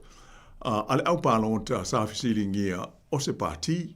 Pe ave yele fata ua la to i nei ia mea o la foi le foi ai ai ole me mo tia i le Paul le la mai le na pa ua i le lusful 1% le National Mari ona sa fatino ele company le e ngo o le Courier o le research company le a hoi o le company le National e foi la to sa i linga fa pe ia mai tu fantasi la mal o na fai ele o suenga nei ia pe o le o ala i la to company fa abitoa i menei ia o le o mai le unga ia folinga o le popular le National e pe ona sa iai, ia pe whaatusa fo i le tua ngai le, ta i le leiba. Pe la o le mena le e mafuri ai le langona o i la tau o whaalia mai o la tau manatu i social media, ia mai se fo i o tu singa alo ia i newspaper i New Zealand ei, pe ia o te tau ona Sisila le National, i whaisa swinga o lo la tau te tai ia ona o mela e pei ona tata ua nei e lewa pēna pau ia o ni whaale tonu wa li mai wha o popo tu loa iai ma le taunga tā o le tau o le soifuanga i New Zealand ei ia ma le mau whaale tonu wa i whainga whaavai ua mawhatia ai le tele o tangata tātou tala noi le tai awana le ilai o winga i mea tau whale ua le lava ia ma ni fuafuanga e tutuli ese ia tangata ua le aini whale e awane i toe maua o mo moe solo i le tāulanga ma whaloloa luma ofisa i le tonu o le tāulanga i le lomua ia whapefo i ia au kilani la o amatai e le amata ia tātou i nei ia ai pei o le mau whawhi tāuli ia ua langona ai le lefia fio le tōtelo la upanota ia mai pei o le mātou ia talano atu fo i whaaso atu i le nei whaawaponga pol kalame ia talusia ia whapena o nao ngā mō tātou uma, tātou te tōma natu ai, sila tu toa. Ia e whaifofua iai, ia le tātou filfilinga o le a whaia i le asofitu o novema, le aso leo le tātou pālu tu tele. Ia po whele pāti, ia ai po oi fōi, ia le sui o le a e ave ia ilau pālota. Pe au dia le aso tā ua mō tātou i New Zealand, eh? O le aso tonu ala nā lau fionga lau ano, e pei o le pou tonu ala nā, po atos, telefo ia meo sa ili linga ma malatu, ia e whatu ai loa i le aso fitu, e pau lona o le wha moe moe peo na ia ilpor ke New Zealand, e pei le lango tele a pou nei, e nai e toftofo ina ai, po i loa ai foi, po fiele le lango ai ia le mautou avel malu rau telo le turu, ia e lo si tūlanga le lei, wae, la tu foi a ile tu la foi le va fa faile ale leipa la ufio la wano e le i te bina taita ia Andrew Little le na ma ufo il tatu tu lo pu le u dei Wellington moi ia ai ono po fa pe ia mai tawatu Andrew Little e le o wa pa ua ila lo va foi le luas fulmon tupu ia personal pose le leipa la to i la no ia as a leader ia lela fa ma vai loa tu lai mecha sinda lela te le ale se singa o subinga la lela sa wo lo ia ai tu ma lo le che sinda le si tu sanga finga palo te pio sinata pena ile malo si ango bene o polo fio la won io mo ile le lava e msalo lo mona tu le le il mamalu o la fa fonga ia ma la palota ia le mel na na tupu ile palota le na o le fisui ia i o taita inga o le pātia le Labour mai lea taitai, lesi taitai, se i o mai a Andrew Little, a leo wa lata le pālota. Saua i lole unga o lesi Paul whapea, o matua māua laloa, ia le tūlanga langolangoina, e le ngata o Andrew Little lava ia, ai, o le pātia le Labour. Ia mai na matua hofo umatangata ina ua ina ufa ma vai le ai lafo le tofi tai i le tamatai hoi pule ia Jacinda Ardern i le nā taimi ai o le nā taimi e le o stangata hapea o Samtua i longa le lei e Jacinda i te tonu o le maftanga foi po o le whaafo le tui e foi pule o le leipa ia la le mea na o iai ia, tusa o se whaamanuianga, ho i lele sa lilo le nā whaaiunga Andrew Little. Le ima sesi nana manatu, e ono tupu se mea whaapea. E le ia ato se fia vai aso na taitai ai te senta ai whaile pālota. Ia, ntua furi ale tunu, e lango le Labour ma te senta ate, le na tula ima iei le teimi mua. E mamanu mano ai le nā pālota. Peila o tātou e tala no i le vaenga. Ona, o le tā ua tele, o me ia ta o polls, po suenga ia o la ngona ma natu o tangata pālota. Awa e pei o le fua lea, o le fua lea e a fo e fua iai, ia le performance a tai o se pāti, ia ai whapea fo i mawhai ngā malo, ai mai se ata tau i New Zealand nei, ia mo telefo i isi e tunu democracy, pe o le fua lea e fua ai, ia le tūlanga wha moina, ma le wha tuatuaina, o se taʻitaʻiga o se whainga malo, ia mai se a o lona tofi pālemia, ia ma tūlanga lau tele, se whainga malo e tū i le foe, pe la o na tātou whengai nei, ma le whainga malo sa whatasi po le coalition government le ia i tolu pāti, ia le pei o na mata ua fo i le Port Kalame taluai, ia le fōringa ua alo ale wa au le pāti la tau, ia tau mwhai e sue ala tau pālota, ia awa ia Novema, la sofito Novema mo le pālota tele, ia pei oro na winga o lea whaapunga, ia pei ua le o toe, o la ia ile la tau agreement po o le iuenga lea na whaawai aile malo, o loo muli ta ia pe, ai pei ua ta tala ala avanoa o le pāti ia, e alo le wa o le vaenga wha upu whai lātou i mea mautinoa le lei mō lātou pe a o il pālota. Pe o le ala na e tā ua tele ai i le mta upu le pe o na tātala noa ai nei. Ai pe o na uta ua mare e pe i fōlinga mai e le i maua se tasi i a po ai tonu a e tele i a whaipule i a whaatula i mai e le au whai wahalo anga le au tusi ma le au whai li posi e au fi ai ia ma Chris Bishop pe o ia le o se tasi o minister si nia ia fa solo i foi il minister tu pe le ia ia moisi ona o le o ho i o fa i lo mai ele to to vai le palota ia Judith Collins ia ona o ele to finga le na to fia i taro i nei le malo ia ai pe o la tona e te tau na su e mo ia se tai te fo su ia ia Christopher Luxon pe a whai o le a ia, i se ngā i o inga ho ili nei, e sui ro lātu te itai au le i o i le pālota i a Novema. Au tai ili tūranga le alo whionga la wan, o lau te mate i a ho ile, te mai atu ai le o tō lua o le ministale o whale ma, ia Bishop ma le minister o tupi. E pei o la ova aina a le te itai Bishop, ia ai e sui te itai pēa ia le, ona lo ai foi le pe e malo si atu le tala noa le na foi minister ia ai o le hat foi e sauia le la foi pul wa pe ia lo winga wa Chris Hipkins le i mutaka ina ia pahat ia o Bishop le i lo hat i va pe na sa wa ia na wa ia tu ia ai ta tu te lo mai lo ia na ina matematenga foi le tu la golo ia ai ia tātu mata i tūpea i a tūlanga lo i leia vai tai o le whainga palot. O le tūlanga nā mōni le lei lama. I a po le ale mea la o iai ia ae e pei oni i mata upu e tāhua. I a lo tātou awea iai i a ma malama hu i a il mafua anga e whape naona fisui sui iai i a ona o suenga nei po pose i a pei ona mātu tāua mumua e pei o le fua na nā e fua iai i a le whaatinoina o whainga malo, o whaaiunga whai, a tai, o so pati e whesilingi ai la o pālota, i ona mai leo la tau langona, e tu sai o whesili fo i o la whesilingi ai i suenga whape nei.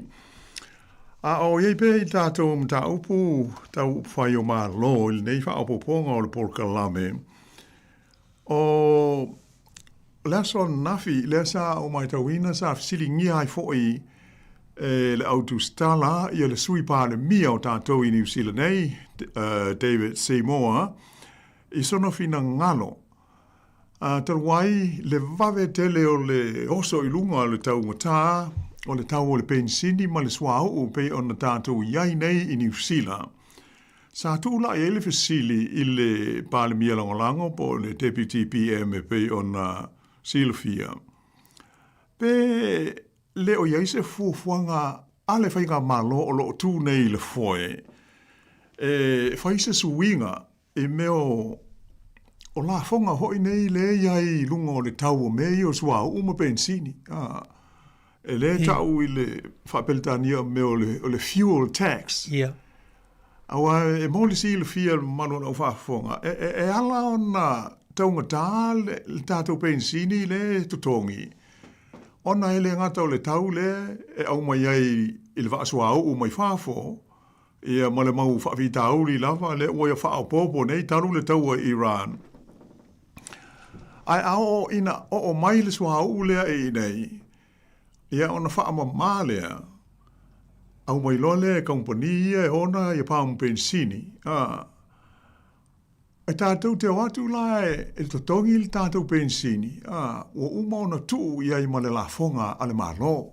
Io e le ia i le si la fonga le tau o le GST, Goods and Services. Ia po le la fonga o loa ma ngā ruenga i lona whaasa mo. Ia ma isi la fonga. O le tau la le tātou te iai nei lea, pe ona o sau nei le tai au, o nua tā la, waru nua sene i le lita, ia le pensini i watasi, o le na ua o fia ai la, taxes po la fonga ia ale malo.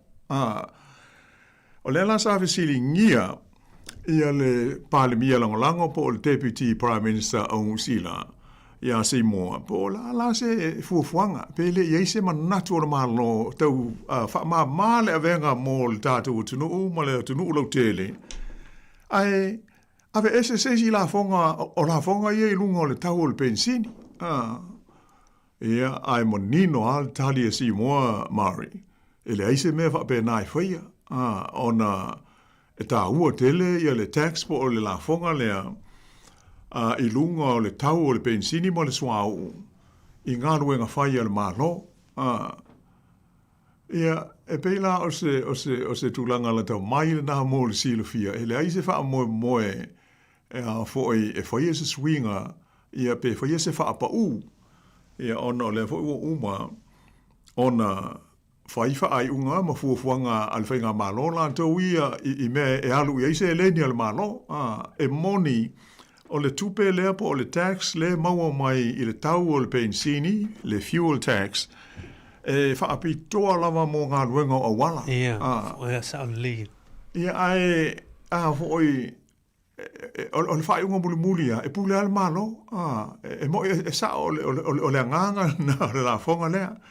Ai, o le ale me e whao ngā e malo, ele mwhai ngā malo, ia se leni po o tupe ia ale malo, o le pule le nama le pawa lai le whai ngā malo. Le masani o na tātou wha fonga fo I lipoti ia o wha amtalanga fo I po ni talia ni mean star. Ia taipela o na tātou moli mawina I le mele sa polo a ia I le mean star tupe I matanga luenga uma le malo. Ia whai ni saving e ka I 4 milionga ale department e tasi po le matanga luenga tasi. Ia alal men dadu whengai, ua wha malolo, ma ea tanga te whainga luenga, ina ima whaina wha asao, ia lea whainga le ma nao ai le malo, ina ia whaiaia, ia mea lai loto i ai lantou, o le sui priorities, ua reprioritize, ia ati na e na pasia, e lesi whainga malo, e wha atino I le tupere na, ia au mai le pūlenga fōlea, po lesi whainga malo, ia ese fo ilo la tau manatu e le se soli tu la fono la ai ole au ngā le nā male a ngā na e la ia na fesui sui ai whai ngā malo a tātou le fia I lea pule ia pa wale mea pālota e sui mai se si pule fo ia ele ngata I le pule ngā ngā luenga ai ole wha asoa ina ole tamau a inga ole tunu ia peila o fia ta ua vaenga lea o le ai la se fuafuanga o iei nei ele malo le tu I le foe e whaititia ia pe sui ia le lafonga le ta o le fuel tax ina ia tau mau aisi na fisosoani mai le tau mata awa masalo a ave ese ia le pasene o le GST ia maisi levis ia iai I lunga o le tau o le pensini a tonu ai e le tau tātele pe o Amerika le o I le ono tā la I le lita le tau o la tau ho I pensini ia ona o mafu anga mai le tau le tātou te mōli mawina nei I society tonu I Iran Moli le lau fio kala wana ole mai tau atu fo I leile wanga lea e pe moli lau sa noaka o le nganga I ol fio sexe whaatino ina ol whaale leo tātou wala ma ia e ona lao le fuafua watu sa fau le mai tau atu e si tia lule si fulu valu sene. Ia le la e tau whai komiti la le leu whai le working group le tau whai la tu te mati tu ina tūranga ni. ia wa o le ume o le taua ia o tulaga foi lale nai e a foi e fa no dumia ia ta tou e po le a se le mautino i tulaga o tau o loa ia me se foi lale fa o i no mai o tulaga o swa u ia la tou ia ni o le mai tau la o atu le lo se la ta la le barrel ia tulaga o le wa le se la valu lima ia te mi le tulaga o le tau le wali se la ta la America le o to le tau le fa tu sale tu pe usina pe wo se la vols fulu pe se la wa e pe tu langa ye ba ti tu ina ai ole ila to ya fia go fia e tu langa ne ona nei fa mala o fia la wano ye ila to yo lo nga lui fa tu anga ma ye wa ol bai tawa tele yo la to ye wo tu lo wal fa fo mo ta tu wo bala to pe fo ye pin la pisi tu lo fia la wano wo fa tu mo mai fu le ya tu lango o le penicini ma le tiso la tau i le tau ni. La soa nafi mai tau atu, pe faa ea meo pidrea la pisie te toso i rumana wan. Ia o tumu ma le penicini a o tau pa uma wala lo tu lango penicini la tau i. Ia ona o mela i o pepole nga la le panic bai. Ia le oso ona ia ona o tau sa ilia o tūlanga ni tālu sia ia mati tu el malo me sen ma tālu o tupe po la si tūlanga. Ia ono a fia o mali tūlanga o sua o ia me se ia tūlanga o fia ngai tātu. Tau tia lava le sa manino i tātu telefoi le so mai a sa velina ia le tūlanga o la whai o aso ia to toe e wha o ngā ai sua o pensini ia o taunu mai wha o popo ia i mai si aso o meo o uta o sua pensini ia lai lunga o sami le ele o mai le va ala o mai ai e tu se o mafua ona fa ai lo mai fa la o tele ia tulanga ina ia tatou sila fia o mai ia le tulanga fa inga e ono o ia pe a fa nei o le a le tasi le masina ai lua pe tolu ni masina fa ye pe le tau a sisila le tau a Ukraine mo Lucia ia le o atole le fa tu sanga o le tau le a fai la o le a fata usanga e fai e le tau le Iran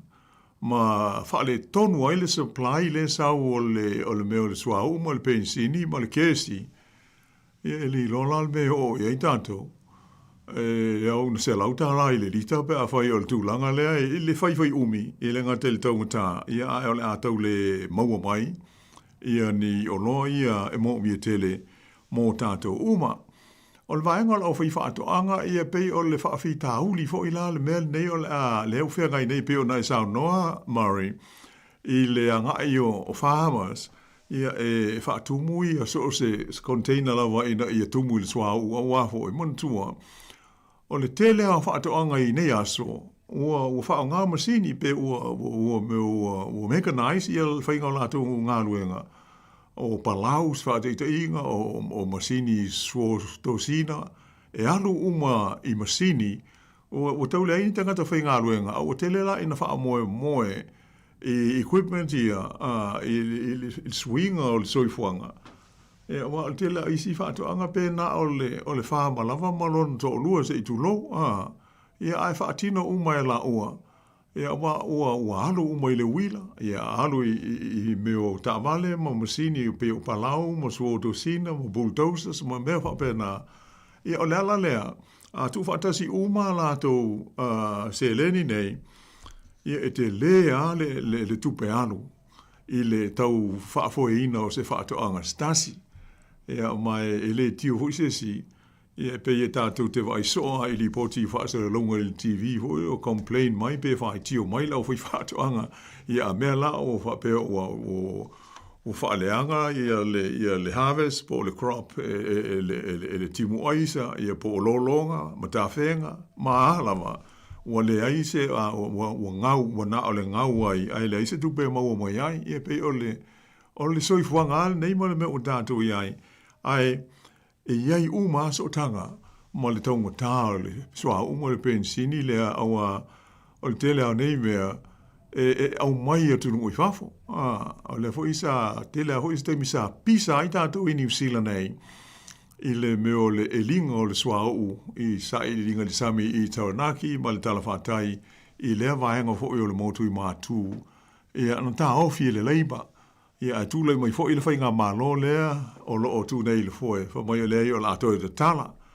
ia le I longa la na o lo o va penana avel fam snonga o mai tua ia motele ia le bang fa opunga ai o le nganga lu ia ina ia maua ia se pensini ma se swa o e tau fe lolo le tau ia na ilo le mela le o tato o nei ai o le tau o Iran ia ai polonga i tato I le pamu ia ma le tau la vo isi mau o loa ia o tato o pasano o so se o loa lava mai le supermarketi o te ia o fa vo se io na tau ngatai nei taimi ele mal malama po le ia ai atonu em fa ia fo ina fa pe ia ai o afianga o mai o le tau o Iran mari e mo le la o fianga la wan ja so tan lo ai me ia e o a fo ile o me al na ye ele tu purtau ia pe o tau fa o mai ia wa o le swa ula to ia o fe malanga inga le wa fia ia o tu la fe malanga ia foi lungo la tele au lungo ia foi la to ia o pe la we tan lo ia o fa tino I no masini nei fa ngai chu ma ale mo foi la tu la ngai fa ngai na ia fa tu anga ma tele yo afia le mo faila so to sina ele sual pala ma pela ia le faia to dia e tele yo ma fu ia afia ia ai e po o male me I longole o tau auto lo fa fo mata to tu o le fenga malo lo tu foi ia malato fai oka ile response ila wale to Italia tu ai ia nei me ia fai o le tupu mai o la tatu Italia tu ia I nei tu langa ia o le mata I tu lenga o tatu la New Zealand ia au ia a fai o le tatu tano I tu langa le penisini a tatu nei New Zealand fe la il penisini sa boa ma la Pasifika la wan o le me si le on fa no ai ona pe ia ho I fa tala sua ho le nei il ta fa punga e tau o I la tu no ai fa no ai tata uma polonga I le nei tu o le langi mali ia fe no tata ia talo sia e le o matua te le e pe o le ale te le na wa se a fa ina e ona ia tu no I Pasifika e mo se si o tata o tu no I Samoa Paul me pe ona tau mai tau atu ia o Samoa pe ia sana fe ngai nga company swau o lo awala mai ai pe mau mai ai ia la tu pensini ma le swau ia atal sia la o nga pe ia mo fe so swani ia na so tanga fa le mau malo ia tau fiai ia le sita ia le tau o le foi vai nga tau o le tatu so ifanga ia ai leisa faisina malo long bubu ia ona fa uma tu ai le ta por kalame ile so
Ia, ele toi so i nātu lao le tātou tala ele Paul Kalame o loo whaafonga maina iai o upu whai o mā lo.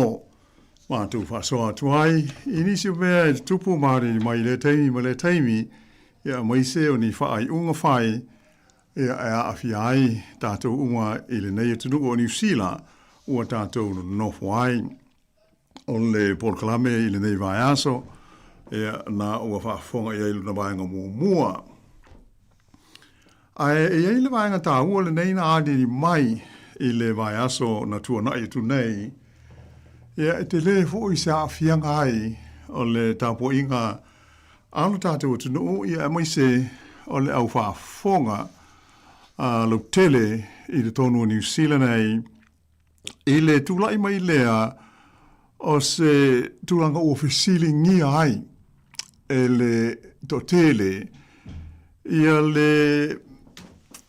ni winga e folinga o taunga whai le whainga malo e ai aina ia le pule ia ma le tūlanga o le ngā ruenga ma le whaitalia ua tu ina atu i le pulenga o le TV in New Zealand TVNZ fo ile nei e fausia ai e tā pena ma fausia ia lana polka lame fo ile nei o meo talafau po le news o ma fo no fisiringia o se saunoanga ale minsta o whaamisinonga sa whaia i le autustala i tonu o le palemene ia po la tau ia ngā lulue i le lipotiina ma le tuina mai o whaamitalanga i tau orumanga o le palemene i Wellingtone sa whaiaila se whailo i ngā ale li minsta nei ma le autustala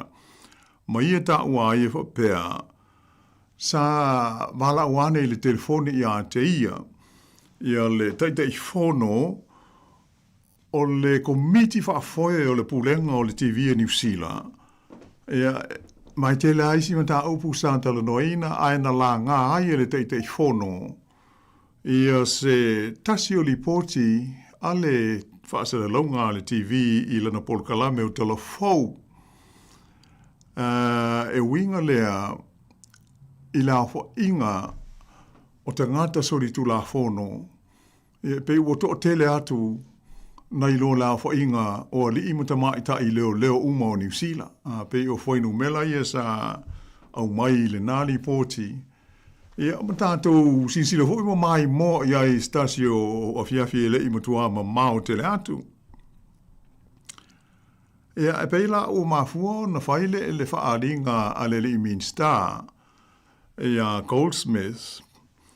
Ia ona ua iai whai tionga e whape fōlinga mai, ua tau whai le whai ngā mālo, e maise le minsta o leo, ia ma le minsta la leo, o whai nei o whaamisinonga, e whaatonu ia le pūlenga, ia whapea mana au whai ngā luenga le TV a New Zealand, e whapea o na whai, me whapea o na whai le lātou ngā luenga, ia ona o le fia, i le ripoti leo telefou. O la o mai tau maari e whapea o le whaapunga o le whaamtalanga na au mai le telefou. Ua toa tele atu i e tangata e sori tu la whono na i lo le au whai o leo. Ia ai maise o la tau ua i tonu o meo o kengi. O tangata i o sili atu la le au whainga o tangata ua tioini i Kangs i New Zealand, ia mai lo la whai o leo. Na vale i la so e tasi, ai to sau leisi li poti, ua whapea ua pa u i lano la whai o sori ngā tu la whono, ma mawha i te tono New Zealand. Ia ma le alama isi wha o punga fōlinga ua fia i ai, ma lango ina malo si ele whai ngā malo, o le mafuanga, ia ono o lea la, ua whaatoa au mai.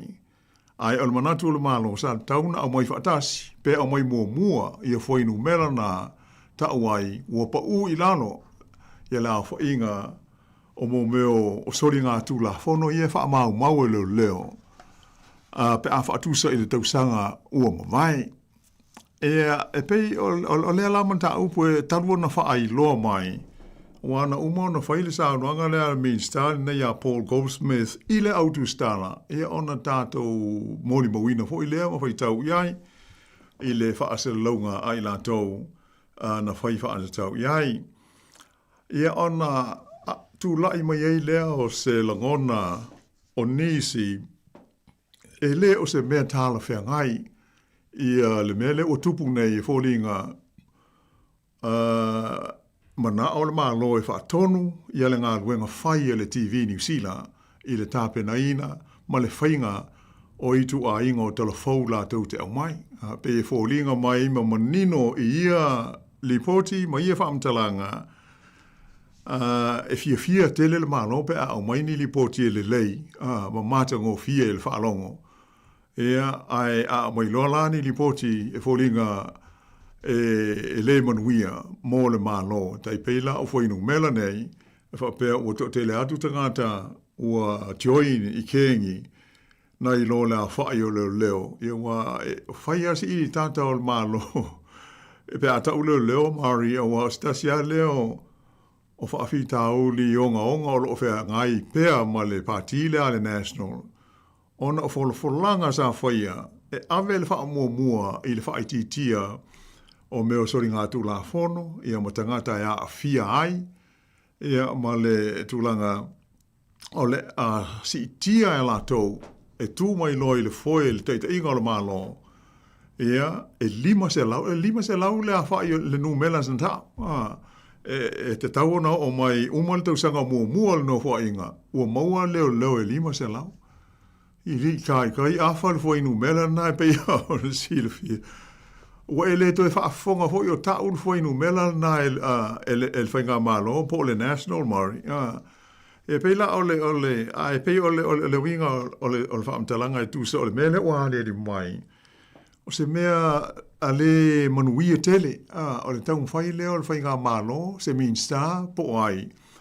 E ai a ina e a le ngā ruenga le autu stala. E mai se la o le TV New Zealand e pei o na sila fia. O se whaalapo tonga ale malo, it's a government corporation, for e iai la o na tū la whono e whaafoe ma pū lea ai, tai e leia se ngā ma le Radio New Zealand, le wane se whaasara lau lea New Zealand, o se whaalapo tonga tau whaasara launga, ale malo o New Zealand, e iei hoi lona komiti whaafoe, e a mao na pū lea ngā, e awale ngā ruenga o whenga iai mea tau whaasara launga. O mea o mai e lua po o ia whaalapo tonga e lua, le TVNZ, ma le RNZ, e a fo e pulea whaale tu la whono, e a mai o loo matua manino ai i ia tu la whono, e sā taputapu o na ai a ina, e se Mean Star, le ngāruenga whai, ale teitei whono, ma le board, i a po o la tau e ngārulu e ai, i le towhinga whaatu stala, o organizations umane i lua, e alela pei ona tangia i nei lipoti fo i pei ona taranoi nei maari. E ona pei o atu ngalunga ia mo popolenga ua tū lai mai nei fo i nei taimi. E ona o mea ua tupu ma o leo wale ri mai. E fo ringa e le fia ma lo pe a mai se lipoti fo i nei e atangia ai e le o le lei le whainga o le latu ngā luenga.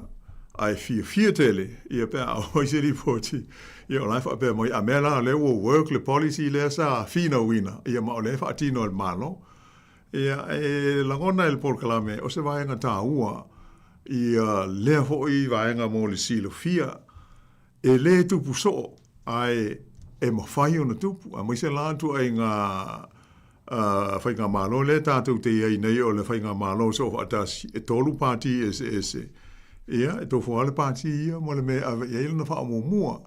Ai e pei o le tūlanga e whaai tete i ai, ia o le anga i luma, ia ma le aia ina o pūlenga nei o wae, e pei o se tasil nei o waenga, tā ua tele i nei e tunu ma le whainga malo Democracia New Zealand, o le tūto tasi lea, o le ngā ruenga whaatu stala, TV, o ales whaasera laupo le tio, Ia o nei ono pole ua tātou walwai fo I lunga o whisota inga tele vavave e la vea o mai ali teknolosi le o whaafoe aia tātou whaasara launga I nei ono po. Mori lelo whioka la wan o le tūlanga mawa e le mi taua tu fo I le vo I utau. Ona o le minister le o coach me for minister fo o whisota inga. Minister whaasara launga. Whaasara launga.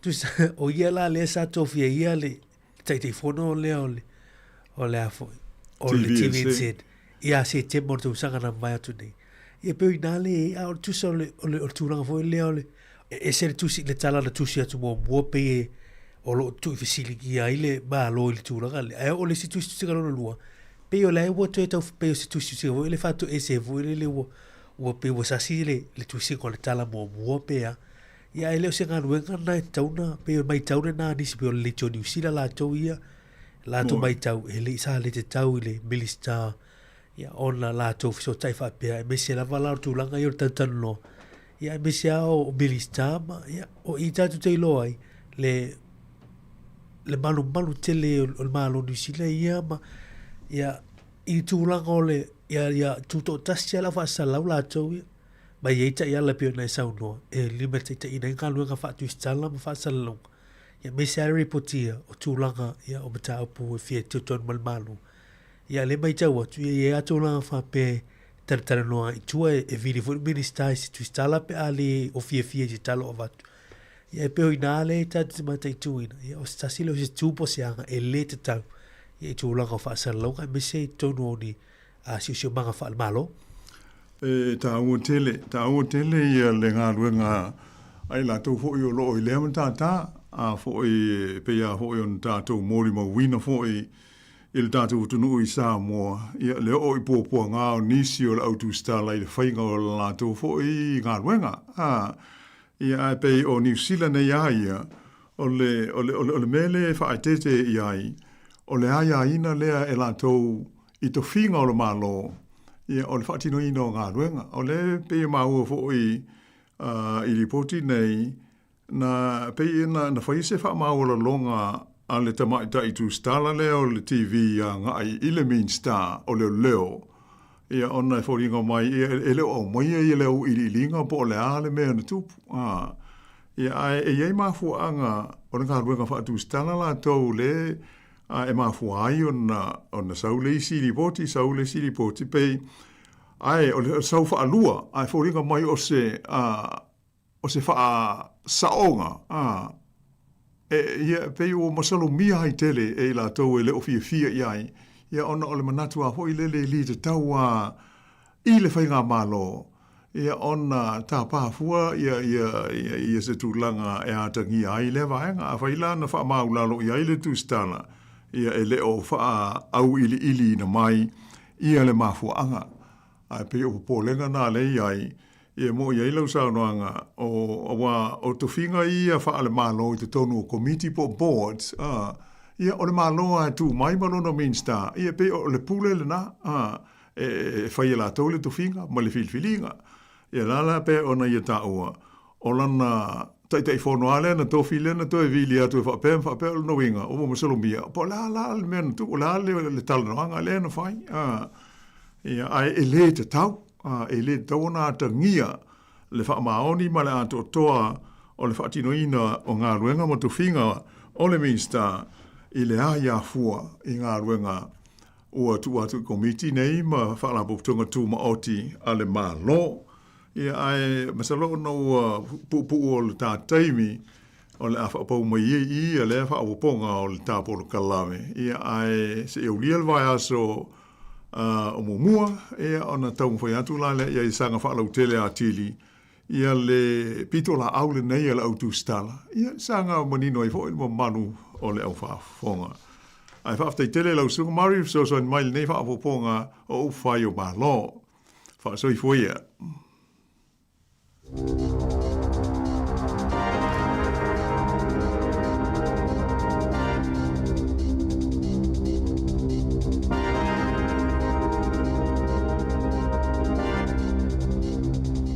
Tui whaatala whaatol whaapoponga o talafo mai le si ufonga le lau mua O mafua le vave pesi o le ngalu pito fau o le COVID-19 ona o le maua lalo le fai numero o tangata ili i whaia tui pui pe ona sauno Dr. Brian Betty o le taitai fono o le General Practice New Zealand na sauno Professor Michael Baker o le University o Otago i le amatanga o le vai sonei o le ngalu lo naivo le vai rusi le olo fea ngai ma New Zealand na ta ue Dr. Betty e na o le 51% le numero o tangata ua whai tui whaopopo po le booster e tali tonu Betty o le awa aia mamoli mawina le whaalawi lo whaatasi o le booster o le COVID ma le tui o le fulu whaantau sanga ma o se whainga tāla fea ngai o lo na whaanaunaunga ia maua e tangata taitasi le tui o le booster whaatasi i le tausanga ai mai se lava pe ai lunga atol ta iono 5 tausanga le mātutua po o lunga o ta 50 tausanga pe a whai o Māori o le 4% o tangata e leni Māori ma le 2% o tangata Māori e le i whaia ni tui pui. Watoe o se anga na amatalia leo ngā luenga le sui o Peresetene Donald Trump i le Pasifika, talu mai le silia ma le tausanga, talu na whaalawi loa. O le li fai pisinisi bilionea o Jared Novaly, o a filifilia Trump i avea ma ambasa o Amerika mo New Zealand, niwe le atukuki ma Samoa, o le asofarai le talu ai. Na fesilingia i le komite le senate mo le vai fafo a le United States, le li i ame pasa, na sauno Novaly, o ana wha mua, o le whaalawi loa lea o se Pasifika sa o loto, ma o le a whaopopoina le iai o le puipuinga, po le malo si anga whaafita-fita a le United States, ma whaalawi loa wanoa mō pisinisi, a mai se lava i minerale tā ua, na ia whaalia ai foi, e langolango ina pēni o sila whaanaunaunga ma matati a fia au sia Amerika i totono le Pasifika. Wa whaalieli po te leito New Zealand, fōlinga mai a familiona tā lana fōa i leli i whaipisinisi i oloa tau te konolosi. O Brian Cartmel i vaenga whaupwhaia le National Act New Zealand First ma le Opportunity na malanga mai Cartmel manofo New Zealand lua fesefulu ai o le tausanga lua fesefulu 5 na le toi whaongai na ilona citizeni Amerika i lungola na upenga ta wha ilangi na ia wha ilo ai le tutu sau tupe na ia fōa i vaenga whaupwhaia le whainga malo so whaatasi whaapea i le Opportunity na whaalia le Act i le leitio New Zealand i lua se lau whawheta la le tupe au whae na ia tauli maina ma ia Cartmel i le tausanga taluai na whaalia fo i le komisi mo whainga pālota e se lau wafe tā la le tupe a le Opportunity mai a Cartmel i le tausanga taluai. E le whailoa pe whaamaonia fo i le National po le New Zealand First pe na maua mai ni a la ngā tupe pe o na whaalia le li i whaipisi nisi. Na whaatonuina le komisina o leo Richard Chambers, le sa avea masui komisina Siobhan Max Skimming, ina ia toi totongi le tupela u whaila fonga, na whaaluina e totongi le taimisano whalfal talmalo i Wellingtone, i se umio o atu ili se fulu aso, a o whaia se whainga woma se isi tomaitai, ina ua umona whaalaulua pulenga whaatuma oti e ilo ina whaatino ngā leo, se au te lenga o la lato su e ngai whai unga Skimming, sa ia wala ulia se tamaitai la te nonofo se whaltal malo ai totongi leo na tusi atu ai lole komisina ia Max Skimming i le vai aso taluai ma whaatonuina i totongi le tupe na mawhaiona talo sanga le leitio New Zealand i lalon tula fono o le Official Information Act ina ia mawhai o na vaava ai i lea tusi. Na manu ati ngā ina se tangata ina o so ai se taawali se whale kofe no shoi au kilani il taion le la na manunu ai manisi tangata sto lua na whaalia leo ina o le tasi le taawali na afia i le whaalawe lave.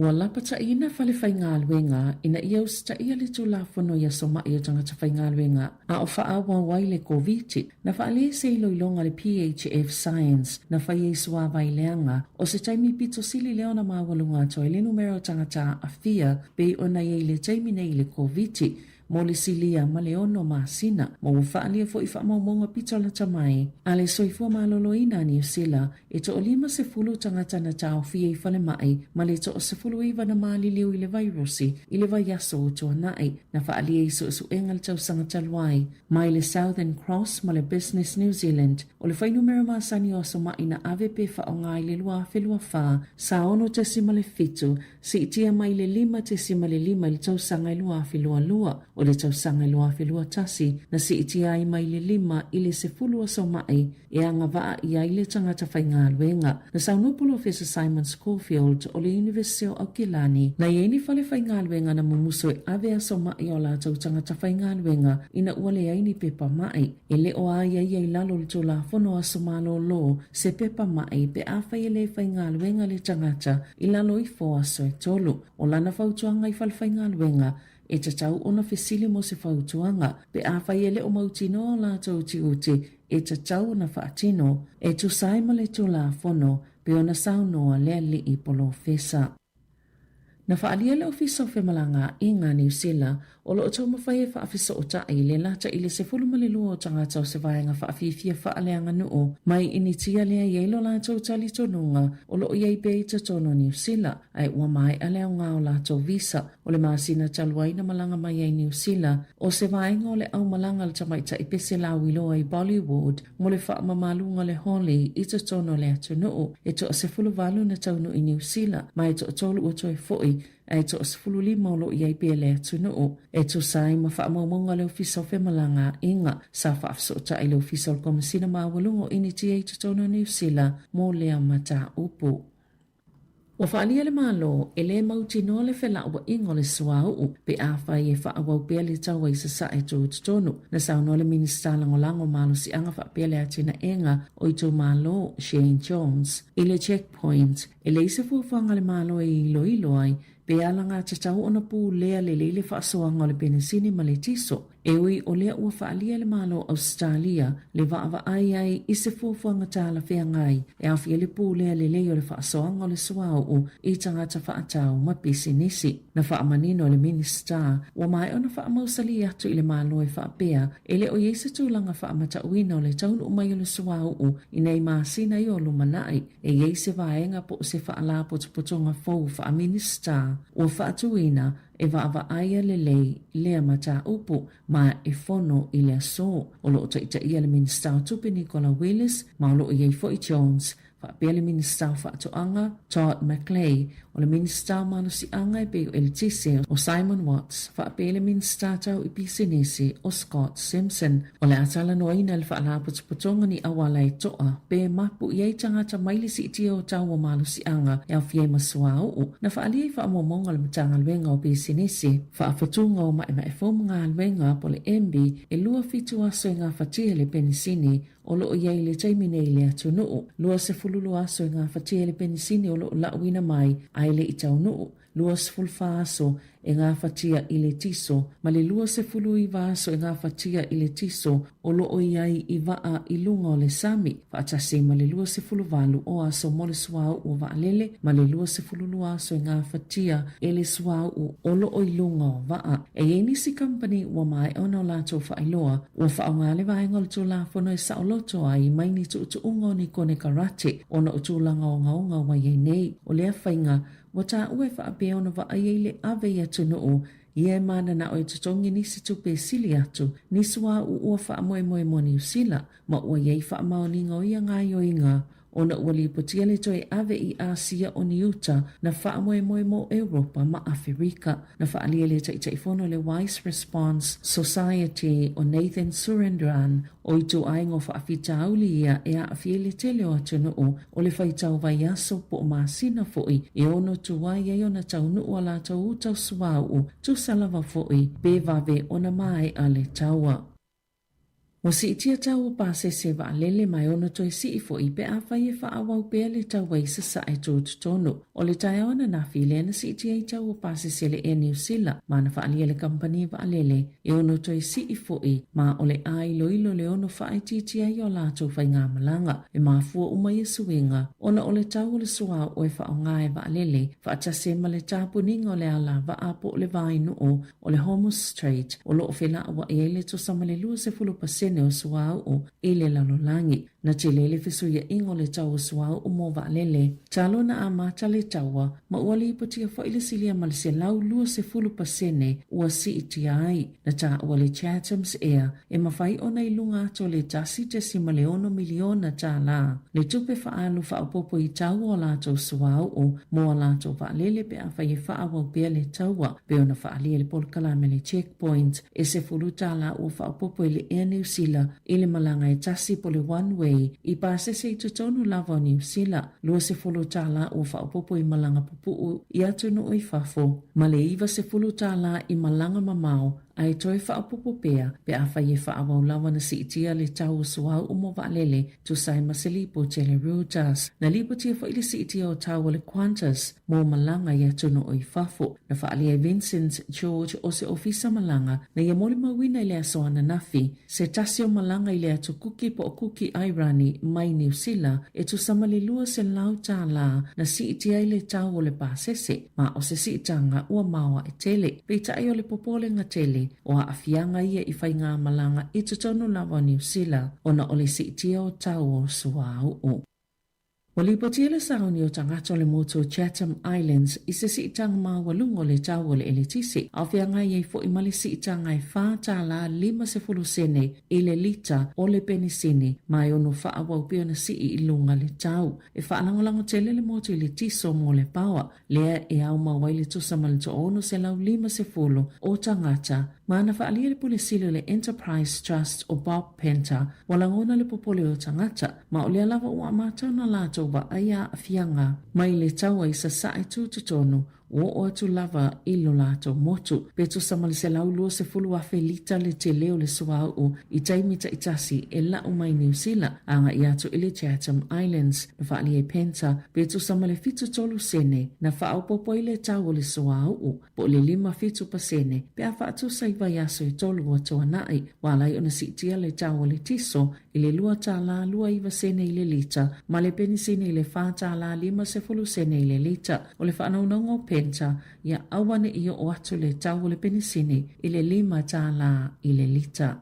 I tālonga, taluai ono le whaafitau le na tōla i le au soka tama i taia Iran wa whaailoa i le malo o Iran le ono le awai o le awali i le pola langi le tālonga soka pia na whaalia i lungo le televisia le malo. E tali malo Amerika, Mexico, Makanata i le pola langi a lii peitai o lo i le pol kalame le tāmilisanga ni tālonga Iran i tatonu o le United States e lua i Los Angeles maletasi i Seattle. O Iran o le upulu whaatasi New Zealand le vaenga mua o le ipola langi ma e yaila lato tālonga ma le all whites. Wa whaasalaina le whaate asawa sawa initia o Ashdeep Singh e le kilikiti whaavao malo o na olona tongi ina o Daryl Mitchell o le Black Caps i le polo i le taimele suenga o siampini o le ipola langi o le T20 o le ovalo na sfultasi o tuli le Black Caps ayo initia na tae Mitchell le polo malu sao ya Ashdeep matongi sao e Ashdeep le polo ia Mitchell matau i mea ye tali pe pui ailo na tino na ita Mitchell maanga ia tu le li i whaatea peita ina liliu matoi savali i tua le ima se whaato ese ma whaasala vea nei loa le lau whalii po o le na whaatauta ina le ta'alonga o le kapitene initia le na aluane ma whaato ese na whaalia le ICC wa soli Ashdeep le taiala ilona tongi ina o le polo i le tamata alo wa ia talia ina le whaasalango le 15% e tatau na tutongi maila na tupe maua mai le ta'alonga na whaato ese Ashdeep ya Mitchell ina ua mai a le ta'alonga. Tala whawia ma le si ufonga le lau moa mo le nei au auli.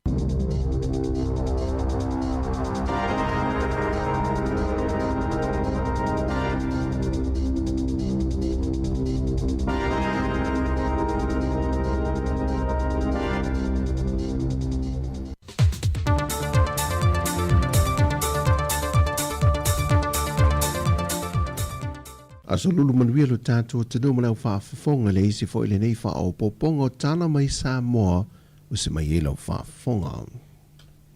Wa whamawina le tau suia i o le whontanga le pāremene, tau tonga le whaamaoni mō sui whai pule to lua leo manu malu mai e whai ngā pālo tala iti a sa whata mua ma vaisi nganu numere lua.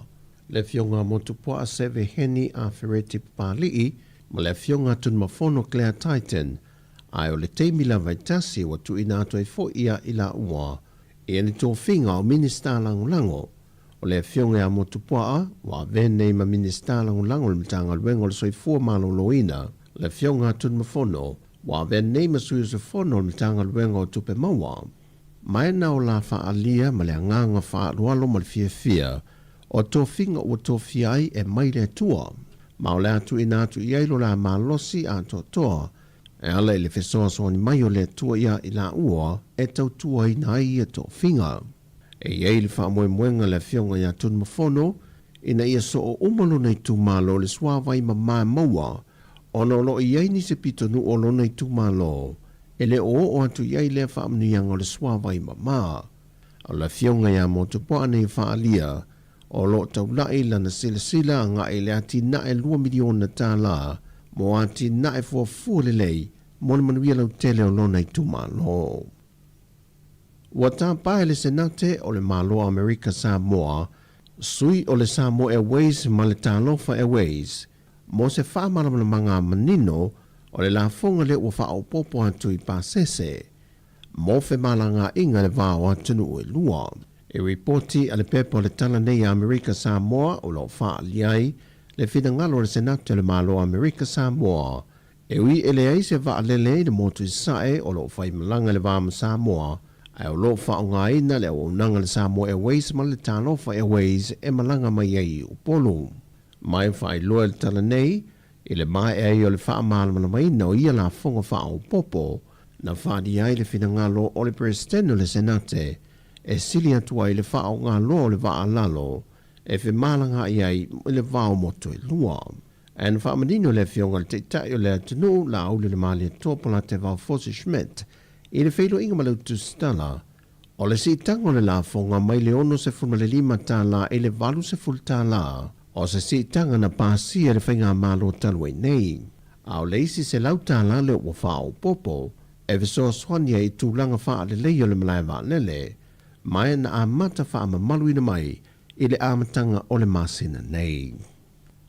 E toi wha wau le sota o le manga o le fono o le pālemene, e wha wawina I sa unuanga anga I le tula fono tau wha ofi, le ati na e mo sa moa lua fe luas whamaleono I lona tūlanga wha ana atinati.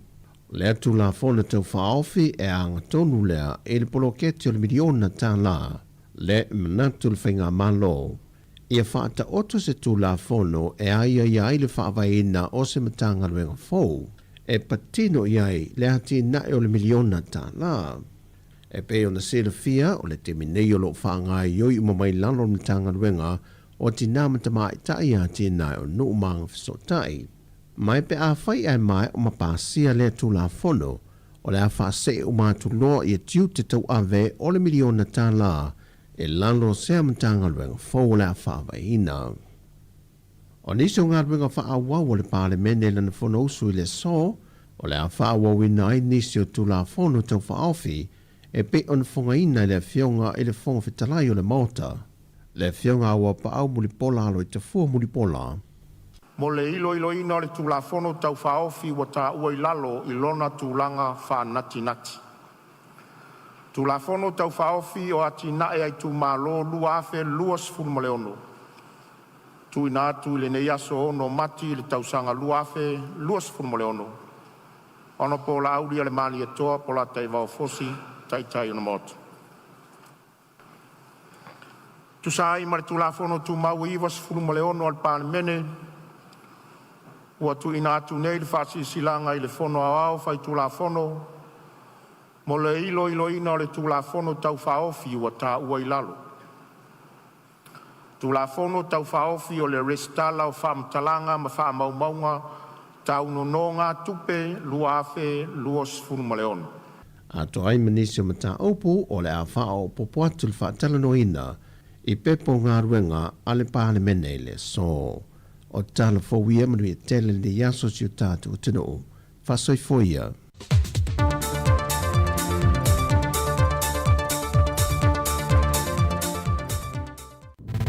Musika o malo longa ma tau mawhitanga o leo au li si ufofonga o le laumua.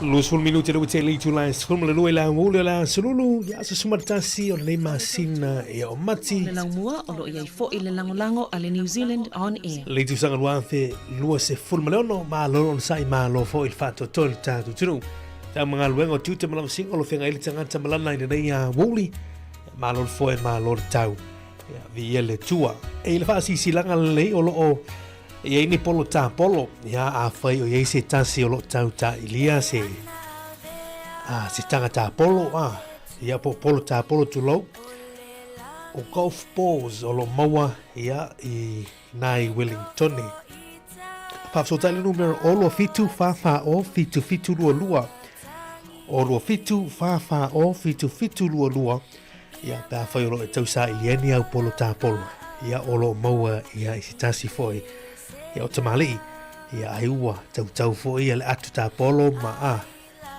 ia o lo tau sa ilia ia o lo maua ia tau alu tupe fa tau me sa o tau ia ta polo ia fie o le malai sori le malai ia o lo maua ni polo ta polo ia o lo maua le tamalia na vala o mai tua ala numero la na o lo fitu fa o fitu lua o lo fitu fa o fitu lua ia pe fai ia o tau sue ia ni au polo ta polo ia maua mai sitasi o toma mai nai Wellington ai o la whaka solo tātou tau maftanga ma whaingo lea mōli whawhiwhianga musika suwhiwhilo e resiu whonga lomua le Samoa Capital Radio mana tua o lo whanga solo whonutanga al pāna mene ia ile nengi teimi lunga le tātou YouTube mai mo ai ia o li tu lai al afo le fitu i le whiawhiana nei ia nā tau sui e whonutanga ma lo li tu lai tasi le whono al pāna mene ia on anga ia tu leo le pāle mia mar kāpeneta mo le lana whonutanga kāpeneta i afoli tu lai tasi i la uri nei. Tāle lima mai al whonutanga al kāpeneta so o tuai ma le mawhutanga po le whonutalo lea masani al malo ia sululu te tasi. Ia ai afalo le fitu toi usui al whonutanga al pāle mene ia e le malai tia whau. Malai al whau tunga tangi o le tātu. Tunu se pa ili tu lai sumar tasi le pōna nei. Pato tongala na ia o tūlanga o le whonutanga al Palemene. Tue mai mō mai fo i awha fitu la whiawhiana nei lunga o tautua siu whonga la mua. Whaina tue mai mō i le whonutanga al Palemene i lunga o le tātou YouTube page, lunga fo o le tātou Facebook. Ia pēr tia mai mō mai i le pōana nei. Ia e whakasolo tātou whawhianga musika sui whilo i tautua mō i siu whonga la mua i lea o li tali tu lai tasi tātou whamamai lunga frequency. Ia tātou whawau lunga o le Facebook. Ia ma le YouTube se pa ia li tu lai lua i lea o nei.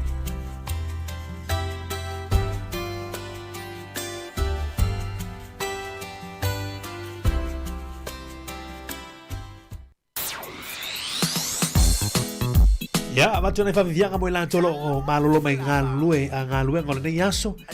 Malolo tau, malolo sa. Ako peste wasi. Lauli male au manga sawia.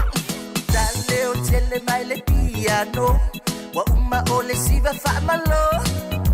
A ole peste e mamoni ai alo fa anga. Si siva I malau ba anga.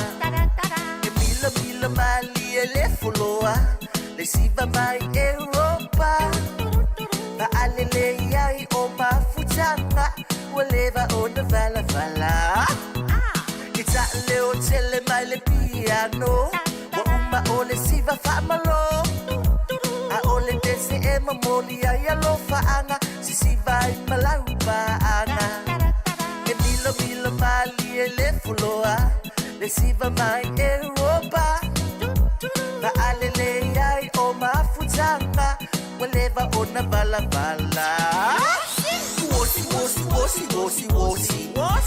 wosi ele au ngale siba ile au mosi efe aina ai foi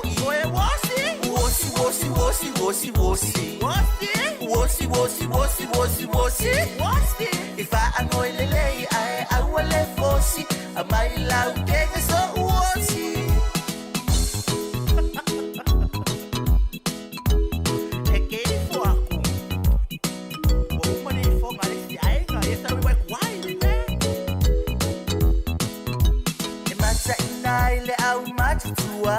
e pe fa ale ngoia ba amana tupu ole tau tonga ba fetai maloi mata ba afo lai senole alofa lima ile pui manaba A o se uota amata o si ai fai sinava awe mata ina ele au matutua e pe e fa ale ngoia ba amana tu opu ole zautonga ba afetai maloi mata ba afo lai senole alofa lima le pui manava a o se uota amata o si ai fai sinava Wosi, wosi, wosi, wosi, wosi, wosi, wosi, wosi, wosi, wosi, wosi, wosi. Ele au ngale siba ile au wosi, efe aina iai foi. Oe wosi, wosi, wosi, wosi, wosi, wosi, wosi, wosi, wosi, wosi, wosi, wosi, wosi. Ifa angoi lele ai au ale fosi, amai lau kenga so wosi.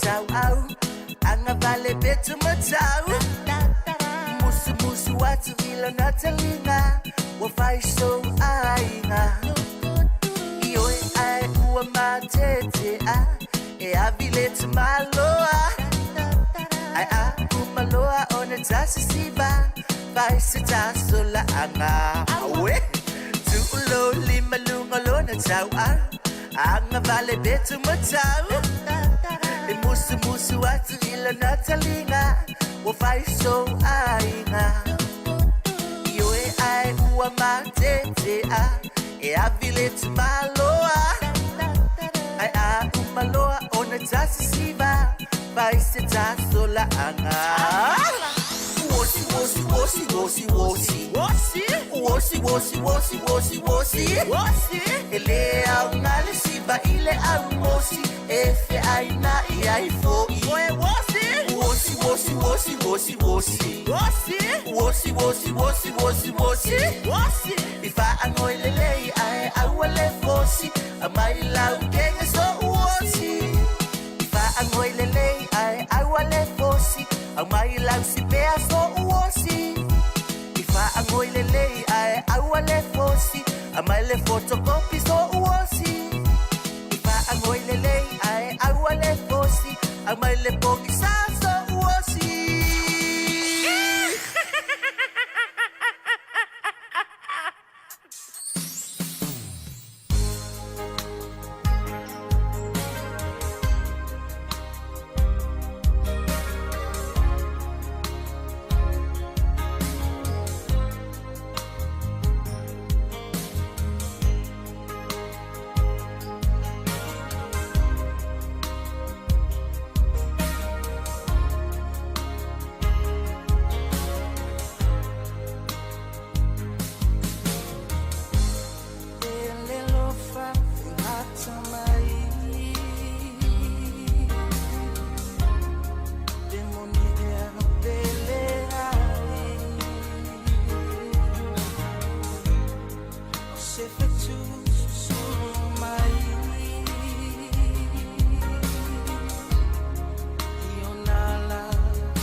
Fatu santo to to to ine.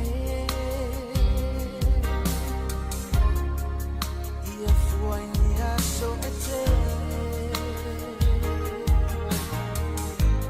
Fai moto fanga io na paulo. Ile vevela ole la ole mangoto. Le matina se susumu mai. Se sulungia ila umai. Ila upele pofea oyai. Ai se mufumai. Oh, I'm not na etia,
amaka pusi pe oe o se sainga.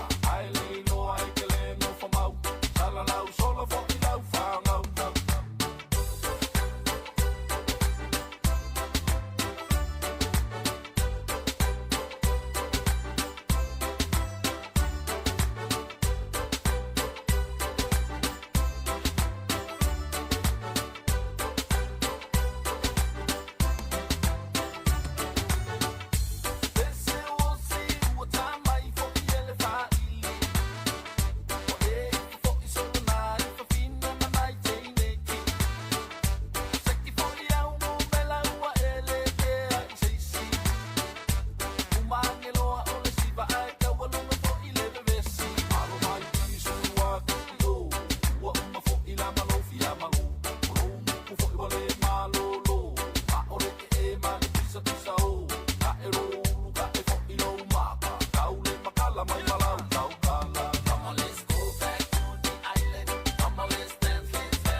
Rosa naile to apa opea oya hai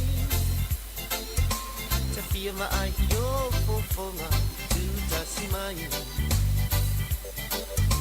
Malongi ese u ina mai ele tonga ba Ao Alo manongi wapa ane na wasa ole mame ao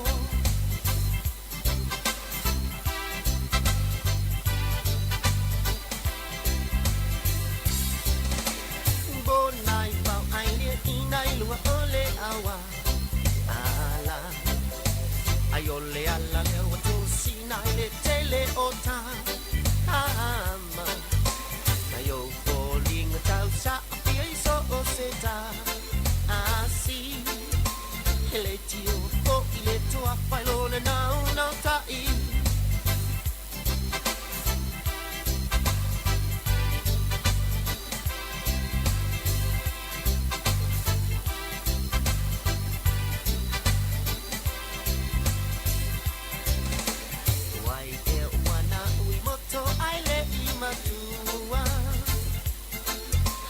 Se manufi aisa au mawai yanamua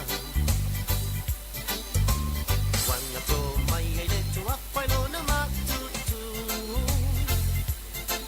Fa susu wai la rosa amate atu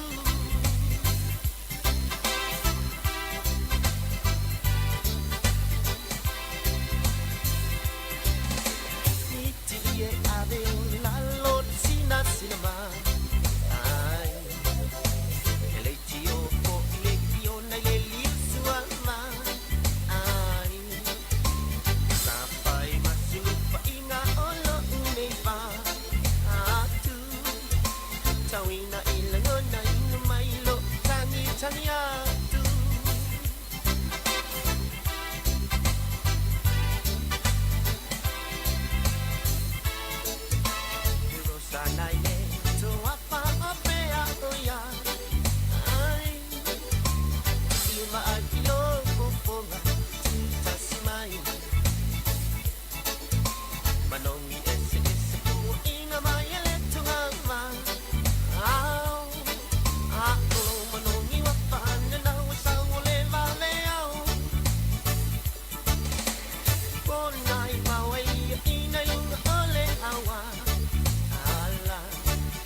Inga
Tolo minuto tone talo li tulai tasi la holi nei ola solulu ya mole la fa tema fa malo tanto tino ono tanto ma tanga mai lunga o tanto wala leo li tulai fitu tao sio mai foi li tulai la holi ma lo fa taile tato ma tanga sa mo la tunu e pele le loto ma la nganga fa malo lu antu aswa vai malo puenga il finalo tanto tino wi tau tu o le tau tamali ya se upu se talo se anga o le tau tamali la fa mai ma tau si tau atu lafo inule aina ya wai poto lava tau tai ya se la na tu yama manu ya tele na ya so ifufanga o toe ngā luenga lo fitai tu ngalu tātu tino ma tu lo o ta poime mauta malawa me se foi ya alon whana o lo whangai ma o ngona ni ya solulu tātu te whailo ila santau te masani li tu lai pitu tau ya le sunga le lia ya tu fwe fiso fwe pina foi ya le sunga ya tasi tu tolwa ya o lo tu ma futai foi la so tau I lungo le tātu tautua ma le au unanga. Ia mai le si fonga lo moi Wellington e wha wau le tātu tautua I lungo le tātu Facebook ma le YouTube, lungo le website. Si e bai ali tu lai lua. So I fōma ia manuia.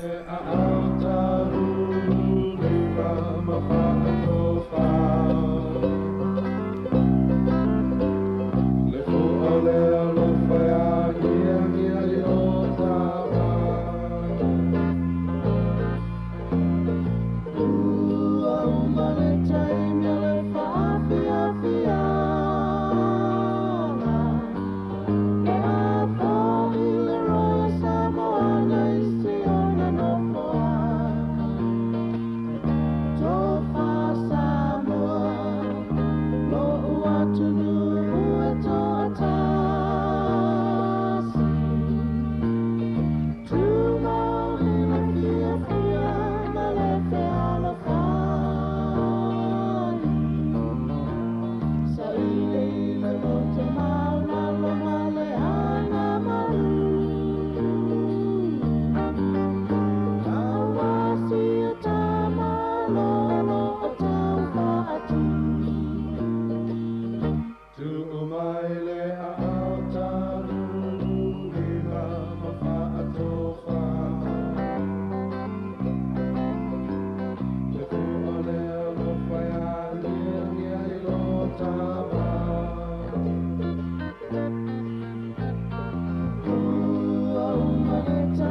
toi whaatalo whaatol whaapoponga o talafo mai le si ufonga le lau mua. Wa mafua le vave pesi o le ngalu pito fau o le COVID-19 ona o le maua lalo le whai numero o tangata ili i whai atu i pui pe ona sauno Dr. Brian Betty o le taita i fono o le General Practice New Zealand na sauno Professor Michael Baker o le University o Otago i le amatanga o le vai sonei o le ngalu lo naivo le vai Rusi le olo fea ngai ma New Zealand na ta ue Dr. Betty e na o le 5 pasene le numero o tangata ua whaitu i whaapopo po le booster e tali tonu Betty o le ava aia momoli mawina le whaalawi lo whaatasi o le booster o le COVID ma le tui o le fulu whaantausanga ma o se whainga tāla fea ngai o lo na whaanaunaunga ia maua e tangata ta itasi le tui o le booster whaatasi i le tausanga ai mai se lava pe ai lunga atol ta iono 5 tausanga le mātutua po lunga o ta 5 tausanga pe a whai o Māori o le 15% o tangata e leni Māori ma le 2% o tangata Māori e le i whaia ni tui pui pui.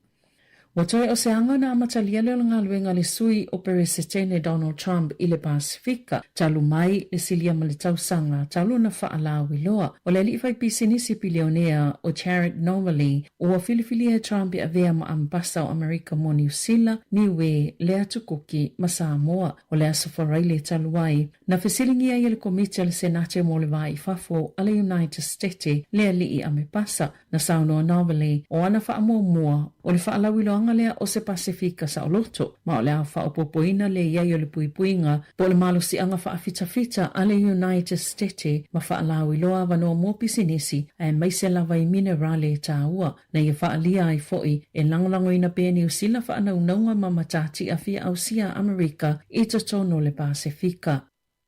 Wa whaalieli po te leito New Zealand, fōlinga mai a familiona tā lana fōa i leli i whaipisinisi i oloa tau te konolosi. O Brian Cartmel i waenga whaupwhaia le National Act New Zealand First ma le Opportunity na malanga mai Cartmel manofo i New Zealand lua fesefulu ai o le tausanga lua fesefulu 5 na le toi whaongai na ilona citizeni Amerika i lungola na upenga ta wha ilangi na ia whailo ai le tutusau tupe na ia fōa i waenga whaupwhaiol whainga malo so whaatasi whaapea i le Opportunity na whaalia le Act i le leitio New Zealand i lua se lau whawheta la le tupe au whae na ia tauli maina ma ia Cartmel i le tausanga taluai na whaalia fo i le komisi mo whainga pālota e se lau wawheta la le tupe a le Opportunity mai a Cartmel i le tausanga taluai. E le whailoa pe whaamaunia fo i le National po le New Zealand First pe na maua mai ni ala vai ngā tupe pe o na whaalia le li whai pisinisi. Na whaatonuina le komisina o leo Richard Chambers, le sa avea masui komisina Siobhan Max Skimming, ina ia toi tutongi le tupela au whaila fonga, na whaaluina e tutongi le taimisano fwalfali talmalo i Wellingtone, i se umia o atu ili se fulu aso, a o whaia se whainga wō ma se isi tomaitai, ina ua umona whaalauloa le pulenga whaatuma oti e ilo ina whaatino ngā leo, se au te lenga o la lato su e ngai whai unga Skimming, sa ia wala uliese tamaitai la te no nofo se falital malo ai totongi leo na tusi atu ai lole komisina ia Max Skimming i le vai aso taluai ma whaatonuina i totongi le tupe na mawhaiona talo sanga le leiteo New Zealand lalon tula fono o le Official Information Act ina ia mawhai o na vaava ai i lea tusi. Na manu a te ngā ina se tangata ina o so ai se taawali se whale kofe no Shoi au kilani le taion le la na manunu ai manisi tangata sto lua na whaalia leo e na o le tasi le taawali na afia i le whaalave lave. Ua lapata ina whale whainga luenga ina ia usta ia le tulafono ia soma ia tangata whainga luenga a o whaawa wai le COVID na whaale se iloilonga le PHF Science na whaie isua vai leanga o se taimi pito sili leo na mawalunga toa le numero tangata afia pe ona ia le taimi nei le COVID mo le silia ma le ono masina mo whaalia fo i whaamaumonga pito la tamai a le soifua maloloina ni usila e to o 5 tangata na tau fia i whale mai ma le to o 10 na mali liu i le virusi i le vai aso o toa nai na whaalia i su enga le tau sanga taluai mai le Southern Cross ma le Business New Zealand o le whai numero masani o so mai na AVP whaonga i le lua whelua wha sa ono te sima le fitu si itia mai le 5 te sima le 5 le tau sanga i lua whelua lua o le tausanga i loa whelua tasi na si iti ai mai le 5 i le 10 somai e anga waa i ai le tangata whainga luenga. Na Saunopulo Professor Simon Schofield o le University of Kilani na ieni whale whainga luenga na mumuso e avea somai o la tau tangata whainga luenga ina uale ai ni pepa mai e le o ai ai lalo le tola fono a somalo lo se pepa mai pe a whai le whainga luenga le tangata i lalo i fo aso e tolu o lana whautuanga i whale whainga luenga e tatau ona fesili mo se whautuanga pe a whaiele o mautino la tau tiuti e tatau na whaatino e tu saima le tula fono pe ona saunoa lea li i polo fesa. Na whaalia le ofisa o whemalanga i ngā New Zealand o lo o tau mawhai e whaafisa o tai le lata i le se fulumale lua o tangata o se vaenga whaafifia whaaleanga nuu mai initia lea yeilo la tau tali tonunga o lo o iei pei ta tono New Zealand ai ua mai aleo ngā o la tau visa o le maasina taluaina malanga mai ai New Zealand o se vaenga o le au malanga le tamaita i pese la wilo ai Bollywood mo le wha mamalunga le holi i ta tono le atu nuu e to se fuluvalu na tau nu i New Zealand mai to tolu o toi foi ai to sfulu lima o lo iai pele atu nuu e to sai ma wha maumonga le ofisa o whemalanga inga sa wha afsota i le ofisa o komisina mawalungo initi ei tutono New Zealand mo lea mata upu. Wa whaania le malo e le mauti no le whela ua ingo le suau pe a whai e wha awau pia le taua i sa e tō tutonu na sao no le minista lango malo si anga wha pia le atina enga o i tō malo Shane Jones i le checkpoint e le isa fuafanga le malo e ilo ai pe ala ngā tatau ona pū lea le leile whaasoanga o le penisini ma le tiso. E ui o lea ua whaalia le malo Australia le vaava ai i se fuafuanga tāla whea ngai e awhia le pū lea le leo le whaasoanga o le suau i tangata whaatau ma pisinisi. Na whaamanino le minista ua mai ona whaamausali atu i le malo e whaapea e le o yeisa tūlanga whaamata uina o le taunu umai o le suau i nei maasina i o lumanai e yeise vaenga po se whaala potopotonga fau whaaminista ua whaatuina e vaava aia le lei lea mata upu ma e fono i lea so o lo ta ia le minista tupe Nicola Willis ma lo iei foi Jones fa pele minista fa toanga Todd McClay o le minista manu si anga e peo el tise o Simon Watts fa pele minista tau i pisinesi o Scott Simpson o le atala noina le fa la putonga ni awala e toa pe mapu iei tangata maili si itio tau o malu si anga e au fie masua u na fa aliei fa momonga le matanga lwenga o pisinesi fa fatunga o ma e fomunga lwenga po le embi e lua fitu aso inga fatia le penisini o lo iei le taimine le atu nuu lua se fululu aso inga fatia le penisini o lo lauina mai ai le itau nuu lua se fulfa aso e ngā fatia i le tiso, ma le lua se fulu i vaso e ngā fatia i le tiso o lo o iai i vaa i lunga o le sami. Whaatasi ma le lua se fulu valu o aso mo le suau o vaa lele, ma le lua se fulu lua aso e ngā fatia e le suau o lo o i lunga o vaa. E nisi company ua mai ona o lato whailoa, ua whaonga le vaenga le tū fono e sao loto ai mai ni tu unga ni kone karate, ona o tūlanga o ngaunga wa ye nei, o lea whainga, wata ue whaapea ona wa aiele ave ia tunuu, ia mana na o tutongi nisi tupe sili atu, nisua ua wha moe moni usila, ma ua yei wha maoninga o ia ngā yoinga, ona ua li potia le toe ave i Asia o Niuta na wha moe mo Europa ma Afrika, na wha alia le taifono le Wise Response Society o Nathan Surendran, o i tō aingo whaafita auli ia e a awhiele tele o atunuu o le whaitau vai aso po maasina foi e ono tuwai e ona tau nuu ala tau utau suau tu salawa foi be vave ona mai a le taua. Mo si itia tau pa se va lele mai ono toi si i foi pe a whai e wha awau pe le tau wai sasa e tōtu tonu. O le tai ona na while na si itia i tau pa se le e New Zealand ma na wha alia le kampani wa lele e ono toi si i foi ma o le ai loilo le ono wha ai titia i o lato whai ngā malanga e ma fua umai e suinga ona o le tau o le sua o e wha o ngā e wa lele wha atase ma le tapuninga o le ala wa apo le vai nuu o le Homo Strait o lo o whila wa e le to sama le lua se fulu pasena pasene o suau o ile lalolangi. Na chilele fisu ya ingo le tau suau o mova lele. Talo na ama chale taua, ma uali ipatia fa ile silia malise lau lua se fulu pasene ua si iti ai. Na ta uali Chatham's ea, e mawhai ona ilunga ato le tasi te si maleono miliona ta la. Le tupe faalu fa upopo i tau o lato suau o mo lato fa lele pe a fai fa awa bea le taua. Pe ona fa alia le polkalame le checkpoint, e se fulu ta la ua fa upopo ile Air New Zealand, ile malanga e tasi pole one way. I pasese i tutonu lava o New Zealand, lua se fulu tala ua whaupopo i malanga pupu i atunu o i fafo. Ma le iwa se fulu tala i malanga mamao, ai toi whaupopo pea, pe a whai e whaawau lawa na si itia le tau suau umo waalele, tu sai masalipo te le Reuters. Na lipo tia whaile si itia o tau le Qantas, mo malanga i atunu o i fafo. Na whaalia Vincent George o se ofisa malanga, na ia moli mawina i le asoana nafi, se tasio malanga i le atu kuki po o kuki Irani mai New Zealand, e tu samalilua se lau tala na si itia i le tau o le pasese, ma o se si itanga ua maua e tele, pe tai o le popole nga tele, o a afianga ia i whai ngā malanga i tutonu lawa New Zealand, ona o le si itia o tau o suau o. Walipotia le sauni o tangato le moto Chatham Islands i se si itanga maa walungo le tau o le eletisi. Awhianga iei fo i mali si itanga e whāta la 5 sene i le lita o le penisini mai ono wha awau na si i ilunga le tau. E whaalangolango tele le moto i le tiso mo le pawa. Lea e au mawai le tusa malito ono se lau 5 o tangata. Mana whaalia le pulisilo le Enterprise Trust o Bob Penta walangona le popole o tangata. Ma o lea lava ua matau na lato wa aia afianga mai le taua i sa sae tututonu o atu lava ilo lato motu. Petu samalise lau lua se fulu afe lita le te leo le suau o i taimita itasi e lau mai New Zealand anga i atu ili Chatham Islands na whaali e penta. Petu samale fitu tolu sene na whaau popo i le tau le suau o po le 5 fitu pasene pe a whaatu saiva yaso i tolu o toa nai walai ona si tia le tau le tiso i le lua tala 2 sene i le lita ma le penisine i le whaatala 5 sene i le lita o le whaanaunongo penta ia awane ia o atu le tau le penisine i le 5 tala i le lita.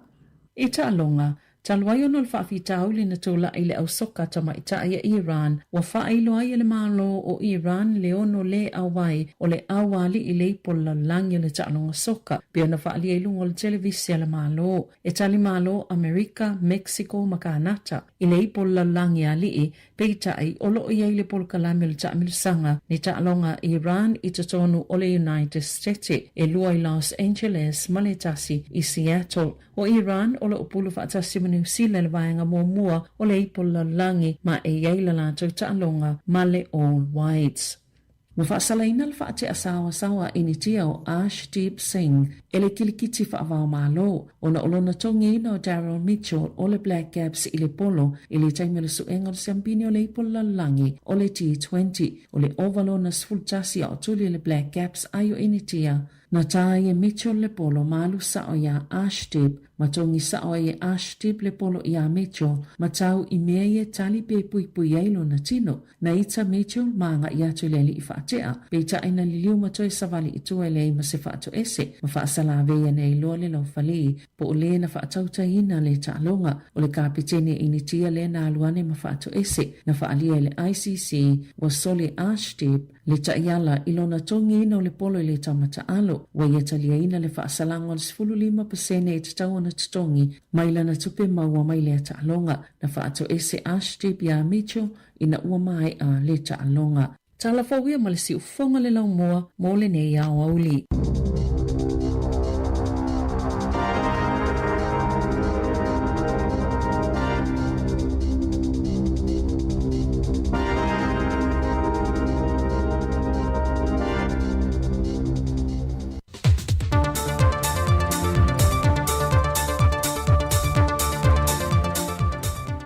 Aso lulu manuia lo tātua tanu manau whaafafonga le isi fo ile nei wha o popongo tana mai Samoa o se mai e lau whaafafonga. Wa whamawina le tau sui ai o le whontanga le pāremene, tau tonga le whaamaoni mō sui whai pule to lua lewa manu malu mai e whai ngā pālo tala iti a sa whata mua ma vaisi nganu numere lua. Le fionga motu poa seve heni a fereti pālii ma le fionga tun mafono Claire Titan, ai o le teimi la vaitasi wa tu ina atu e fo ia ila ua, ia ni tō whinga o minista lango, o le fionga a motupua wa venei ma minista lango le mitanga luengo le soifua malo loina, le fionga tun mafono, wa venei ma sui se fono le mitanga luengo o tupe maua. Mai na o la whaalia ma le anganga whaarualo ma le fia, o tō whinga o tō fiai e mai le tua. Ma o le atu ina atu iailo la malosi a tō toa, e ala i le whesoa soani mai o le tua ia i la ua, e tau tua ina i e tō whinga. E iei le wha moenga le fionga ia tun mafono, ina ia so o umalu nei tu malo le suawai ma maa maua, o no lo iei ni se pitonu o lo nei tu malo, e le o atu iei le wha amnianga o le suawai ma maa. O le fionga ia motupoa nei wha alia, o lo tau lai lana sila nga e le ati na e 2 miliona tā la, mo ati na e fua le lei, mo manuia lau tele o lona i tu malo. Wa tā pae le senate o le malo Amerika Samoa, sui o le Samoa Airways ma le Talofa Airways, mo se whaamana manga manino o le la fonga le ua wha o popo atu i pasese, mo fe malanga inga le vāo atunu ue lua. E reporti ale pepo le tala nei Amerika Samoa o lo wha aliai, le finangalo le senate le malo Amerika Samoa, e ui ele ai se va alele le motu i sae o lo whai malanga le vāma Samoa, ai o lo wha o ngā ina le o nanga le Samoa Airways ma le Talofa Airways e malanga mai ai upolu. Mai whai loa le tala nei, i le mai ai o le wha malama mai na o ia la fonga wha o popo, na wha di ai le finangalo o le presidente le senate, e sili atua i le wha o ngā loa o le wha alalo, e whi malanga i ai le wha o moto i lua. E na wha manino le fionga le te tai o le atunu la aule le mali topola te wha Fosse Schmidt, i le whailo inga malau tu stala, o le si tango le la fonga mai le ono se fulma le 5 tā la e le 8 se ful tā la, o se si tanga na pāsia le whainga malo talwai nei. A o le isi se lau tā la le ua wha o popo, e visoa swania i tūlanga wha le leio le malai wha lele, mai na a mata wha ama maluina mai i le amatanga o le masina nei. E toi wha a wau le so ta wale manga o le fono a o le pāle mene, e wha wawina i sa unuanga anga i le tūla fono tu wha ofi, le ati na e mo sa moa lua fe luas whamaleono i lona tūlanga wha ana atinati. Le atu la fono tu wha ofi e anga tonu lea e le poloketi o le miliona tā la, le manatu le whainga malo. Ia whaata oto se tu la fono e aia iai le whaavaina o se matanga luenga fau. E patino iai le ati na e o le miliona tā la. E pe o na sela fia o le temi nei o lo whaangai ioi umamai lalo le matanga luenga o ti nāmata mai tai ati na o nuu maanga fisotai. Mai pe a whai ai mai o mapasia le tu la fono o le a whaase o mātu loa i tiu te tau ave o le miliona tā la e lalo sea matanga luenga fau le a whaavaina. O niso ngā luenga whaawau o le pāle mene lana fono usu i le so, o le a whaawawina ai nisi o tu la fono tau whaofi, e pe on fonga ina le fionga i le fonga fitalai o le mauta. Le fionga awa pa au mulipola alo i te fua mulipola. Mo le ilo ina le tu la fono tau whaofi wa ta ua i lalo i lona tūlanga wha nati nati. Tu la fono tau whaofi o ati nae ai tu malo lua afe luas fulmaleono. Tu ina atu le nei aso ono mati le tausanga lua afe luas fulmaleono. Ono po la auri ale mali e toa po la tai vau fosi tai ona moto. Tu sai mare tu la fono tu mau ivas fulmaleono al pan mene. Ua tu ina atu nei le fasi silanga i le fono au fai tu la fono. Mo le ilo ina le tu la fono tau whaofi ua ta ua i lalo. Tu la fono tau whaofi o le restala o whaamtalanga ma whaamaumaunga tau nononga tupe luafe luos fulmaleono. A to ai manisi o mata opu o le a whao popo atu le whaatalano ina i pepo ngā ruenga ale pāne mene le so. O tala fōwia manu i tele le yaso si o tātu o tino. Whasoi fōia.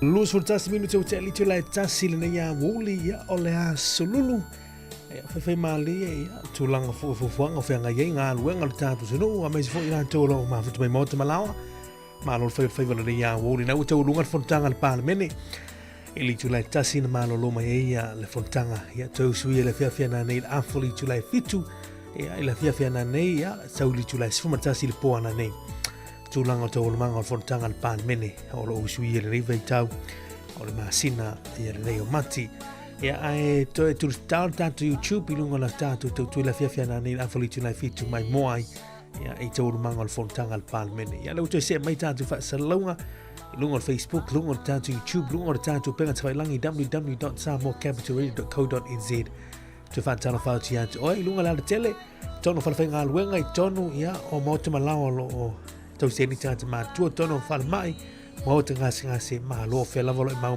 tatu tu ma tu fa talo fatu ila tolo ferai manga ruanga i fafane e ole ni aso malo ya fa ya sina a velo le la to i ni a wodi ya ni ma ni si mai fo il savili la to ya ole savili ma saniata to ni lo mua ya ele to fa ilo ya fa malo sai ya o nga ruanga tu te malo singolo ferai lu tatu tru te sianga na malo lo fo ilia ma fa ya o nga ni fa na li tolu ya malo tau malo fa fo to ni aso ya vi ia la vale tua la tatu fa solo nei fa fianga musica so fe floio nei a woli si paili tu la lua programa ole ata ole vai a vai la wa ngale ya ni si fo io falei tu ai ya su meu petelo ya nei tamali fa langin fo launga ma nei ma li te fa longo ala tu falei tu fa ngo ya si te mio tatu programa lei tu la toil tu sto mo si fo con lo mua i Wellington fa solo fa fianga ma tu fa tu ngale fa no file muele nei a wuli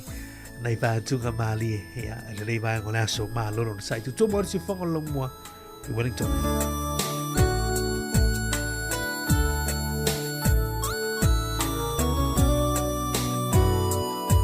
ya mali fo ia na yata nai te mai mo tu Samoa e so la uli Samoa na yata mai sunga la ya tu fuel te mina malanga tu Samoa ya fa tala fo i uso ya risati alisa talo risati alo fatu mo wele yaso fa tele ma fu mai pali sina leo ma lolo sa ya oi ya mes fo isio tu a mo tele le yaso Kevin Show galo fatu mo wele yaso ya mes se fa fo melo tatu tino fatu ka musica fu so foloi on le yawo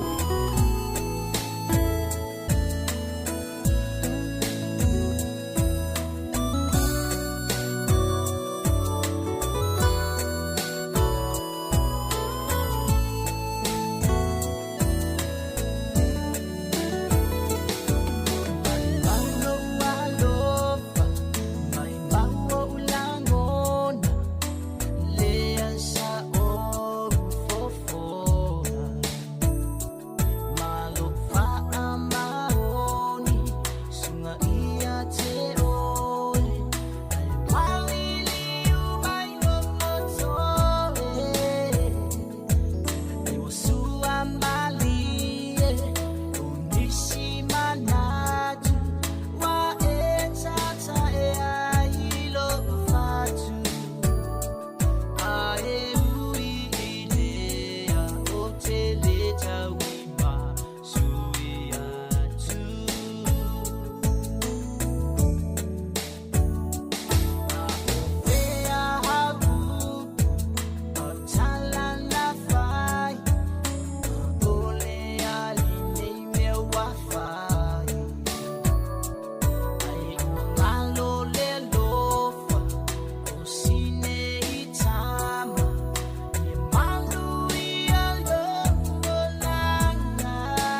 Kukuila. Awa ole upolo. Tala ne wa nga sa tenga. Awa ka ulo ko vai mengi. Lo ko vai sa se. Oi, a fiu lo ai nga bidi mai ake, oi ange wa ke wa fa pengi. Ke ai pe ya le ya ke ande nga ke manga ai ba dong. Ai manga o sumeo.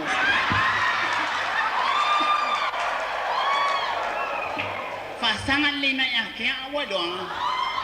Awar ke ya wa umar Christmas ya pe wa kau fo mo ya wa ya le la pala no atu fa pe nei vai oi ai pole ana ki no lo wa ngi polu ke ne ka ke o pole vai do ai me ko kuila la fo mai pusa wa hu le ai va kwa fa panan bueno le la ko kwa fa panan yo vai oi a foi o eso usasi menga ya amali aku ya ke o le ngau lai Okay. Ya, okay lah. Mai mau kalau saya ke, mana lo wain aku kuila, boy dong. Ya, liang okay, orang na yo ke ngofo ni lo ai. Ngolo walo felo kamana le se ai mai. Apa ya kon yang ini bahasa ni? Alai ni orang mai, ngau pusat wah luang. Ni kai ngoi. Oi. Ini se mai koso Ni. Mau ser a koso kai van kala fal molesti. Bueno, oi. Wal fa la kama yelo wa ngai pusa wa o ngai kon. Oi. Não quero falhar, vai achar alguém calci oi. La cuio calci oi o ko fa fi. Oi, ayo lo anko le ka wala calci ya wa. Olo wa pa peo mai se mu Okay. Que foi a oi? Ai coia ma foi lo para que lo vai ni. Vai. Ma foi ka, ainda para fazer. Ela só é querelo.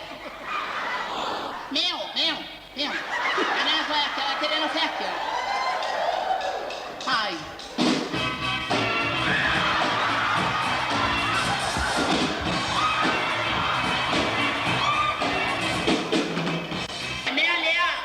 No pele o te lo fatele lo atono somoa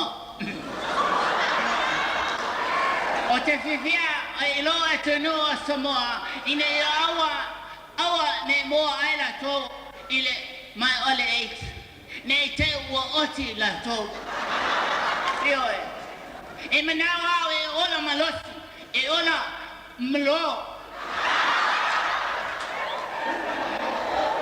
Emelo, kemena foi ola mo nunga lava. Pe ola o soni.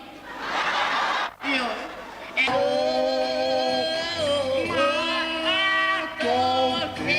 Kai.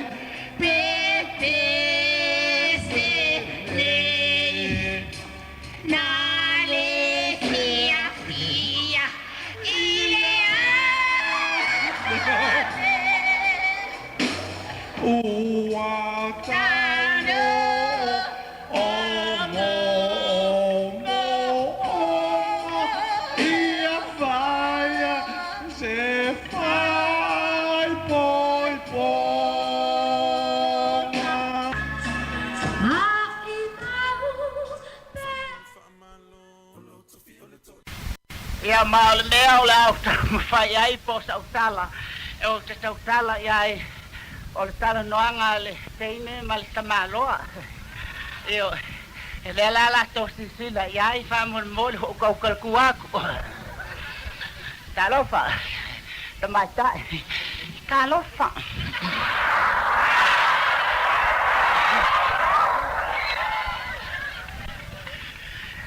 O au me o whaine. Le la whainga linga.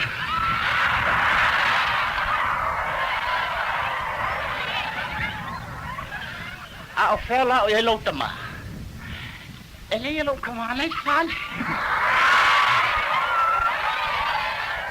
E mawhai o no tala no atu i lautama i se tei. E whainga ka ngoi e ai tāwai no ke pole ai. Ni ke iwa fo ni iwa.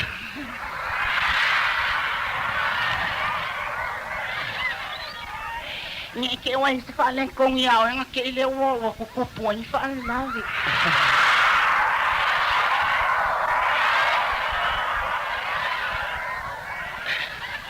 Ya fa pe foi o stanga te pai fa ve la ve o ur kanga ka le. Nga ngo fia kala ngoi lo kama e ke na ko e silo wa kala ngoi ya. Nga ko sa wa le ka ko kala ngoi le ulu.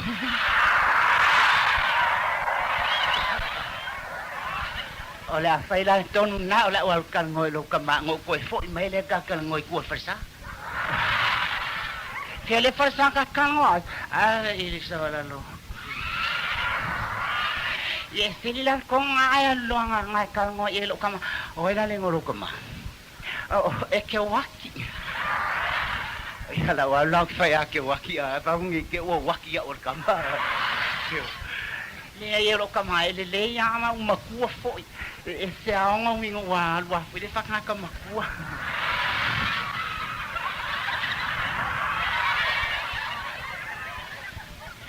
Kalo whari waki. Kalo wha.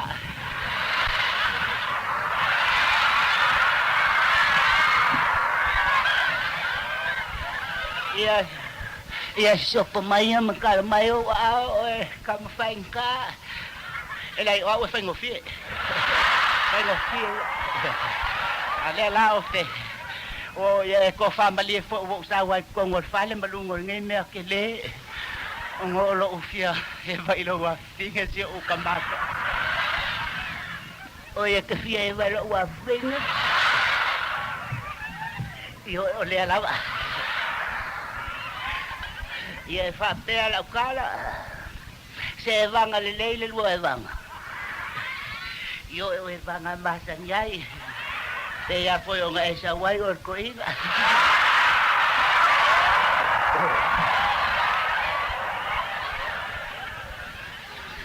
ya wai lei paula wai me lo ma va o ke lo ya lo foi lo wa fine awa pe foi o nga esa lo fia o le kinga wo le ai sa fainga me sire o tadia fia o coinga ai Paulo be e fainga sa lo ase sa bakala ngo ke le avango ke le avango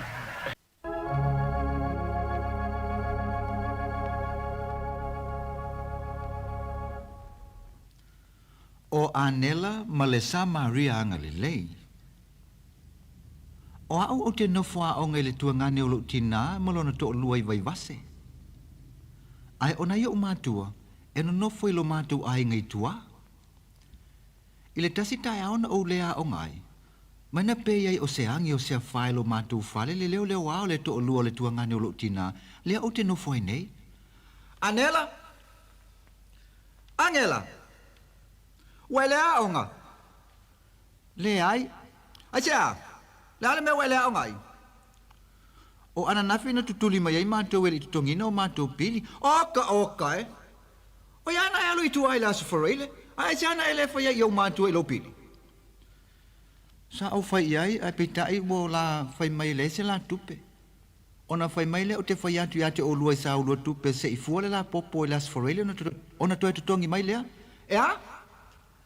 A o mato e vale. Oi, na ole umu ya sosata ita se te sau ma oe fa ole ma ua. tau si oi le vai aso atoa, ai toi fai mai se tupe te tonga elo pili.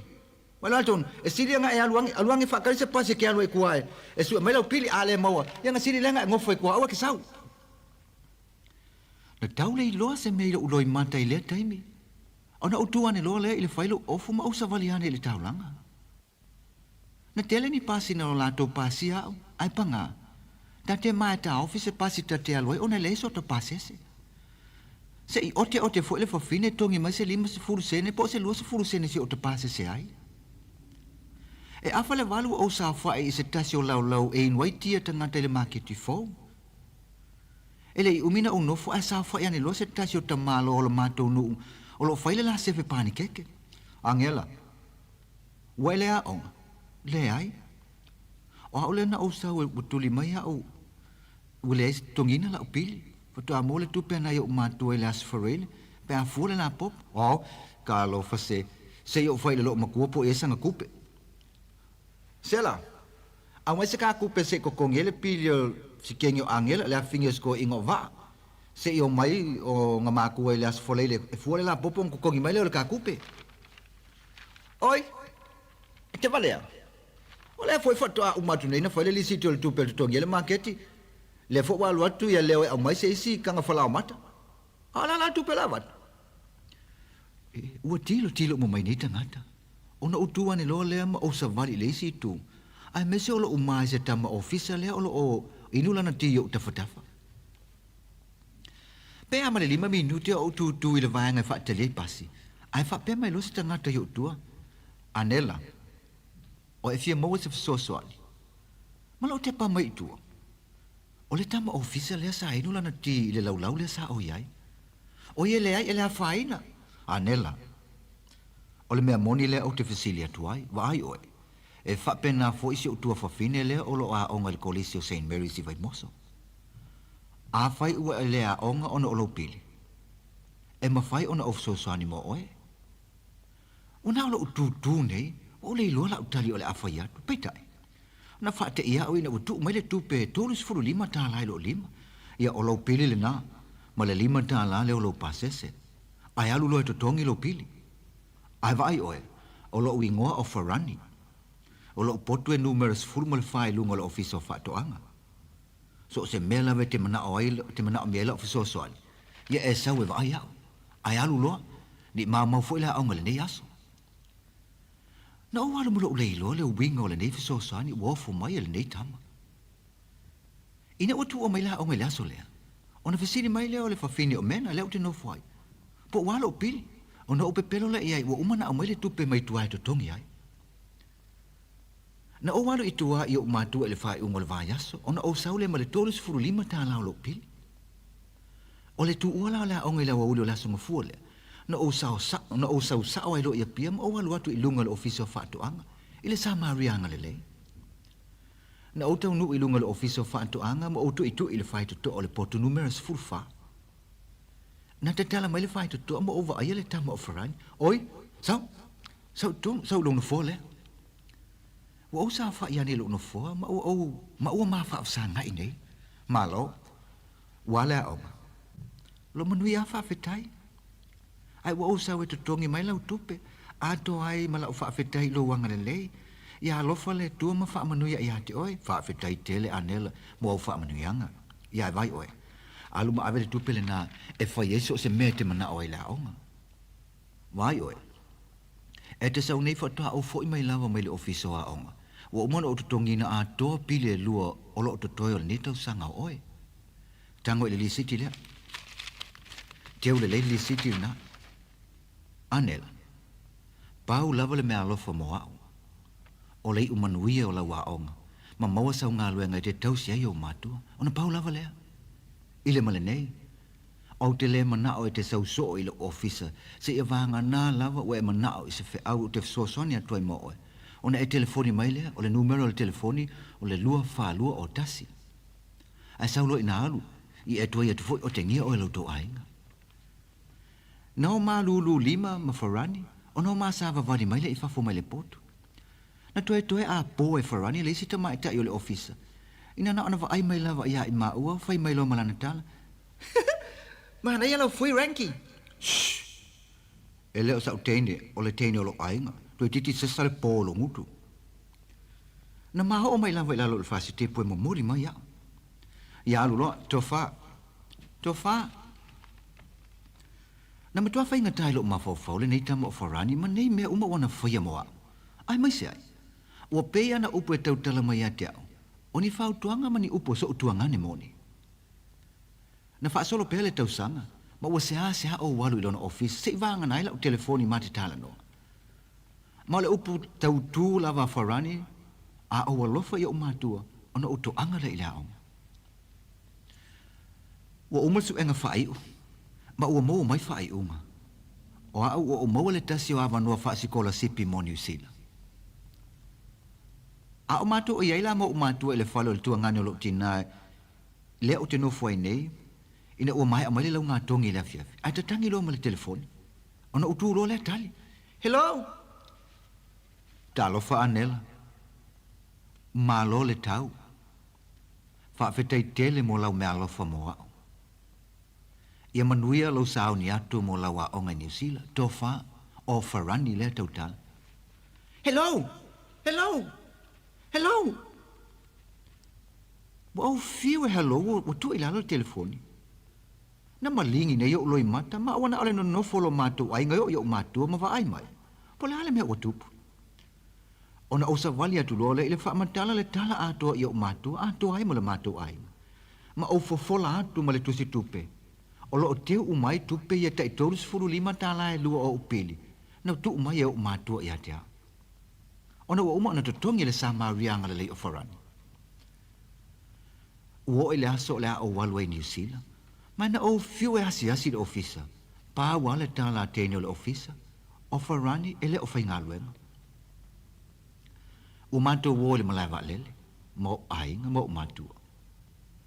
Na amata mai lava ile aso ana nafi ina wa o le maua le sama rianga le o farani. Ona malingi o loi mata. Alu male po atoa. Male nei aso. O le umato le malava lele. Na ti le o ma fatia ina wa uma ono mato fa ma vai mo matua mo ai ma o sa vali atu to tono le poto ona o to fali o mai le mama ne ingalo ya o luo no no in office fa feta ya forani mo moli esa o no fa feta wa amata ona nga solo le pase se ifaf e o atu le vale a o tele yo atu fafu ai ova ia le tu o tangata o le o le valele ma tilo mai ai amata lo no fa longoina le tatangi mai o ne kitara po ese le mali o pesenga wa lu atu mai te fatafa o le sima o le malai valele sa o sa vali pea o tele e lunga ona o fa pea i fo le ia te Farani, matua eleang. Te fia wa ai tasi atu i o fuolinga lofa. Na o walu ai lea.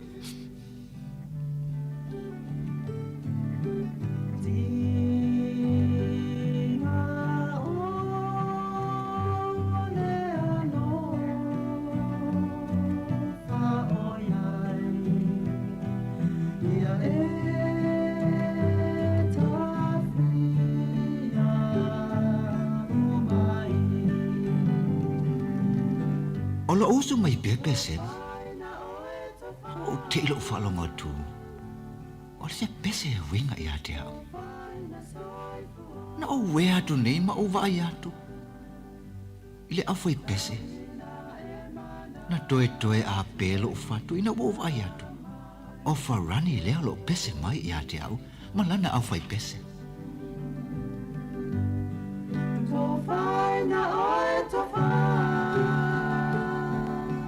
To fa faran ta to fe lo ai se aso ta fe lo ai se sia so to fa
Samoa le atinu e pele loloto ma le nganga ia sawia tātou whato wha sawia sa wha mawai rene ia wuli i te tautua wha le lava le sifonga lo mua e Wellington i rene ia solulu.